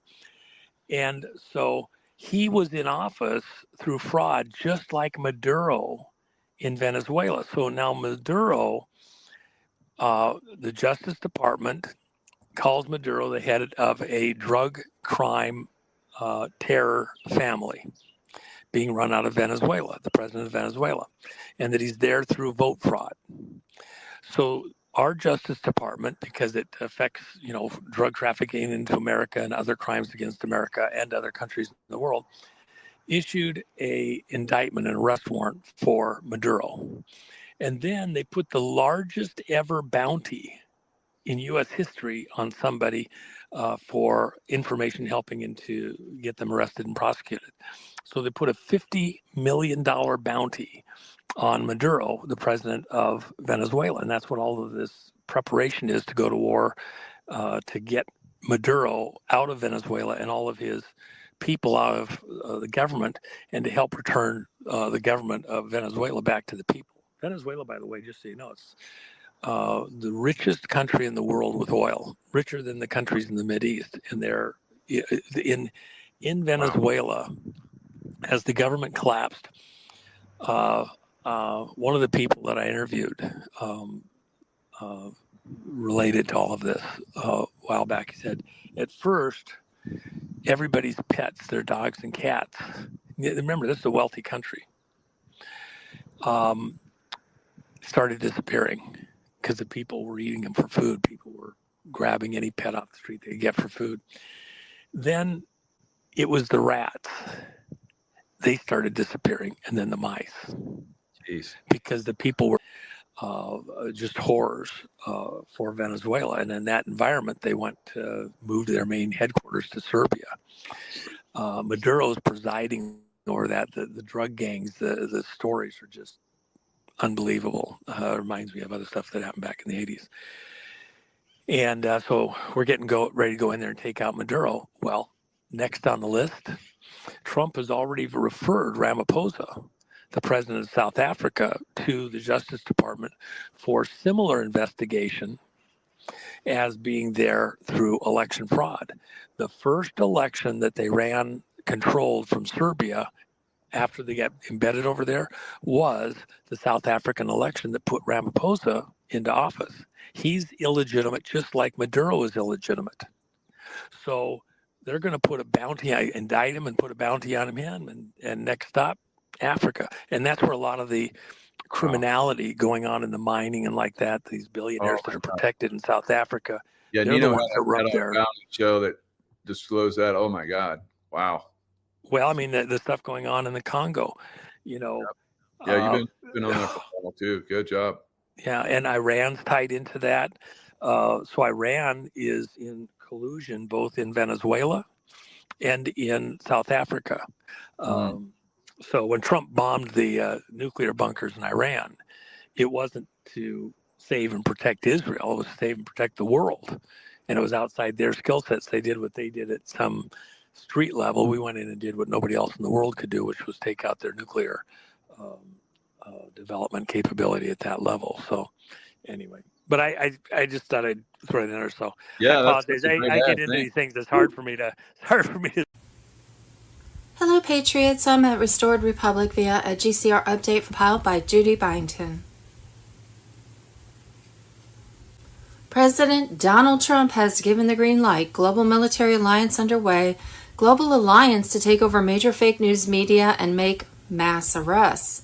Emergency broadcast system activation imminent. U.S. braces for military takeover. Jassara Nassara unleashed. The Great Awakening. There is only one way. God wins the White House. Judy, note, on Thursday, November 6th, President Trump messaged a final warning to the Democrats in Congress. Terminate the filibuster or lose the republic. Guess the Democrats lost their republic. House Speaker Johnson in the GOP press conference on 37th day of government shutdown. Later that day, President Trump, the leader of the free world, gave the green light for a major irreversible worldwide 10 days of communication blackout event beginning on Friday, November 7th, 2025. The military will take over the mass media fake news, make mass arrests across the globe, and unleash Jassara Nassara. At the end of the 10 days on Monday, November 17th, we're going to wake up to a whole new world. It's called The Great Awakening, and God wins. Judy notes, a major movie about child trafficking, Hidden Wars, was set to be released in theaters November 14th, 2025. However, the movie has received major backlash that appeared to be designed, executed by those influenced by Satan and do not want the information about child trafficking to come out. Such has resulted in Hidden Wars not being accepted by some major distributors, like Cinemax. Hidden Wars is by Tim Ballard, who has dedicated his life to rescuing children around the world and who has the inspiration for the movie Sound of Freedom.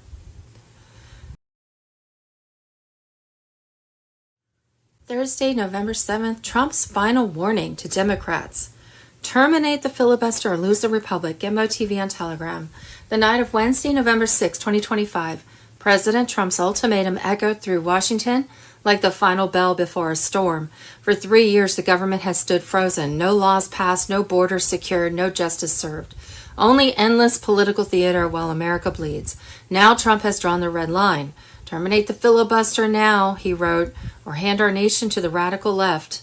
This isn't a request. It's an order from the man who built the movement that changed history. Trump's words carry the weight of urgency and prophecy. He knows the game is rigged through endless obstruction, the filibuster being the weapon Democrats have used to crush every America First policy. Without ending it, the GOP will walk into the 2028 elections in chains, unable to act, while the radical left continues to rewrite the laws, the culture, and the Constitution itself. Before Trump's fury lies strategy. He exposed the exact plan of the enemy to pack the Supreme Court, add new states, create 4 new Democrat senators, and secure power forever. If the GOP hesitates again, this will be the last free election America ever sees.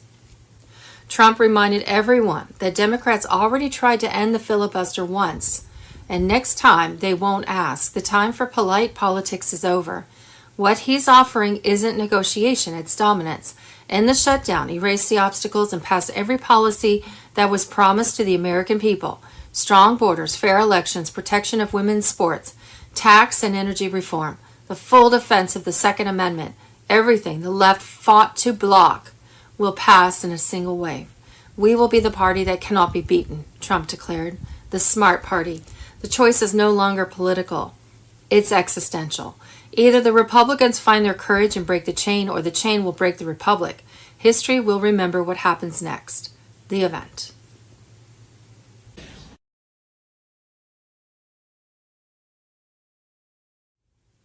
Possible timing.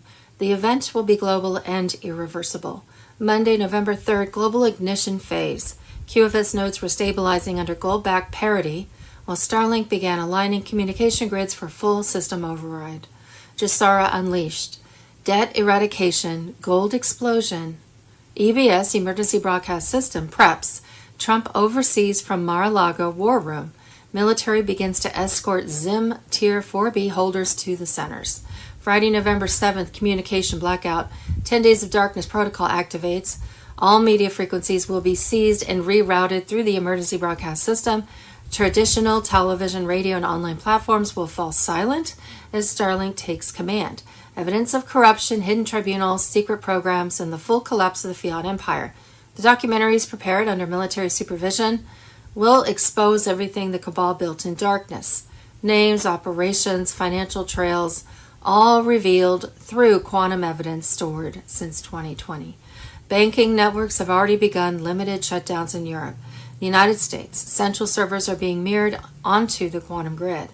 Every hidden fund and false reserve is being indexed for public audit once the blackout ends. Behind the curtain, governments are surrendering. Negotiations for peaceful transition are underway in over 50 nations as QFS Command assumes control of state liquidity. The era of debt-based governance is finished. On Monday, November 10th, Tier 4B notified of how to schedule exchange redemption appointments. Saturday, November 15th, MedBeds begin activation in phases. Clinics will prioritize. Hi guys, this is just a little reminder. I keep telling you this is all pantomime. This is all a movie. So when you see Mamdani win in New York, this is all part of the pantomime. Stop getting so wound up about it. You're watching a movie. You're watching a pantomime. Central casting. I have to keep reminding you every time there's a bump in the road. You think it's for real. It's all pantomime. Monday, November 3rd, classified Q-drop detonation. Jassara unleashed. Trump's White Hats flipped the switch. On November 3rd, 2025, debt eradication, gold explosion, cabal vaults gutted. John F. Kennedy Jr. on Telegram. Patriots, the hammer drops today. Jassara is in fantasy. Its execution. Q crumbs from 2017 Ignite, Global Economic Security and Reformation Act. Quantum financial system hums alive. Rothschild chains shatter. Your enslavement ends. Where we go one, we go all. The Great Awakening erupts. Jassara core pillars. The red pill blueprint. Q drop 4414. The storm is upon us. Jassara activates in phases. 209 nations signed Paris Accord trap. Now flipped to freedom. Number 1. Debt jubilee. All debts wiped. Mortgages, loans, credit cards zeroed. IRS abolished. Taxes. Only sales on new items. No income theft. Number 2, gold-backed currencies, Rainbow Notes Live, USD to USN. Number 3, QFS activation, unhackable quantum servers, Cheyenne Mountain, Reno, Texas hubs, biometric access, your account preloaded with redemption funds. Nasara fusion, America leads, forgives farm debts, restores constitution, ends Fed stranglehold. Trump's kill command, implementation locked, Monday, November 3rd. EVS preps, Trump oversees from Mar-a-Lago war room. Military escort Zim, Tier 4B holders, 2 centers. Redemption protocol. Zim bonds, 100 trillion cap, redeem at $125 million per holder. Funds, humanitarian projects, no speculation. Tier 1 through 3, banks, governments paid out at October. Tier 4 A and B, internet group notified 72 hours post EBS. 800 number releases, call, schedule, NDA, ironclad. 21 days to redeem. Suppress calls. Cabal takedown, vaults raided, Q drop 34, Castle Rock, White Hat storm, Vatican 34 trillion seized, London 500 trillion, Pentagon 2, is that a 2 quadrillion? 80% dark funds redirected to we the people. Gizmo overflows, 500,000 indictments, execution silent, clones glitch out. BRICS rebellion. Russia, China, gold standard, Iraq dinar RV at $3.71, plus Vietnam dong $2.25, no more IMF slavery. Inflation apocalypse reversed. Food, fuel prices crash, post-RV, abundance floods, middle class, trillions injected, elite hordes redistributed, political purge, election fraud exposed, 2020 stolen, reversed, Trump reinstated, Q says the best is yet to come. Surveillance smashed, no more digital chains. QFS tracks every transaction, but only cabal theft. Privacy for patriots. CBDC, deep state trap rejected. Final red pill strike. Jassara isn't coming, it's here. This is revolution. You earn every cent.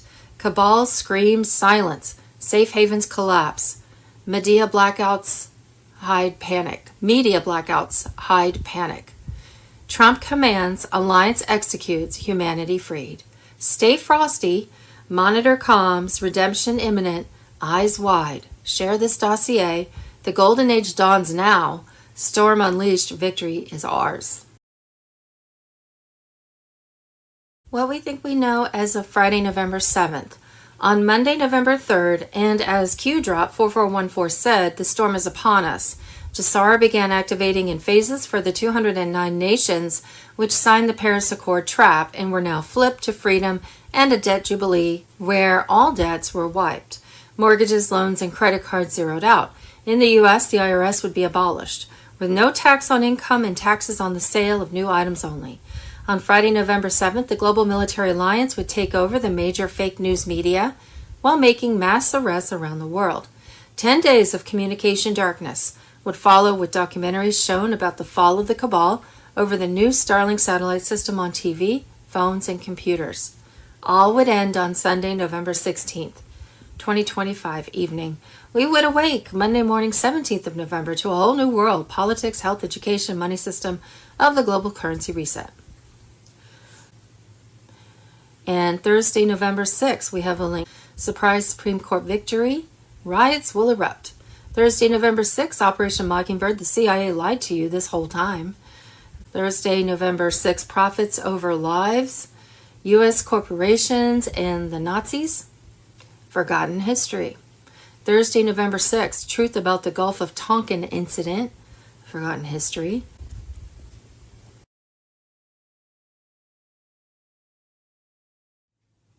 Global financial system. Thursday, November 6, 2025. QFS features and functions. There is no legal payment in QFS. Banks have no control anymore. Banks are already obsolete. QFS ends corruption, bribery, cryptocurrency, GPS, and manipulation in the banking system and the central banking system. Edward Snowden on Telegram. Thursday, November 6th, Mark Z. Alex Jones reported that China will no longer send silver to London. This means when the London market runs out of silver, they're toast and silver shoots up. Restored Republic. Thursday, November 6th, Scott Brunswick. Gitmo is overflowing. New high security facilities in northern Canada, Greenland, and remote island zones are being outfitted with electromagnetic shielding and drone exclusion perimeters. Many detainees are now held in underground transit hubs beneath major bases where they undergo financial and intelligence debriefs. The data from these interrogations, banking trails, asset maps, global networks, is being compiled by Quantum Forensic Systems to feed upcoming tribunal sessions. Meanwhile, the quantum financial system is advancing in stealth. In Singapore and Tokyo, hidden banking nodes are now live, mirroring transactional flows through encrypted microtests. Each network interruption on legacy systems signals another handover to QFS control. Gold reserves are being relocated under armed escort through remote routes, while dormant vaults tied to the old monetary cabal are being drained. The slow technical outages seen in central banks are not errors. They are controlled disconnections. The current government is not reopening. What's coming next is something entirely new, the New Republic. This isn't just a political shift, it's a foundational transformation.